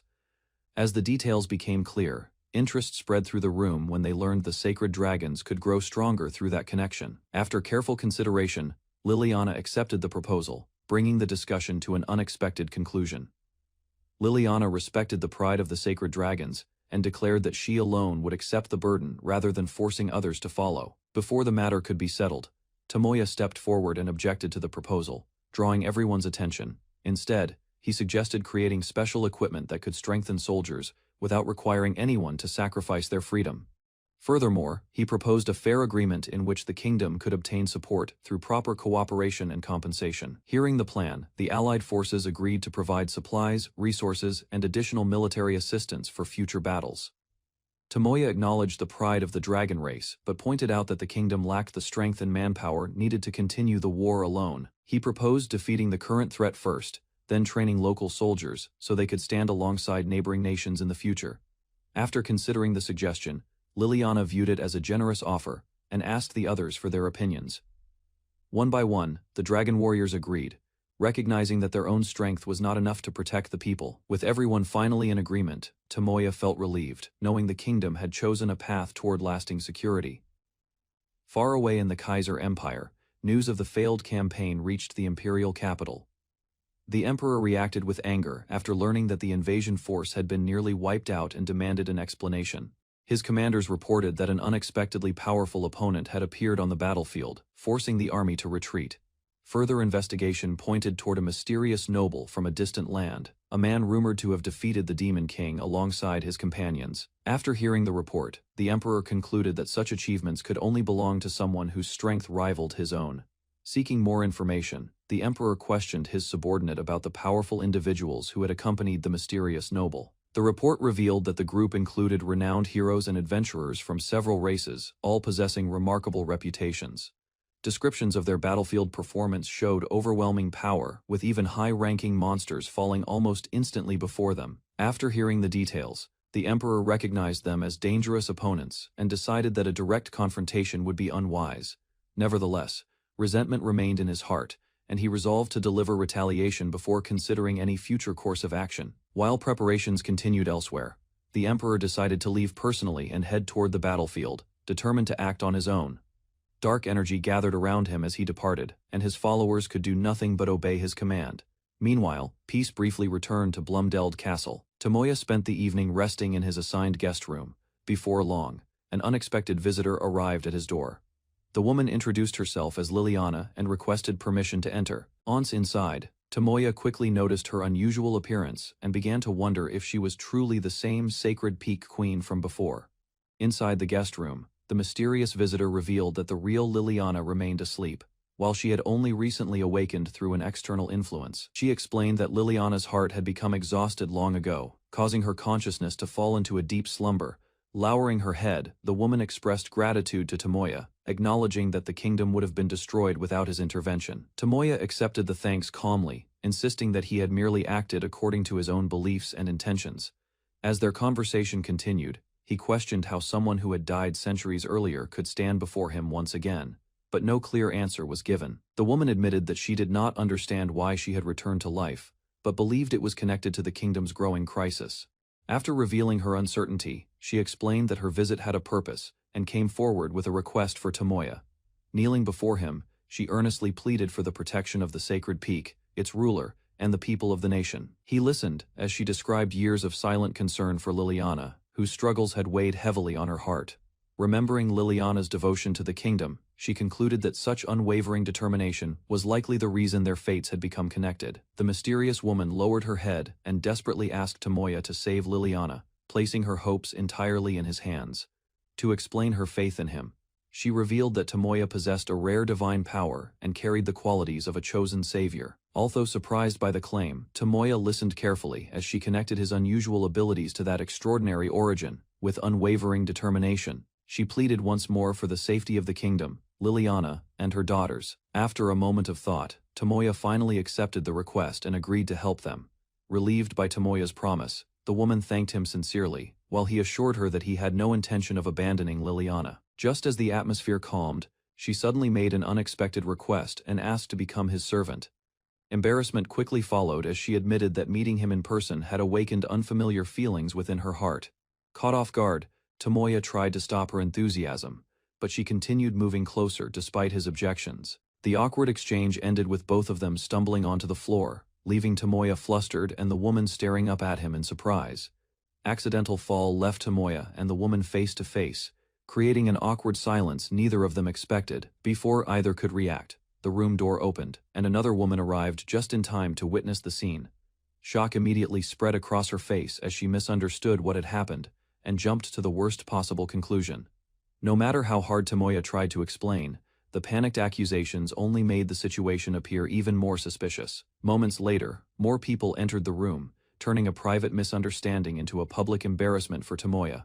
Before Tomoya could escape the situation, the newcomers found him in a position that looked far worse than reality.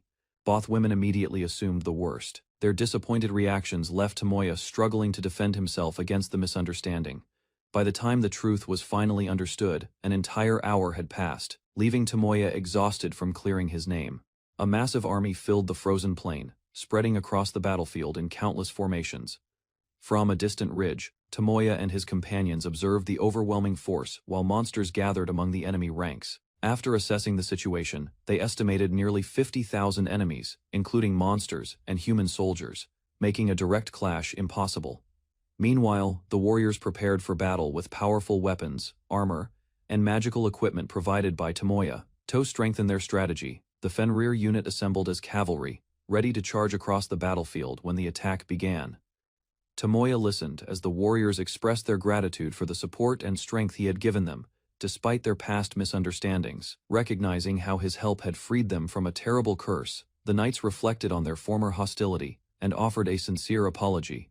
Even after overcoming their suffering, the women remained determined to protect their homeland and sought Tomoya's aid for the coming battle. In response, he agreed to assist while outlining a strategy to strike directly at the enemy commander and weaken their forces. Inspired by the plan, the army raised their fists and renewed their resolve, preparing to march into battle with confidence. As the army began its advance, Tomoya moved out with his companions to support the operation from the front. Ahead of them, fierce fighting erupted as the warriors engaged powerful beasts, like enemies in close combat. At the same time, the Fenrir cavalry launched a charge, driving deep into the enemy formation and disrupting their ranks. From a nearby vantage point, Tomoya noticed the army pushing directly through the center, despite the enemy commander leading the force. Rather than remain spectators, he decided to join the battle personally, while allied troops secured the center and attacked from both flanks. Following Tomoya's orders, his allies avoided unnecessary casualties, while identifying soldiers who had been forced into the battle. Without hesitation, the Fenrir leader rushed into the enemy ranks and cut through multiple opponents in a swift assault. Soon afterward, Tomoya joined the attack, overwhelming hostile monsters that attempted to block their advance. Using his ability to observe the entire battlefield, he tracked enemy movements with ease, until a sudden explosion drew his attention. Far from the front lines, confusion spread through the Kaisler headquarters, as commanders realized their plan to gather monsters and crush the enemy was beginning to fail. At the headquarters, the enemy commander was stunned as reports of the battlefield's collapse reached him one after another. Unable to accept the situation, he blamed the disaster on the existence of an unexpected reincarnated warrior who had changed everything. Determined to recover control, the commander left the camp and prepared to gather every powerful monster still under his command. Before departing, he ordered his remaining soldiers to abandon the battlefield and retreat from the conflict. Even as he withdrew, anger lingered in his mind as he remembered the name of the man responsible for ruining his plans, Tomoya Sadojima. While observing the battle, the enemy commander realized Tomoya's combat ability far exceeded his own, and that victory through strength alone was impossible. At the same time, jealousy consumed him as he fixated on the companions traveling alongside Tomoya. Frustration quickly turned into obsession, leading him to convince himself that everything Tomoya possessed should belong to him instead. Soon, a new scheme formed in his mind as he considered using a special ability capable of stealing another person's power. Believing the plan could change his fate, he prepared to risk everything on a single opportunity to take Tomoya's abilities and claim his advantages for himself. As the battle ended, the defeated commander retreated with resentment, vowing to settle the score with Tomoya in the future. Meanwhile, the surviving soldiers struggled to believe the war was truly over, and that victory had finally been achieved. Once the result became clear, celebrations erupted across the battlefield as the army welcomed its hard-earned triumph. After confirming every monster had been eliminated, Tomoya reported that the Kaisler Empire had completely withdrawn. Although the conflict was won, attention soon shifted toward uncovering the source of the magic that had controlled the monsters from the shadows. After the victory, the kingdom's leaders thanked Tomoya, acknowledging that their country would have fallen without his support and guidance. While discussing reconstruction and future aid, they praised his generosity and prepared a special request for him. To Tomoya's surprise, the ruler proposed gathering the women of the nation and placing him on the throne as their king. Caught off guard, he struggled to respond as further arguments were made about his qualifications to lead the country. Before the discussion could continue, the ruler presented another challenge and requested a direct match against him instead. Although surprised by the request, Tomoya agreed to the match after hearing the ruler's sincere desire to prove herself and stand beside him. Even so, he pointed out that the large difference in strength would make a fair contest impossible. Rather than give up, the ruler suggested creating special conditions that would allow both sides to compete on equal terms. After considering the proposal, Tomoya accepted and left the details of the match in her hands. Several days later, preparations were completed as the promised contest drew near. A few days before the promised match, Tomoya noticed unusual behavior among his companions and suspected they were hiding something from him. His doubts were confirmed when a large group suddenly gathered and blocked his path with determined expressions. Rather than hostility, their goal was to challenge him, believing they had never truly measured their strength against his wand. By one, the women explained their reasons, hoping to test the limits of their abilities, despite their respect for him. Soon, the gathering turned into a friendly competition as everyone eagerly prepared to face their master firsthand. When the match finally began, Tomoya discovered that all of his companions intended to challenge him together instead of one at a time. Before he could properly react, the group launched a coordinated attack and surrounded him from every direction. Confident in his usual defenses, Tomoya prepared to withstand the assault while magic and attacks closed in around him.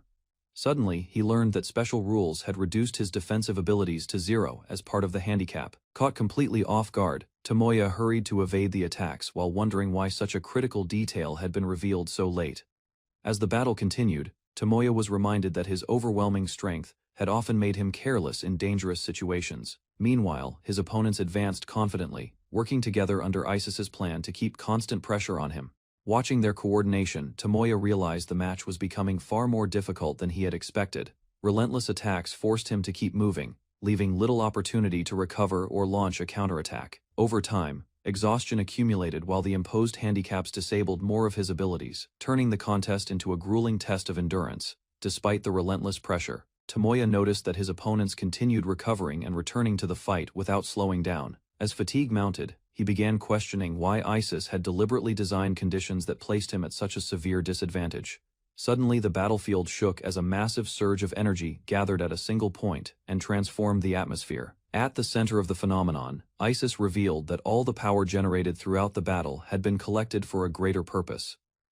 Moments later, the stored energy awakened the Sacred Peak's Emperor, and an enormous dragon emerged before the stunned spectators. As the gathered energy poured into her body, Isis stood calmly at the center of the storm while her power continued to rise. Watching from nearby, Tomoya was shocked as the blessing of the Creator God activated and accelerated her evolution. Moments later, Isis completed her transformation, reaching a level of strength far beyond that of an ordinary ruler. The ground shattered beneath her feet as waves of energy erupted outward, reshaping the battlefield around her. Facing the transformed Emperor, Tomoya sensed a presence even more overwhelming than anything he had experienced from her before. Standing in her transformed state, Isis realized she had forgotten the weight and danger that came with overwhelming power.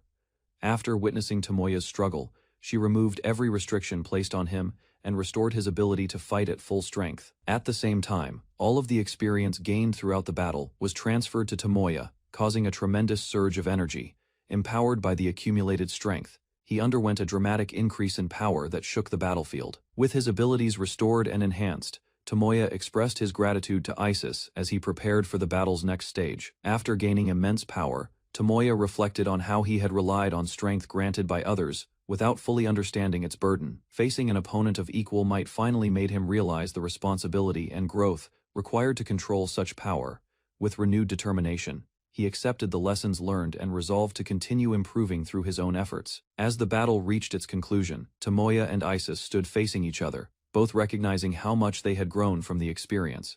On the night before the battle, Isis proposed that Liliana fight beside Tomoya to support his growth. According to her, Tomoya often solved every problem himself, which slowed his development. As a result, Isis suggested that Liliana become Tomoya's rival and push him to improve. Unlike ordinary opponents, she believed only an equal rival could challenge him, since his overwhelming power left little room for growth. After hearing the plan, Liliana accepted the proposal, while also wondering whether Misaki and the others would agree to take part. Isis pointed out that Tomoya's greatest weakness was his inability to resist temptation. Rather than opposing him directly, Hild accepted the harem situation and volunteered to challenge him for his own growth. Meanwhile, Elsie and Lindsay agreed that the plan had merit. Both decided to support it, believing it would benefit Tomoya in the long run. Soon after, Yae, Hilde, and the others pledged to take on difficult roles, even if it meant becoming targets of criticism. Seeing everyone unite so quickly, Isis felt satisfied, convinced that Tomoya was deeply loved by those around him. Isis explained that strength alone was not enough.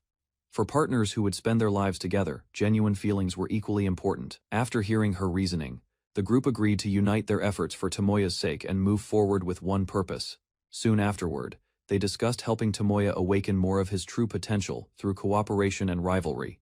Before long, the plan was put into action as Liliana launched a powerful attack, shaking the battlefield with tremendous force. In response, Tomoya rushed forward without hesitation, meeting her charge head-on as their clash erupted with godlike intensity. Liliana exchanged blows with Tomoya, and was amazed by the overwhelming power he now possessed. As the battle continued, she realized they had both reached a level far beyond ordinary beings, making the fight feel destined. Amid the clash, Liliana reflected on how Tomoya had saved her from despair and changed her life. Because of that gratitude, she chose to face him with all her strength, driven by her own determination rather than obligation. Once the exchange ended, the intensity faded. Standing across from Tomoya, Liliana asked to be called Lilia, marking a new step in their relationship. After accepting the nickname, Tomoya listened as Lilia presented a proposal that caught him off guard. Without hesitation, she declared that victory would allow her to form a bond with him and become his husband's partner in life. Rather than being surprised by the promise itself, Tomoya questioned how her condition differed from what she had already offered. In response, Lilia explained that success would make him hers alone, separating him from his current wives and changing their relationship entirely. Determined to achieve that outcome, she resumed the battle, while Tomoya charged forward, confident he would not be defeated. Lilia unleashed a fierce barrage of attacks, forcing powerful shock waves across the battlefield as she pressed Tomoya without pause. Despite the overwhelming assault, Tomoya endured every strike and remained focused on the fight. While exchanging blows, he explained that the battle was not about victory alone, carrying the pride of those who trusted him. He resolved to answer Lilia with everything he had. Hearing his determination, Lilia welcomed the challenge and urged him to prove the strength of that resolve. Moments later, she launched another powerful attack, but Tomoya seized an opening and caught her by surprise. Seizing the opening, Lilia landed a direct strike on Tomoya's chest, and believed the battle had finally been decided. Instead of collapsing, Tomoya calmly surrendered the match, explaining that he preferred not to injure her, despite being able to recover from the damage. Surprised by his response, Lilia could only stare as he praised her kindness and composure even in the middle of battle. A moment later, Tomoya revealed that he had arrived in time to complete what he intended to do. Without warning, an immense divine power erupted from his body, and the destruction god descended, transforming the battlefield with overwhelming force. After awakening the destruction god's power, Tomoya's injuries rapidly healed, restoring him to full strength in an instant. At the same time, additional blessings enhanced his abilities, causing his battle power to rise far beyond its previous limits. Before Lilia could fully react, Tomoya seized her arm and disrupted her attack, forcing her onto the defensive. Moments later, he overwhelmed her with superior speed and strength, launching her through the air and taking complete control of the battle. Tomoya unleashed a decisive strike, determined to bring the fierce clash to its conclusion. Refusing to hold back, Tomoya unleashed a devastating divine technique that engulfed the battlefield in overwhelming power. Seeing Lilia caught in the attack, he immediately realized the strike could prove fatal if it continued unchecked.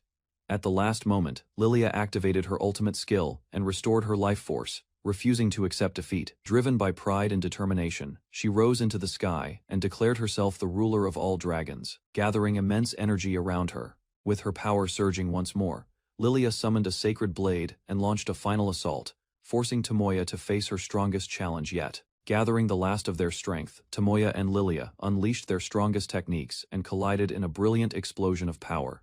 Neither side backed down as the clash pushed both fighters to their limits, forcing them into a direct struggle at close range. Once the attack subsided, Lilia admitted that her final strike had been delivered with everything she had, while Tomoya shared the same feeling. With little time remaining, she proposed one last match to settle everything between them. Although exhausted, Tomoya accepted immediately, ready to see the battle through to its conclusion regardless of the outcome. Facing Lilia one last time, Tomoya declared that he loved all of his wives equally and had no intention of letting any of them go. With his feelings made clear, he vowed to defeat her and remain true to the promises he had already made. Rather than backing down, Lilia praised his determination and insisted that she would still make him hers. Amused by his confidence, the Dragon Queen admitted that such a strong-willed man suited her tastes perfectly. Even so, Tomoya pressed forward, determined to become a man worthy of everyone who had placed their trust and affection in him. Advancing through the shattered battlefield, Tomoya openly admitted that he wanted Lilia because of the person she was, leaving no room for doubt about his feelings. Behind her, the retainers placed their faith in Lilia as she prepared to face the final battle. With unwavering resolve, Lilia accepted their support and devoted everything to the coming fight. Before advancing, she declared that the victor would earn the right to stand beside their master, strengthening her followers' determination. Meanwhile, Tomoya anticipated her strongest technique and calmly prepared a response. Activating a newly acquired skill, he gathered his power and decided to confront the attack directly with everything he possessed. Drawing upon every source of strength, Tomoya merged divine power, fighting spirit, and magic into a single force. Energy surged through his body as he stabilized the overwhelming power and prepared for the clash ahead. From a distance, two girls watched anxiously, hoping he would return victorious and remain by their side. Elsewhere, more companions offered their faith, each trusting that he could overcome the battle before him. Their encouragement strengthened his resolve, carrying the hopes of everyone who believed in him. Tomoya stepped forward. As the battle reached its climax, Tomoya's companions cheered him on, placing their hopes on his safe return and future happiness. Across the battlefield, Lilia sensed an immense power gathering within him and realized his determination had grown even stronger. Without further hesitation, both sides accepted the final confrontation and unleashed their ultimate strength. A devastating attack erupted from Lilia, tearing through the air with overwhelming force. As Tomoya stood his ground, rather than retreat, he drew courage from the promises awaiting him and resolved to protect everyone who believed in his victory. As the clash intensified, Tomoya awakened a new divine skill. The blessing responded to his determination and transformed his gathered power into a devastating attack. Without hesitation, he unleashed Extinction Burst, pouring every ounce of strength into a single strike. A massive beam surged across the battlefield, colliding with overwhelming force and shaking the surrounding area. Both fighters struggled to endure the impact. Even Lilia was astonished by the power standing before her, while Tomoya refused to yield. Determination drove them onward as their attacks continued to collide, neither side willing to surrender the final battle. The prolonged clash pushed both fighters to their limits. Tomoya sensed Lilia's destructive power weakening, yet she remained determined to continue the battle. At that moment, the hopes and prayers of his companions flowed into his heart, strengthening his resolve to see the fight through. Drawing upon that support, he gathered an even greater amount of energy and forced his power beyond its previous limits. A brilliant explosion erupted across the battlefield, swallowing the surrounding landscape in blinding light. When the shockwave finally spread outward, a massive crater remained, marking the terrifying scale of their final exchange.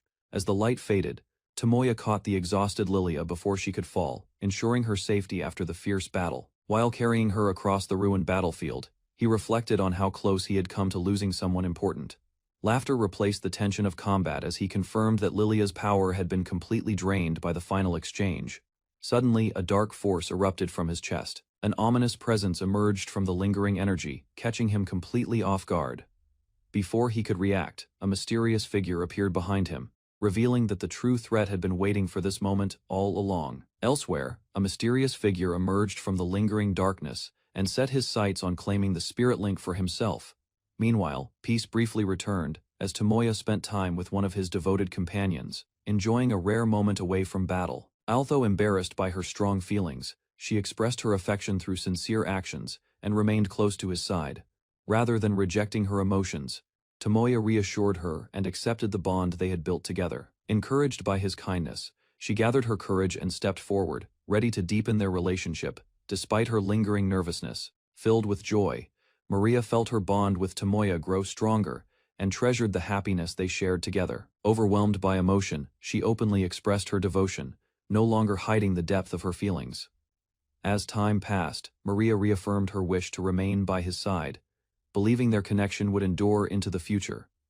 Tomoya responded with warmth and reassurance, strengthening the trust that had developed between them. Watching from nearby, another companion smiled at their happiness, pleased to see the pair enjoying a peaceful moment after so many hardships. A young girl quietly watched her reflection and thought about someone important, while a companion noticed her growing anticipation. Later, encouragement eased her worries. Holding on to that hope, she gathered her resolve and prepared herself for the meeting ahead. While everyone focused on Tomoya and Lilia's battle, their attention remained fixed on the fight, leaving the surroundings unnoticed. Meanwhile, Isis watched closely, but a brief lapse in vigilance allowed an unseen force to strike Tomoya's spirit link. Suddenly, dark energy pierced his chest, and an enemy appeared behind him as the attack took effect. Realization spread among the observers when Isis identified that someone had stolen the spirit link. Soon after, an unsettling presence entered the area, causing discomfort among the girls as they sensed the intruder's approach. A painful disturbance spread through the bond connected to Tomoya, prompting the girls to steady themselves and resist the intrusion. Before anyone could react, the attacker revealed himself and claimed control over Tomoya's contracted companions. With confidence, the stranger introduced himself as Kisamachi Taneo, another Japanese person who had arrived in this world. After boasting about his success, he prepared to leave, believing Tomoya would recover too late to stop his plans. Then, a shocking truth emerged as Taneo recognized Tomoya's abilities, realizing that he too was a reincarnated user blessed with cheat powers. As Taneo prepared to leave, he noticed several of Tomoya's companions approaching the battlefield. A cruel smile crossed his face as he decided to let the enslaved girls finish off the wounded Tomoya. Despite his injuries, Tomoya struggled forward and watched helplessly, while the controlled companions gathered around the enemy. Without hesitation, Taneo approached one of the enslaved girls and attempted to claim her as his possession.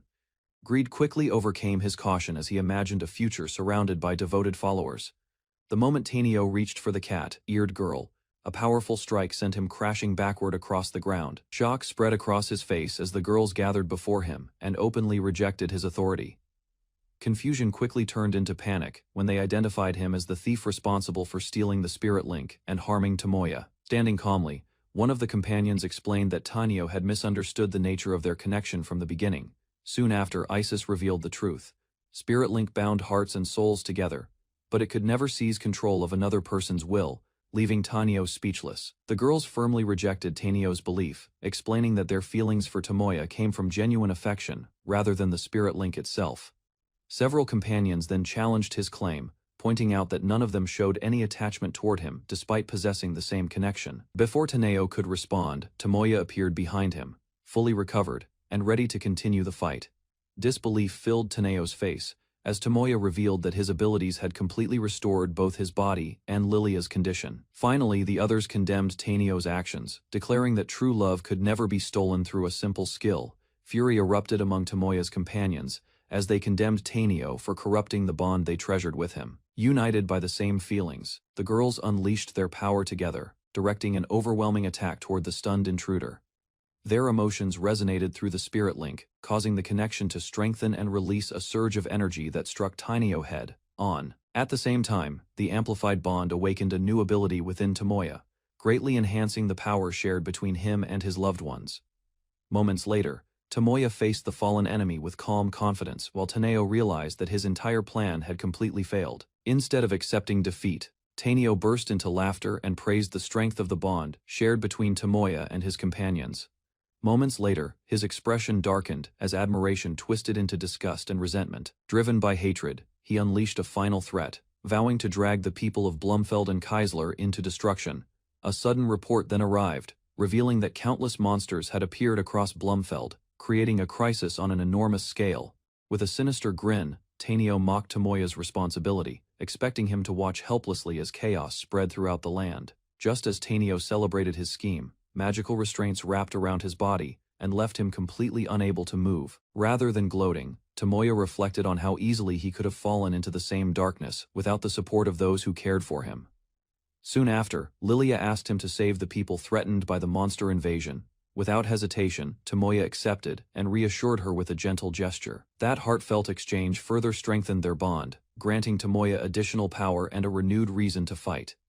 Meanwhile, new reports arrived from Keisler, revealing diplomatic changes that offered hope for ending another conflict. After hearing the latest reports, Tomoya resolved to protect both Blumfeld and Keisler without sacrificing either nation. Determination surged through him as he released an immense amount of magical power, causing the surrounding area to tremble. Countless magic circles then appeared across the sky, gathering energy for a spell on an unprecedented scale. With his preparations complete, Tomoya activated the technique and poured every ounce of strength into the attack. Moments later, divine pillars of light descended across the land. The spell known as Goddess Judgment struck the monster horde simultaneously, bringing destruction to the invading forces. Across the battlefield, countless monsters were struck by the descending pillars of light, and the invasion force was rapidly wiped out. Witnessing the overwhelming display, Tomoya's allies praised him as the savior who had protected the kingdom from disaster. As the battle ended, new titles and blessings merged into Tomoya's growing power, elevating him to an even greater existence. Attention soon returned to Taneo, who remained bound and unable to escape, despite everything that had happened. Although defeated, the bitter enemy refused to surrender his hatred and swore revenge, while Tomoya and his companions prepared for whatever challenges awaited next. To everyone's surprise, Tomoya cast a restoration spell and completely healed Taneo's damaged body. Confusion replaced Taneo's anger, as he struggled to understand why the person he had wronged would save him. Memories of the battle resurfaced, while Tomoya explained that he had witnessed the pain, frustration, and loneliness hidden behind Taneo's actions. Although still angry, Tomoya believed that Taneo had already suffered enough after being defeated and exposed before everyone. Rather than acting out of mercy alone, Tomoya revealed that the decision was for his own convictions, choosing a path different from hatred and revenge. Looking at his companions, Tomoya admitted that without their support and trust, he might have followed the same path as Taneo. For that reason, he refused to abandon the defeated man and chose to reach out instead. Standing before him, Tomoya offered a chance to leave his old hatred behind and begin life again as a different person. The proposal shook Taneo deeply, forcing him to confront years of loneliness, rejection, and resentment that had shaped his actions. As painful memories surfaced, he quietly wondered whether having someone who truly accepted him could have changed everything from the beginning. Listening to Taneo's bitterness, Tomoya acknowledged that life could be unfair, but he refused to let that become an excuse for harming others. Even so, he offered a path forward, insisting that true redemption required taking responsibility for past mistakes. A special reincarnation spell then surrounded Tanio, giving him a chance to be reborn after earning enough virtue to start over properly. As the light carried him away, Tanio admitted that he still disliked Tomoya, yet his anger had already begun to fade. Silence returned to the battlefield while Tomoya watched the sky, knowing that the long conflict had finally come to an end. With the battle finally over, Tomoya watched Tanio disappear toward a new fate and gained another blessing for easing a burdened soul. Afterward, he decided it was time to return home, while one of his companions quietly reflected on everything that had happened. Soon, the entire group rushed toward Tomoya, relieved that the crisis had ended and eager to accompany him on the journey back. The conflict surrounding Kisamihachi Teneo finally ended, allowing the town to return to normal life. Stability gradually spread across the region. Following negotiations, the Kaisler Empire accepted reparations and expressed its desire for peace. To conclude the war, Queen Liliana summoned Emperor Ospel VII to Blumdeld. With their mission complete and peace secured, the young hero and Liliana decided it was time to return to their homeland. Back home, both finally relaxed after enduring months of tension and responsibility. As the pressure faded, Liliana faced unfamiliar feelings. Although confident during the war, she felt uncertain when confronting a more personal step in their relationship. His teasing left Liliana embarrassed, yet the tension between them slowly eased as they spent time alone together. Without warning, he moved closer and caught her off guard. Surprise froze her for a moment before she gathered herself. Rather than retreat, he encouraged her to take the next step. Nervousness lingered, but she accepted the challenge. Drawing on her courage, Liliana responded sincerely. Their distance disappeared as mutual trust deepened. Determined not to remain passive, she took the initiative. What began as uncertainty gradually turned into confidence as their relationship entered a new stage, growing more comfortable together. Liliana cautiously explored unfamiliar feelings, while Toya encouraged her and eased her worries. Curiosity gradually replaced hesitation. Through gentle guidance, she gained confidence and became more relaxed around him. Despite lingering uncertainty, Liliana chose not to turn away. Trust allowed her to face her fears and move forward. Gathering her resolve, she openly expressed her wish to deepen their bond and share her future with him. Although she admitted she did not fully understand love, Liliana sincerely accepted her feelings and decided to cherish them from then on. Liliana openly devoted herself to Tuya, promising to stay by his side. Their bond had grown beyond partnership and into something deeper. Remembering the battles and hardships they overcame together, both recognized how strongly they understood and trusted one another. Tuya accepted her feelings wholeheartedly. Determined to protect their future, he reassured her of his commitment. Hearing those feelings returned, Liliana could no longer hide her happiness. Relief and joy filled her heart. Reflecting on her unusual fate, she felt grateful for finding love, while also wishing happiness for the person whose place she had inherited. As the night continued, a blessing from the Creator, God, suddenly activated. Tuya hoped to grant Liliana a happiness she had long been denied. A brilliant light filled the room. The shared body that had existed until then began separating into two independent individuals. Shock spread across the room as the transformation completed. Lilia and Liliana now stood as distinct people for the first time. Staring at the newly appeared girl, Tuya quickly realized the miracle before him. The long-awaited separation had finally become reality. Outside the palace, Ash and Lulu tearfully reunited with their mother, as Tuya and Yumina watched the long-awaited family reunion peacefully.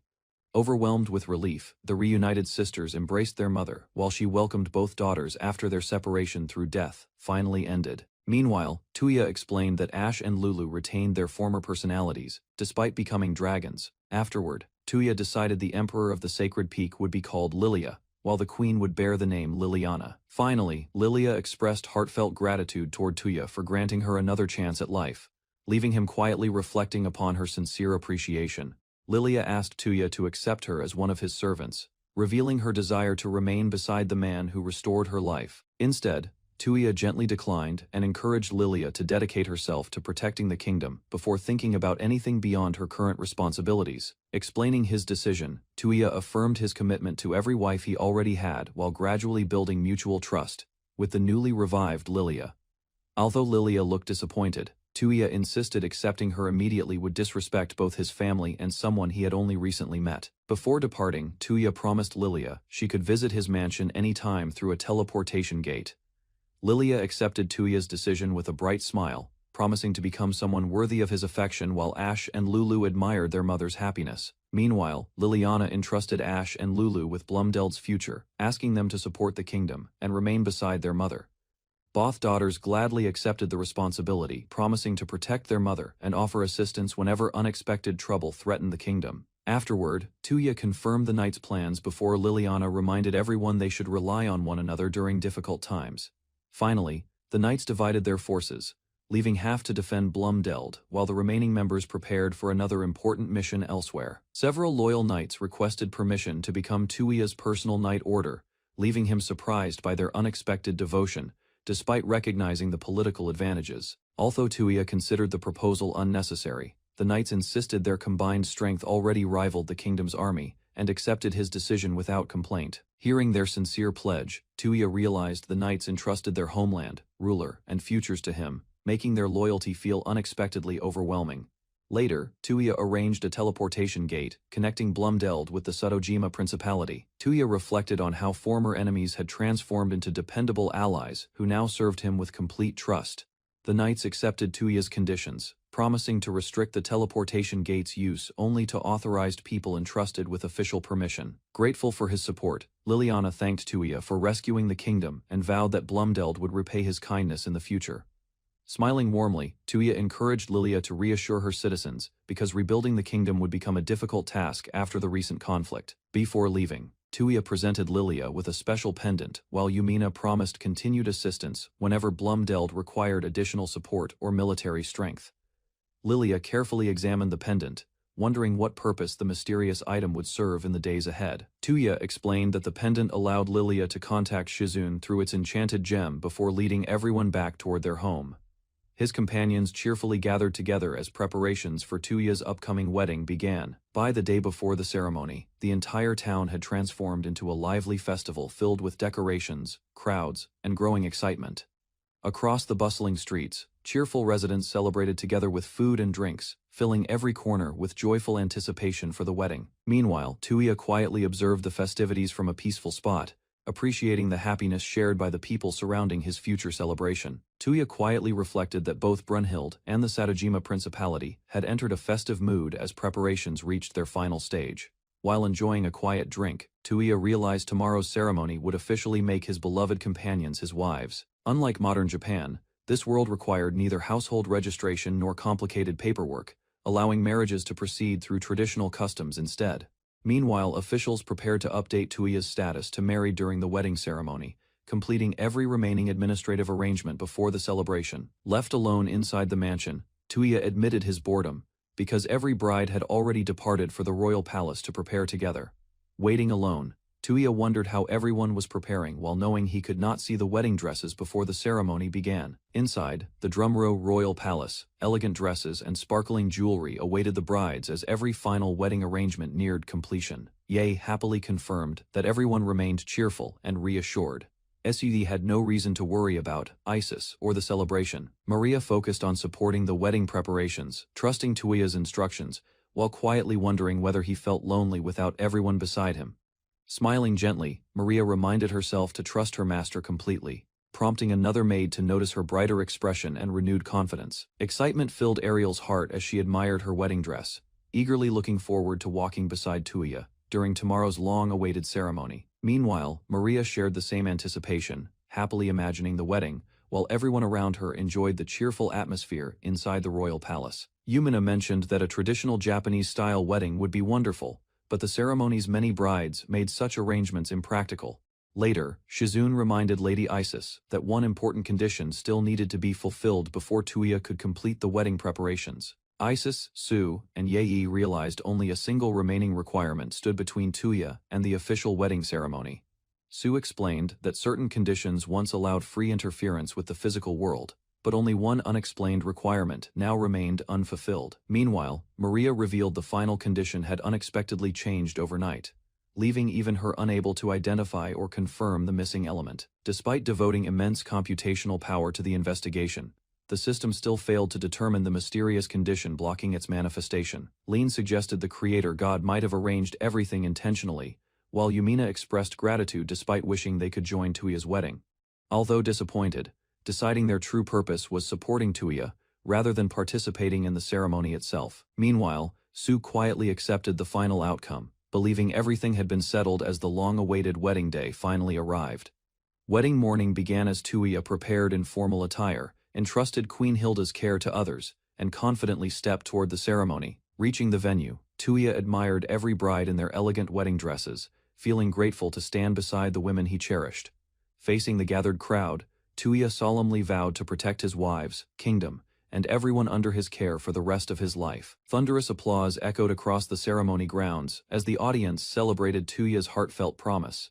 Tuya proudly vowed to overcome every future hardship, alongside his brides, earning thunderous cheers and heartfelt support from the gathered crowd. After the celebration settled, the queen summoned Tuya forward and announced an important proclamation before the assembled nobles and citizens. Recognizing his achievements, the queen praised Tuya for developing the principality, accepting refugees, and making outstanding contributions to the nation's prosperity. Furthermore, she acknowledged Tuya's remarkable political leadership before ordering the Principality of Sadojima to become the Kingdom of Sadojima from that day onward. Finally, the queen officially declared the birth of the new kingdom as Tuya stood proudly before everyone, receiving another wave of enthusiastic applause. Citizens celebrated enthusiastically as the Principality of Sadojima officially gained independence from Drumro and rose proudly as its own sovereign kingdom. After the declaration, the queen approached King Tuya with an unexpected request, catching him completely by surprise during the grand ceremony. Soon afterward, the kings of Regelstein and Blumdeld appeared, leaving Tuya confused because he had received no prior notice about their arrival. An official messenger then presented Tuya with an important document, signaling that a major diplomatic announcement was about to be revealed. Tuya learned that Drumro, Blumdeld, and Regelstein had agreed to establish the Castral Federation. The queen requested that Tuya add the kingdom of Sadojima to the Castral Union and lead the Allied Federation as its central ruler. Hearing the unexpected proposal, Tuya reacted with complete shock as his astonished voice echoed across the ceremony hall. Tomoya received an unexpected request from Allied leaders, asking him to unite the Castral Allied nations. Despite his obvious hesitation, representatives explained every nation supported the proposal together, presenting their appeal respectfully while emphasizing cooperation instead of issuing forceful demands. Queen Liliana Silk Blumdeld declared complete confidence, believing only Tomoya possessed enough strength and character to unite every kingdom peacefully. King Garland Charles Regelstein IV welcomed Tomoya warmly, recognizing achievements shared by Ariel and respected heroes before offering sincere trust, accepting their expectations. Tomoya resolved building a peaceful country where his wives could live safely, despite conflicts threatening the future. Tomoya accepted the responsibility, believing uniting nations could reduce future bloodshed and create lasting prosperity before larger conflicts reached the world. After accepting the mission, Tomoya admitted his inexperience and requested everyone's support because many challenges exceeded what he could accomplish. Leaders joined Tomoya's resolve, strengthening their partnership as he promised creating a peaceful homeland where his wives could always live safely. Later that evening, Tomoya returned home, while one curious fox-eared girl noticed unusual preparations surrounding the Sadojima residence with interest. Several wives wearing elegant dresses gathered before a magnificent celebration, making Tomoya realize an important surprise had already been arranged. Tomoya discovered magnificent wedding cakes and mysterious gift boxes, realizing his wives had secretly prepared an unforgettable celebration together. Before the ceremony began, Tomoya gathered every wife, including Isis, to reveal an important decision affecting their shared future. Tomoya announced becoming king of the Sadojima kingdom, accepting responsibility for protecting both his wives and every citizen faithfully. Facing his wives sincerely, Tomoya admitted his limitations and asked everyone to support one another while building their kingdom. Finally, Tomoya revealed his intention to welcome another bride while choosing a first wife, leaving everyone surprised afterward. Tomoya confessed he trusted one person above everyone else and wished to marry her while making her his first wife. Although uncertain about the outcome, Tomoya gathered his courage before preparing to reveal the woman chosen as his first wife. Without hesitation, Tomoya announced Isis as his chosen first wife, leaving everyone stunned by his unexpected declaration before the ceremony. Tomoya expressed heartfelt love toward Isis, praising her constant support since arriving in another world despite her unusual spiritual existence. Overwhelmed by Tomoya's sincere confession, Isis struggled to understand his feelings, while everyone waited quietly for her heartfelt response. Holding firm to his feelings, Tomoya assured Isis her physical form never mattered, because she remained his irreplaceable partner. Determined to share his heart, Tomoya asked Isis to become his wife, awaiting her sincere answer without pressure. Overcome by emotion, Isis tried accepting Tomoya's proposal, but mysterious protection blocked every confession, confirming his suspicion instead. Refusing to surrender, Isis challenged the unseen restraint and gathered enough courage to reveal her true love for Tomoya. After breaking the magical restriction, Isis confessed her love to Tomoya before rushing toward him with renewed happiness. Unable to hide her feelings anymore, Isis embraced Tomoya, confessed her love, and reached him with tears of overwhelming relief. Filled with gratitude, Tomoya welcomed Isis into his arms as she cherished their first chance to touch each other. Smiling through happy tears, Isis accepted Tomoya's proposal and proudly promised to become the wife of Tomoya Satoshima. Sharing their heartfelt promise, Tomoya and Isis sealed their engagement with a gentle kiss, celebrating the beginning of their future together. As friends offered warm congratulations, a mysterious woman suddenly appeared before Tomoya and Isis, drawing everyone's attention toward the unexpected visitor. Before everyone present, the creator god revealed her true form, introducing herself to Tomoya, Isis, and their companions. Calmly revealing her identity, the creator god explained she created Isis and sent Tomoya into this extraordinary world. Witnessing her overwhelming divine presence, Tomoya realized the creator god possessed power beyond anything he could ever measure or challenge.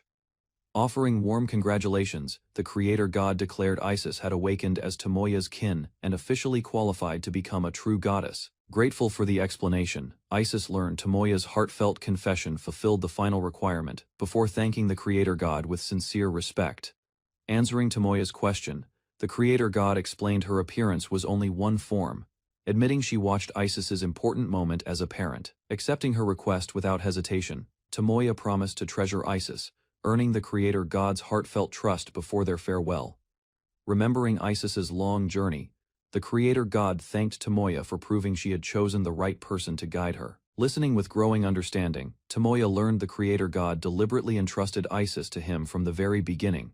Realizing the hidden truth, Tomoya accepted the creator god's explanation and understood why Isis had become his destined partner. Smiling gently, the creator god blessed Tomoya, Isis, and their companions, revealing hidden truths before granting everyone her divine protection. Bathed in radiant power, Isis evolved into a higher divine race, as the creator god's blessing unlocked remarkable new abilities. Meanwhile, Tomoya received another evolution, greatly increasing his level, combat power, and divine potential through the creator god's blessing. Watching the blessings continue, Isis's companions also gained divine skills, strengthening every bride without any apparent limits on their growth. Before departing, the creator god encouraged Tomoya to overcome future trials, then bid everyone farewell and quietly disappeared from sight.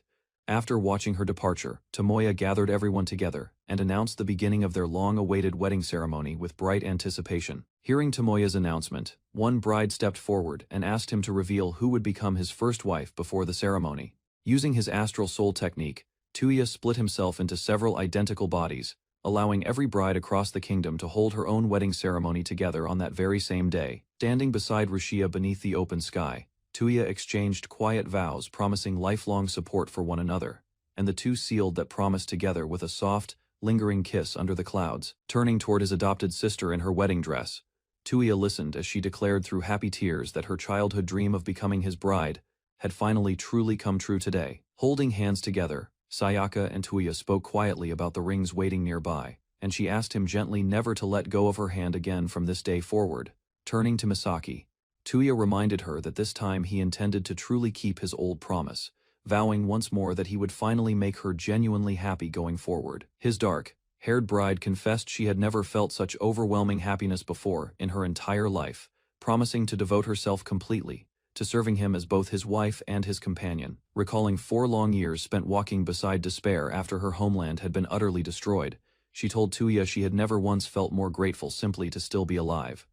Sonyal promised softly that she would remain forever close by his side, no matter what happened, and Tomoya vowed in return that he would always stay near her as well. Spreading her wings joyfully toward the sky, the winged bride thanked Tomoya warmly for even considering someone like herself worthy enough to become one of his many devoted wives. Teasingly, she reminded him that he had already taken her innocence during their very first meeting, insisting now that he take full and proper responsibility for her from this day onward. Leaning in close, Tuya whispered his feelings softly directly into Rinka's ear, making her flinch and blush deeply at the sudden and unexpected intimacy of that quiet, private moment. Rinka insisted firmly on keeping her chosen name rather than her true one, worried that the surrounding crowd might accidentally overhear something meant only for Tuya's ears alone. She scolded him sharply for hugging her so suddenly without warning, even as he teased that she looked especially adorable and charming dressed in her flowing wedding gown today. Surrounded joyfully by all of his brides gathered together at once, Tuya declared happily that their shared celebration together would continue on late into the night ahead of them. One by one, Tuya carefully lifted each of his brides into his arms, announcing that they would each share their very first night together as newlyweds simultaneously tonight. Isis gasped softly as Tuya carried her gently through the grounds, admitting quietly that everyone gathered around them today looked completely and genuinely happy with how things had turned out. Blushing furiously and trembling slightly, Isis admitted she felt nervous, knowing she would finally be held so closely by someone she affectionately and respectfully called Lord Tuya tonight. Tuya insisted gently that he wouldn't accept any refusal from her, and Isis softly asked him afterward to love her as deeply and completely as he possibly could. Now settled quietly together inside his private room, Isis admitted that speaking so closely with Tuya while in her human form left her far more nervous than she had expected. Tuya reassured her softly to simply remain herself around him, and Isis, still hesitant and nervous, agreed quietly as the two of them settled in together for the night ahead. Tuya gently comforts Isis in her bedroom, hoping to help her overcome her nervousness before marriage, while both gradually grow closer through quiet affection, strengthening the trust they already share deeply. Isis becomes more comfortable with Tuya's affection. Her embarrassment slowly fades into happiness, allowing their bond to deepen naturally while both continue expressing sincere feelings through gentle physical closeness. Tuya reassures Isis with continued affection, making her feel cherished and secure, while their growing intimacy reflects the strong emotional connection they have built through mutual trust and understanding. Feeling at ease beside Tuya, Isis willingly accepts his affectionate advances, believing their relationship has reached a stage where both can honestly express their love without lingering hesitation or fear. Their private moment continues as Tuya respects Isis's feelings, while she entrusts herself to him with complete confidence, marking another important step in strengthening their romantic relationship and mutual commitment. Tuya continues expressing sincere affection toward Isis through gentle intimacy, helping her relax completely as she happily realizes their growing love has replaced the nervousness she carried before becoming his wife. As their heartfelt conversation continues, Tuya dreams about building a family with Isis, while she warmly accepts the future they hope to share together, despite lingering uncertainty about motherhood. Tuya remains optimistic after learning Isis currently cannot conceive, trusting that her divine blessing may eventually change the situation, while both continue encouraging each other with unwavering confidence and hope. Moments later, the Creator God's blessing unexpectedly activates, granting Isis the ability to conceive, leaving Tuya stunned by the miraculous change that happens far sooner than either of them anticipated. Realizing the blessing has transformed Isis's future, the couple happily discusses the unexpected development together, embracing the possibility of starting the family they have both wished for with renewed excitement. Although excited about their future, Isis admitted she wanted to cherish more time alone with Tuya before becoming a mother, hoping their newlywed life would remain their greatest priority for now. Tuya respected Isis's heartfelt wish without hesitation, reassuring her that her happiness mattered most, while Isis gathered her courage before shyly asking whether they could continue sharing another intimate moment together. Smiling at her request, Tuya gladly stayed beside Isis, strengthening their affectionate bond as both embraced their marriage with complete trust, mutual understanding, and unwavering devotion toward each other's happiness. The peaceful night continued with Tuya and Isis enjoying their precious time together, further deepening their relationship until morning, while celebrating the beginning of their married life and promising future. Tuya had married all of his wives at once, and since that shared first night, quite some time had already passed peacefully together. The Sadogashima kingdom kept expanding as Tuya became its king, determined to raise the living standards of every citizen under his rule, yet he felt strangely unafraid of the future. One of his maids gathered the wives together to explain that the kingdom would finally begin operating its own independent currency system, starting that very day. She displayed the coins currently used throughout Dramru, ranging from Queen's Gold to King's Gold, down to ordinary gold, silver, and copper. Noting Sadogashima used the same denominations, she explained that the higher Queen's and King's Gold coins were mainly reserved for merchant trade and national projects, rarely circulating among common citizens for everyday payments. She then revealed the kingdom's newly issued currency, prompting another maid to pick up the unfamiliar paper and ask curiously what exactly this strange material was. She explained that paper money was already used back in their old world, and that its value came entirely from people's trust that it held worth. Toya realized his own credibility as the absolutely trusted king of this nation was precisely what gave the printed paper its guaranteed backing and legitimacy.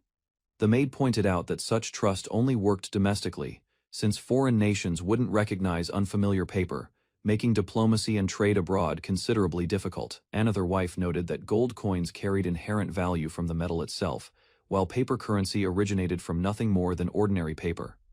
Toya admitted paper had real drawbacks, being fragile and easily damaged, though he acknowledged everyone's concerns were completely valid and worth addressing carefully. He explained paper money's lightness compared to gold made it far more convenient for merchants handling large-scale transactions and long-distance trade. Using his printing skill, he had crafted a machine ensuring the currency's quality remained consistent, making counterfeiting the bills nearly impossible for anyone. The maid clarified that Dramru's coinage was originally part of Sadagashima's territory, so the kingdom would use both currencies together until citizens grew accustomed. One wife wondered if this simply changed the currency's appearance without truly creating new worth, prompting talk of clever adjustments benefiting the kingdom. The maid revealed magical items like enchanted underwear could be purchased using Sadagashima's paper money at roughly 1/10 the usual gold coin price. She promised to explain the true value behind this paper currency, calling it a fresh opportunity to attract visitors into the Sadogashima kingdom. She warned that paper money's real weakness was its value steadily declining over time, shocking the listening wives who hadn't considered this. One wife protested that nobody would want to hold currency that kept losing value, questioning why anyone would bother saving it.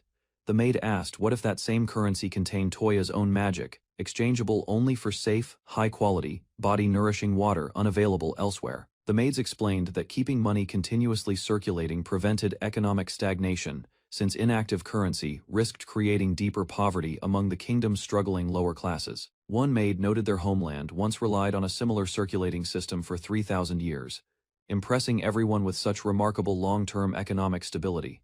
She added that magic had been placed on the currency, so its value would revert once someone in another era eventually used it, preventing hyperinflation entirely. Various rare items were displayed, all crafted using Toya's unique power, items that adventurers across the world desperately wanted to obtain.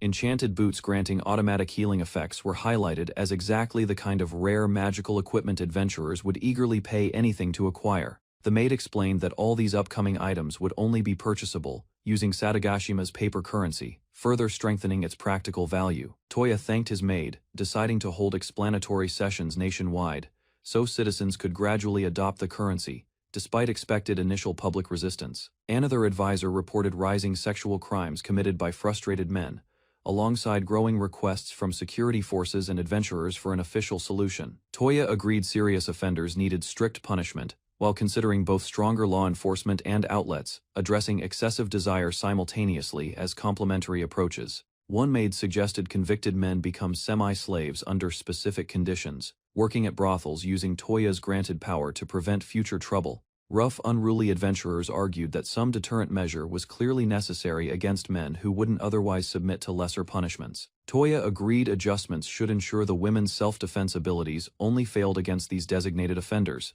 keeping the arrangement fair and controlled.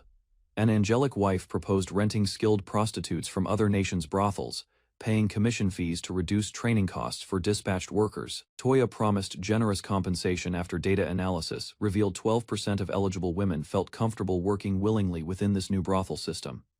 The maids agreed that harsh punishment remained the strongest deterrent, ensuring offenders truly understood their crimes weren't worth the consequences. An elf suggested using astral soul body magic to transform convicted men's gender, having them serve their sentence as brothel workers.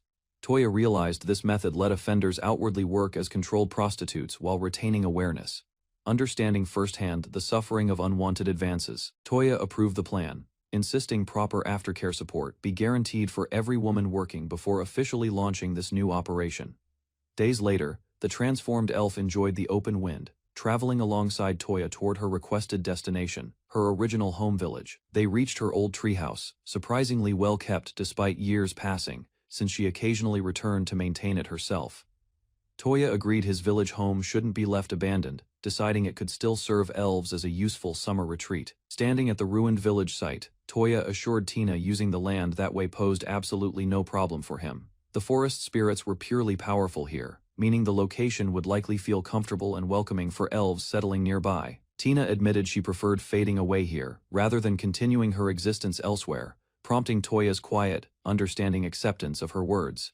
She mentioned the elf tribe unanimously agreed the location suited them well, confirming their collective decision to relocate there together. Tina asked Toya to lend his power, helping the local spirits grow stronger by teaching them to recognize his magic. She then asked whether the Spirit King had been doing well, since busy schedules had prevented recent visits between them. Toya casually offered to summon the Spirit King directly, believing she would likely appear if properly called upon. A brilliant light erupted through the forest, and the winged Spirit King descended before them, wings spread wide. She greeted Toya warmly as her god, admitting she'd felt lonely since he rarely visited to see her. Toya explained the Spirit King wanted to revitalize the local spirits, asking him to channel his magic throughout the forest. The Spirit King agreed, and light poured from Tina's chest as her body absorbed the flowing, radiant power. Toya reacted with surprise as intense light burst forth, momentarily stunned by whatever transformation was taking place before him. Toya sat quietly with Tina, who asked if simply channeling magic power the normal way would be enough for the ritual, and he explained intimacy between them was needed to awaken the spirits. High above the endless forest, Tina explained that magic power released during their bonding, harmonized through her tie to the Spirit King, would spread evenly across the entire woodland the instant it was released. Radiant wings unfurled as the ritual's power surged outward, and the newly empowered spirit thanked Toya, declaring that because of him the forest's protective barrier had been reinforced far beyond its previous strength. Undine, the great water spirit, praised the divine power flowing from him, calling it wonderful, while Ifrit, the great fire spirit, admitted she never imagined such strength could take physical form in this era. Gnome, the earth spirit, murmured that spirits across the world were rejoicing, sensing power of an entirely different scale, while Sylph, the wind spirit, declared that all had submitted at once, admiring their lord. Shadow, the dark spirit, spoke of being freed from an old wretched curse that had bound her for ages, while Will-O-Wisp, the light spirit, thanked Toya for reviving them, welcoming him as their god. All 6 great spirits knelt together before him, declaring themselves incarnations bound to serve their new god Sadojima Toya, and vowing eternal loyalty while his radiant presence shimmered beside them, sealing the pact. Looking toward a distant castle town, Toya announced that he and his spirits intended to guide nations toward peace and set the world moving forward, and one companion simply thanked him, moved by his resolve. Standing among his spirits, Toya asked them to bring the benefits of their blessings to people everywhere and spread happiness across the land, prompting laughter, and days later a massive airship roared through the clouds. Sunlight blazed behind the enormous vessel as its sails caught the wind, birds scattering around its hull, while the great airship pressed steadily forward, cutting a brilliant path through the heavens above the world below. The airship continued its powerful ascent, its sails billowing wide against the bright sky, birds trailing alongside as the vessel thundered onward. A striking symbol of the new age Toya's group was building together. Admiring the breathtaking view from the deck, Toya remarked on the spectacular scenery stretching below, while his maids cheered that their master's tourism venture, using the airship, was clearly a tremendous success beyond any doubt. Hilda, marked by her halo, noted that research data recovered from a demon's aerial warship had proven useful for their project, and Toya praised her resourcefulness, crediting her sharp judgment for making things run smoothly. Aesis beamed, thanking him for letting her feel useful after carefully recovering the wreckage stored away, while Toya admitted repairing the warship's remains, using his storage skill for tourism purposes, had been surprisingly easy work. Ween, king of the Dramru kingdom and Hilda's stepson who succeeded her after her abdication, greeted Toya warmly, thanking him sincerely for the invitation, and asking after his mother's well-being with genuine quiet respect. Ween admitted he still wasn't used to seeing his mother appear younger than himself now, while a quiet remark noted their exchange sounded suspiciously like an ominous, unsettling parent-child conversation unfolding nearby on the deck. Ween reflected that connecting even one nation to their network was already a major undertaking since it could spark revolutions in trade and diplomacy, while another observer marveled at how extraordinary this airship truly was. Toya smiled, saying that thanks to this venture, many nations would finally draw closer together, and he believed it would open doors to entirely new possibilities for cooperation and shared prosperity across the whole world. As their hands clasped in agreement, One voice noted that growing exchange between nations would let them understand each other better, while the other reasoned that stripping away their will to resist would help. Ween swallowed hard, praising the deep, calculating foresight behind such intentions, while Toya mused that any nation daring to provoke war under his protection would surely hesitate, knowing exactly what his power could unleash. Ween admitted running an airship business successfully was never going to be as simple as it sounded, and Toya smirked quietly, muttering that this explained exactly why his mother had become so absorbed in the venture. Shaking hands warmly, Ween wished Toya success in his endeavor, and Toya thanked him sincerely. While walking away afterward, Toya brushed off a companion's question, insisting there was nothing particular troubling his mind at all. Several months later, standing before a vast mountain range, Toya crossed his arms and reflected that he had genuinely hoped peace would continue after his talks with King Ween. Yet something had clearly gone wrong. War erupted suddenly as the Aralardal Empire clashed with the Satojima Kingdom's forces, and Toya could hardly believe conflict had arrived so quickly, standing before his 5,000 soldiers as the battlefield stretched ahead. Facing an empire fielding 120,000 troops, Tina remarked bitterly that the greedy old man had proven to be a fool after all, while Toya sighed, admitting there seemed to be no other choice now. A talking bear-like creature groaned about its aching stomach, insisting through laughter that it truly couldn't handle more, while it explained that the empire's ruler stubbornly claimed dominion over the entire world as his birthright. The creature, cursed into a bear form and known as Godokuma Rupuru, a fairy formerly named Godoman Rupuru, had fled to Toya's kingdom seeking mercy after learning war was coming, unable to stop saying Kuma. Toya remarked that the foolish men of Aralardal understood nothing about his own military strength, while a wanted poster nearby referenced an earlier betrayal, noting he never expected the traitor before him to end up exiled. Toya admitted he had hoped negotiations could avoid war entirely, though he sarcastically thanked the mumbling bear for accompanying him toward the meeting, visibly irritated by its constant grumbling and repeated complaining the entire way there. Addressing his newly formed army equipped with legendary weapons and armor bangles he had personally prepared, Toya declared their months of training meant this force could never be allowed to lose, praising their dedication and resolve. Tina proudly credited her own guidance for their soldiers' impressive growth, and Toya agreed their leveling had risen dramatically, confident now that none of them would be overwhelmed by the power of their new equipment. Toya asked how the soldiers under Yachi's care were holding up, and Tina reported the enemy troops felt as good as already defeated, prompting him to gather everyone together and ask for their full attention. Toya said that if possible, he wished to personally bear the burden of every dirty task ahead, admitting it truly pained him that he would soon have to make his people take human lives in battle. Toya explained he wanted to build a nation free from needless conflict, yet acknowledged the world would never make that easy, since facing outside enemies determined to attack them was clearly unavoidable going forward. He said that if their generation failed to protect their nation now, it would leave their children inheriting nothing but misfortune and weakness, and it was precisely because of that fear he wanted everyone protecting their home, declaring that what was about to begin was truly an exchange of lives, and admitting fear would surely follow. Toya raised his hand and firmly swore that he would let no one among them die today. Shouting that they fought to seize their own future, Toya raised his fist as the Satojima Kingdom's army roared behind him, and he gave the command, declaring the attack had officially begun as the story continued. Barak Thek, the emperor of Aralardal Empire, who had recklessly declared war on Satojima Kingdom, believed the conflict would never even become a real contest, dismissing his fledgling opponent as nothing more than one strong individual leading an army of unseasoned, weak soldiers. Back within Satojima Kingdom, the beautiful women who served alongside Tuya quietly wondered how they would celebrate once victory arrived, their optimism lingering even as dark smoke curled ominously across the horizon, hinting that the battle was far from simple. On the battlefield, a young fighter unleashed a ferocious strike alongside a dragon's fury, and Barak recoiled in horror, screaming in disbelief as he witnessed the devastating destruction tearing through his own forces with unimaginable speed and violence. A soldier reported that even ordinary troops faced an overwhelming gap in raw power, and now dragons had appeared on the field as well, leaving the Imperial army utterly annihilated, while the opposing side suffered virtually no casualties whatsoever. A radiant figure descended gracefully from the sky before the Emperor, and a nearby soldier murmured that the difference in military strength was simply too vast to overcome,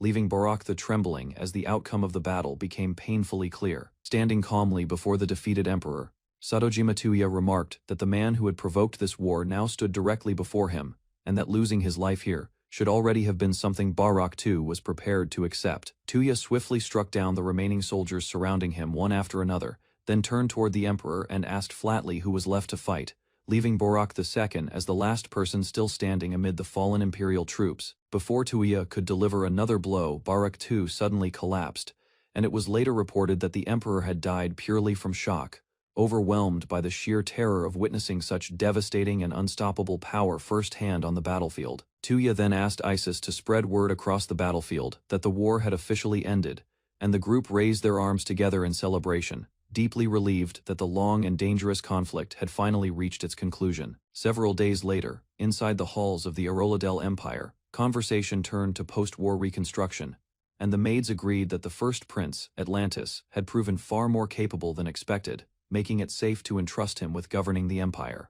One maid explained that Atlantis had shown genuine loyalty toward Tuya and that a temporary slave contract item had already been exchanged to formalize their arrangement, prompting Tuya to accept the update with quiet satisfaction over the war's swift resolution. Walking together through the palace corridors, the maid mentioned that another piece of wonderful news awaited Tuya, causing him to glance back with curiosity and ask what she meant, unaware of the joyful celebration about to unfold before him. Inside the castle, Lucia, Michel, and Priscilla were joyfully announced to be pregnant, and the three women embraced each other with excitement, while Tuya rushed toward them and praised their efforts, overwhelmed with happiness at the unexpected news. Michel tearfully confirmed that she truly was carrying Tuya's child, and he wrapped his arms around her tightly with a bright smile, thanking her sincerely for news that filled him with overwhelming gratitude and joy in that tender moment. Sayaka, nuzzling close against Tuya, declared proudly that she too had succeeded and promised to deliver a healthy baby, reminding him gently that this was precisely what he had hoped for since the beginning of their close bond together. Turning toward Priscilla, Tuya encouraged her warmly to keep doing her best throughout the pregnancy ahead,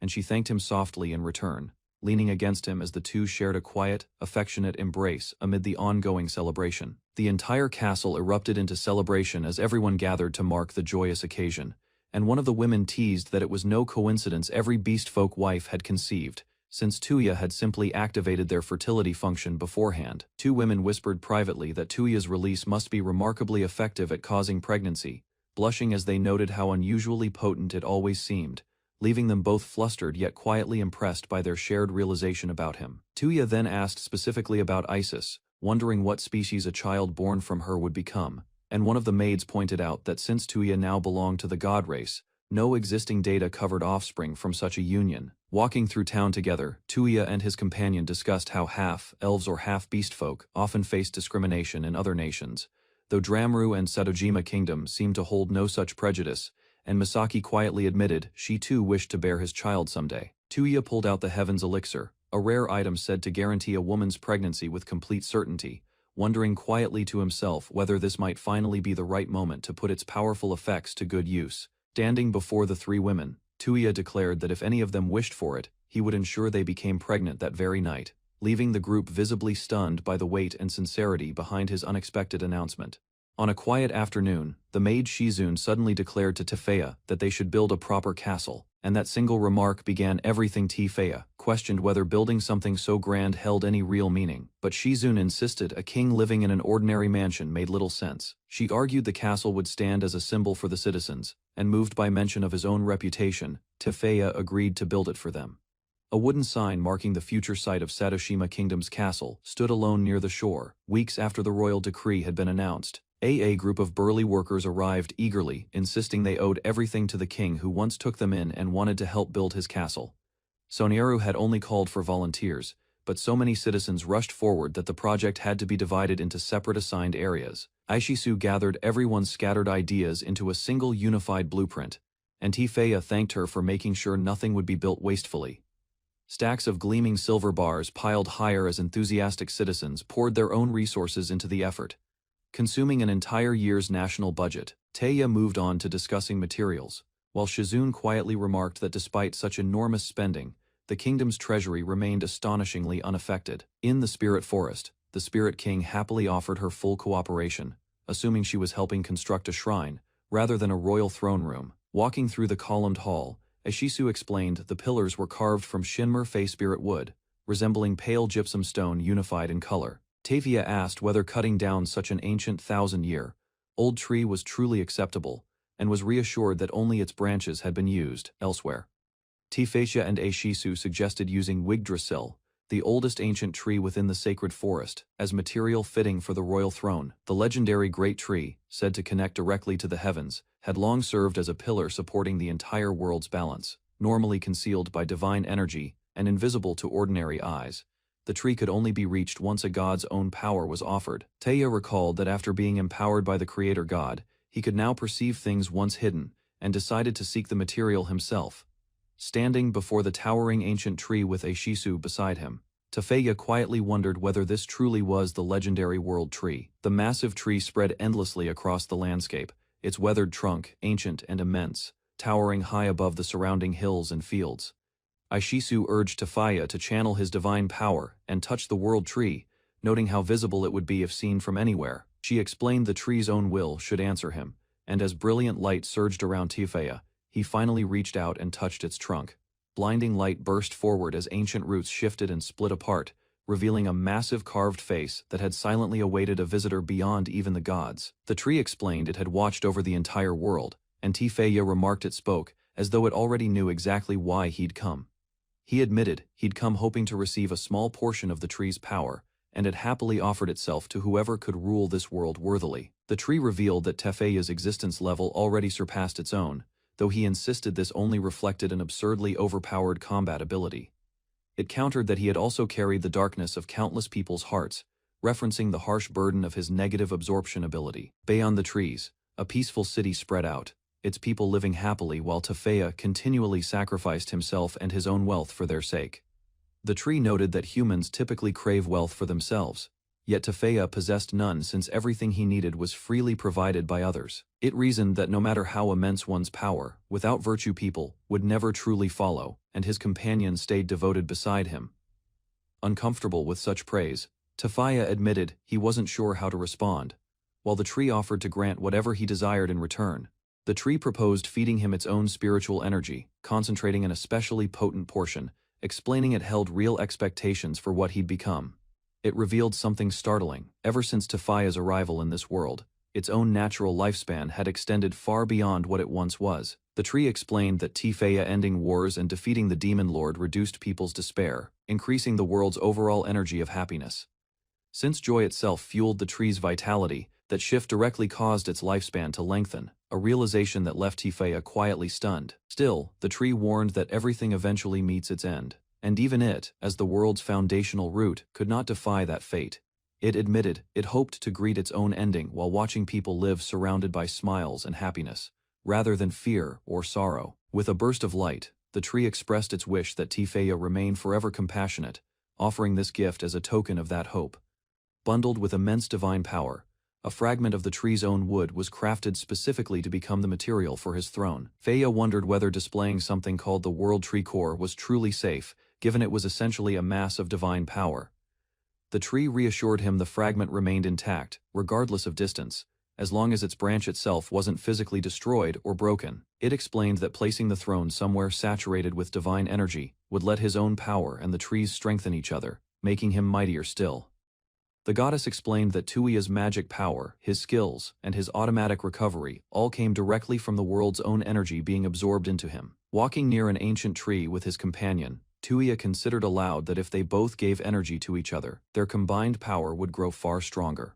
The tree spirit answered that connecting their divine strength directly would deepen the bond further, requiring no conscious effort afterward, and Tuiya thanked it before asking for the link. The tree granted the connection and declared that this world was now entrusted to Satojima Tuiya, sending a violent burst of light around his entire body. A vision appeared, showing a father and mother holding their newborn child, praying that the people of this world be guided until its very end with smiles. The tree expressed its gratitude to Satojima Tuiya, who agreed to keep watching over things as before, and days later an airship sailed above the great tree that had blessed the world. Aboard the airship, Tuiya's companions discussed how a miniature throne had been shaped by the Spirit King into a chair, waiting only for craftsmen to add its final decoration. A messenger reported that a small village under Tuiya's protection was under attack by monsters, while one companion cheerfully admitted she loved returning home aboard their elegant flying vessel. Tuiya decided to strike the threat down quickly, knowing a single wolf-type monster could bring disaster to such a small settlement.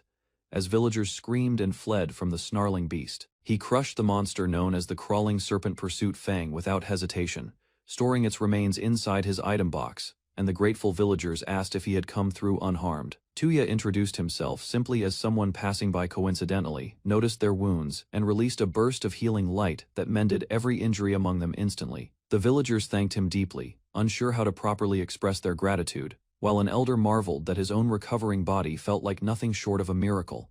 The elder admitted that their poor village could never afford to hire adventurers through the guild, leaving them defenseless against constant danger. Goblins boasted among themselves that even attacking together in full force, they could no longer drive away the powerful monsters devouring children and daughters from the village. A wounded young man collapsed by the riverside, and the grieving elder cried that if someone had to die, it should have been an old man like himself instead. Tuya wondered quietly if there was truly nothing he could do, while children called out to him, and the elder warned that reversing death defied the very law of this world. The elder asked what exactly he intended to do, and Tuya asked for his silence about what was about to happen, before deciding firmly that a miracle would occur here. An old man and a girl lay collapsed on the ground before Tuya, who warned them that if he showed a miracle here, they could never speak of it again.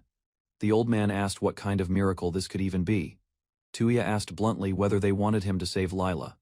The girl beside the old man froze, stunned that a stranger might help her. The old man and the girl swore together that they would keep silent, and never tell anyone what they were about to witness. Tuya hesitated, questioning why he would bend the rules of his own world for people who meant nothing to him. After a long pause, he quietly agreed. Memories of losing his own family in his previous life surfaced in his mind. He admitted he could not ignore people suffering the same senseless loss, even if helping them was not something he was supposed to do. Kneeling beside the fallen bodies, Tuya activated the divine spell Raise Dead, channeling its light over them. The bodies stirred as the spell took hold. Lila's eyes snapped open first, and moments later the boy beside her, Haru, gasped awake as well. Lila threw herself into Haru's arms in relief.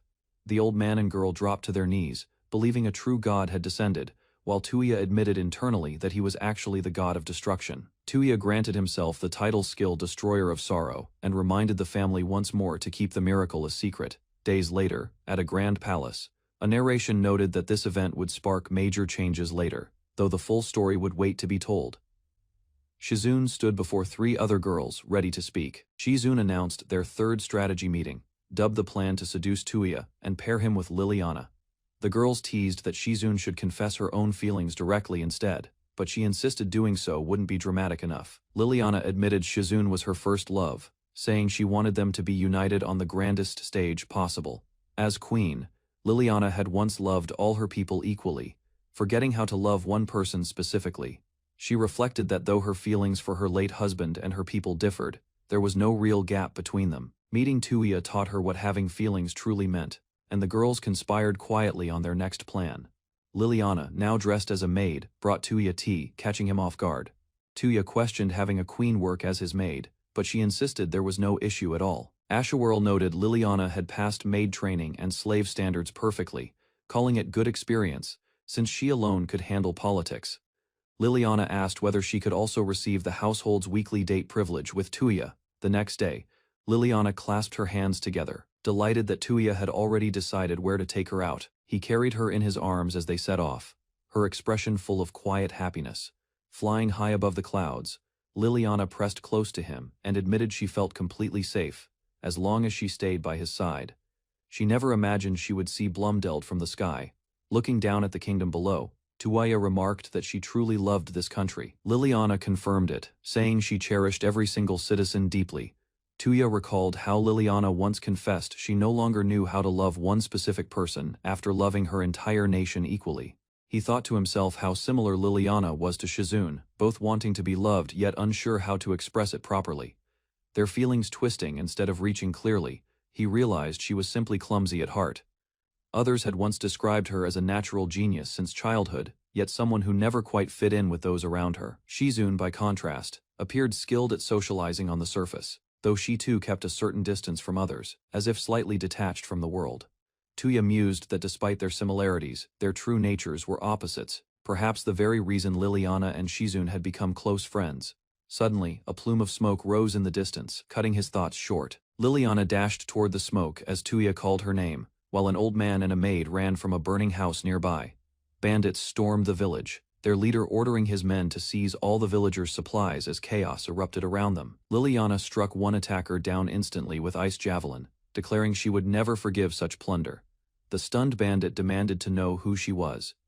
She named herself as Liliana Silk Blumdeld, guardian of the kingdom's peace, refusing to overlook their violence. One bandit noted the town resembled where he once lived before joining monster subjugation efforts, while another mocked the idea of a real queen showing up somewhere. So rural Liliana insisted she could not ignore such robbery no matter who committed it, prompting the bandits to argue they never wanted to become thieves either. Their leader shouted that corrupt nobles and crushing taxes had ruined their town, forcing them into this life.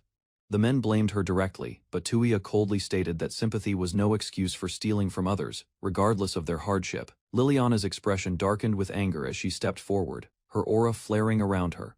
The bandits collapsed, one apologizing that everything happened due to his own moral failure. Tuya snapped that apologizing now was far too late, then unleashed a devastating attack against them. Afterward, he told Liliana that sympathy was fine, but blaming herself for the bandits' actions was misplaced entirely.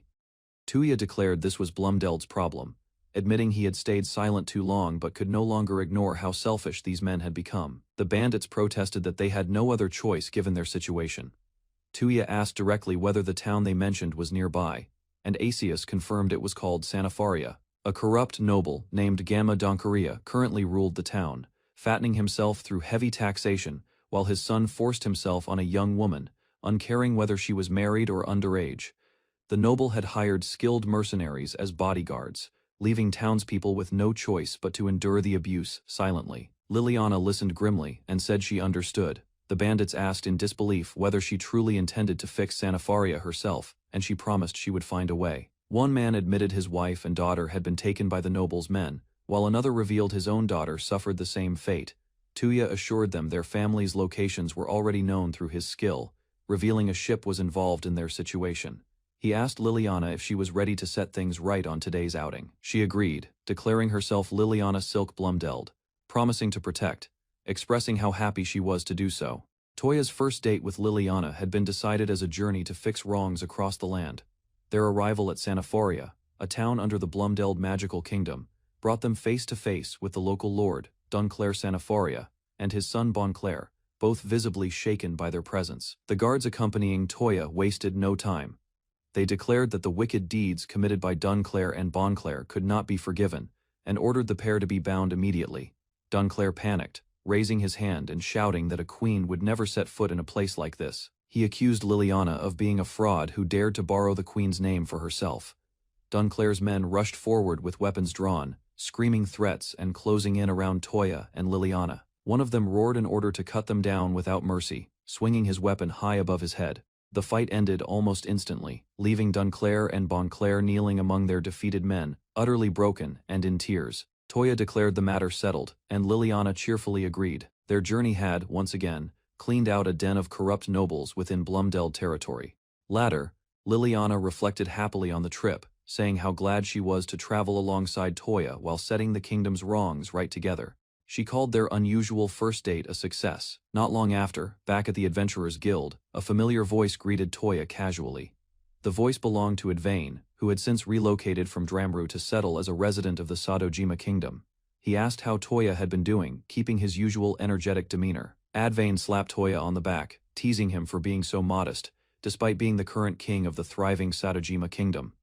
Toya complained that shouting about it so loudly was embarrassing. A narration explained that the Sadojima kingdom had its own branch of the Adventurers Guild, connected to Dramru by roads protected with barriers to ward off monsters. However, the defenses were deliberately left imperfect, so that adventurers would still have escort duties to perform, and citizens wouldn't lose their sense of caution.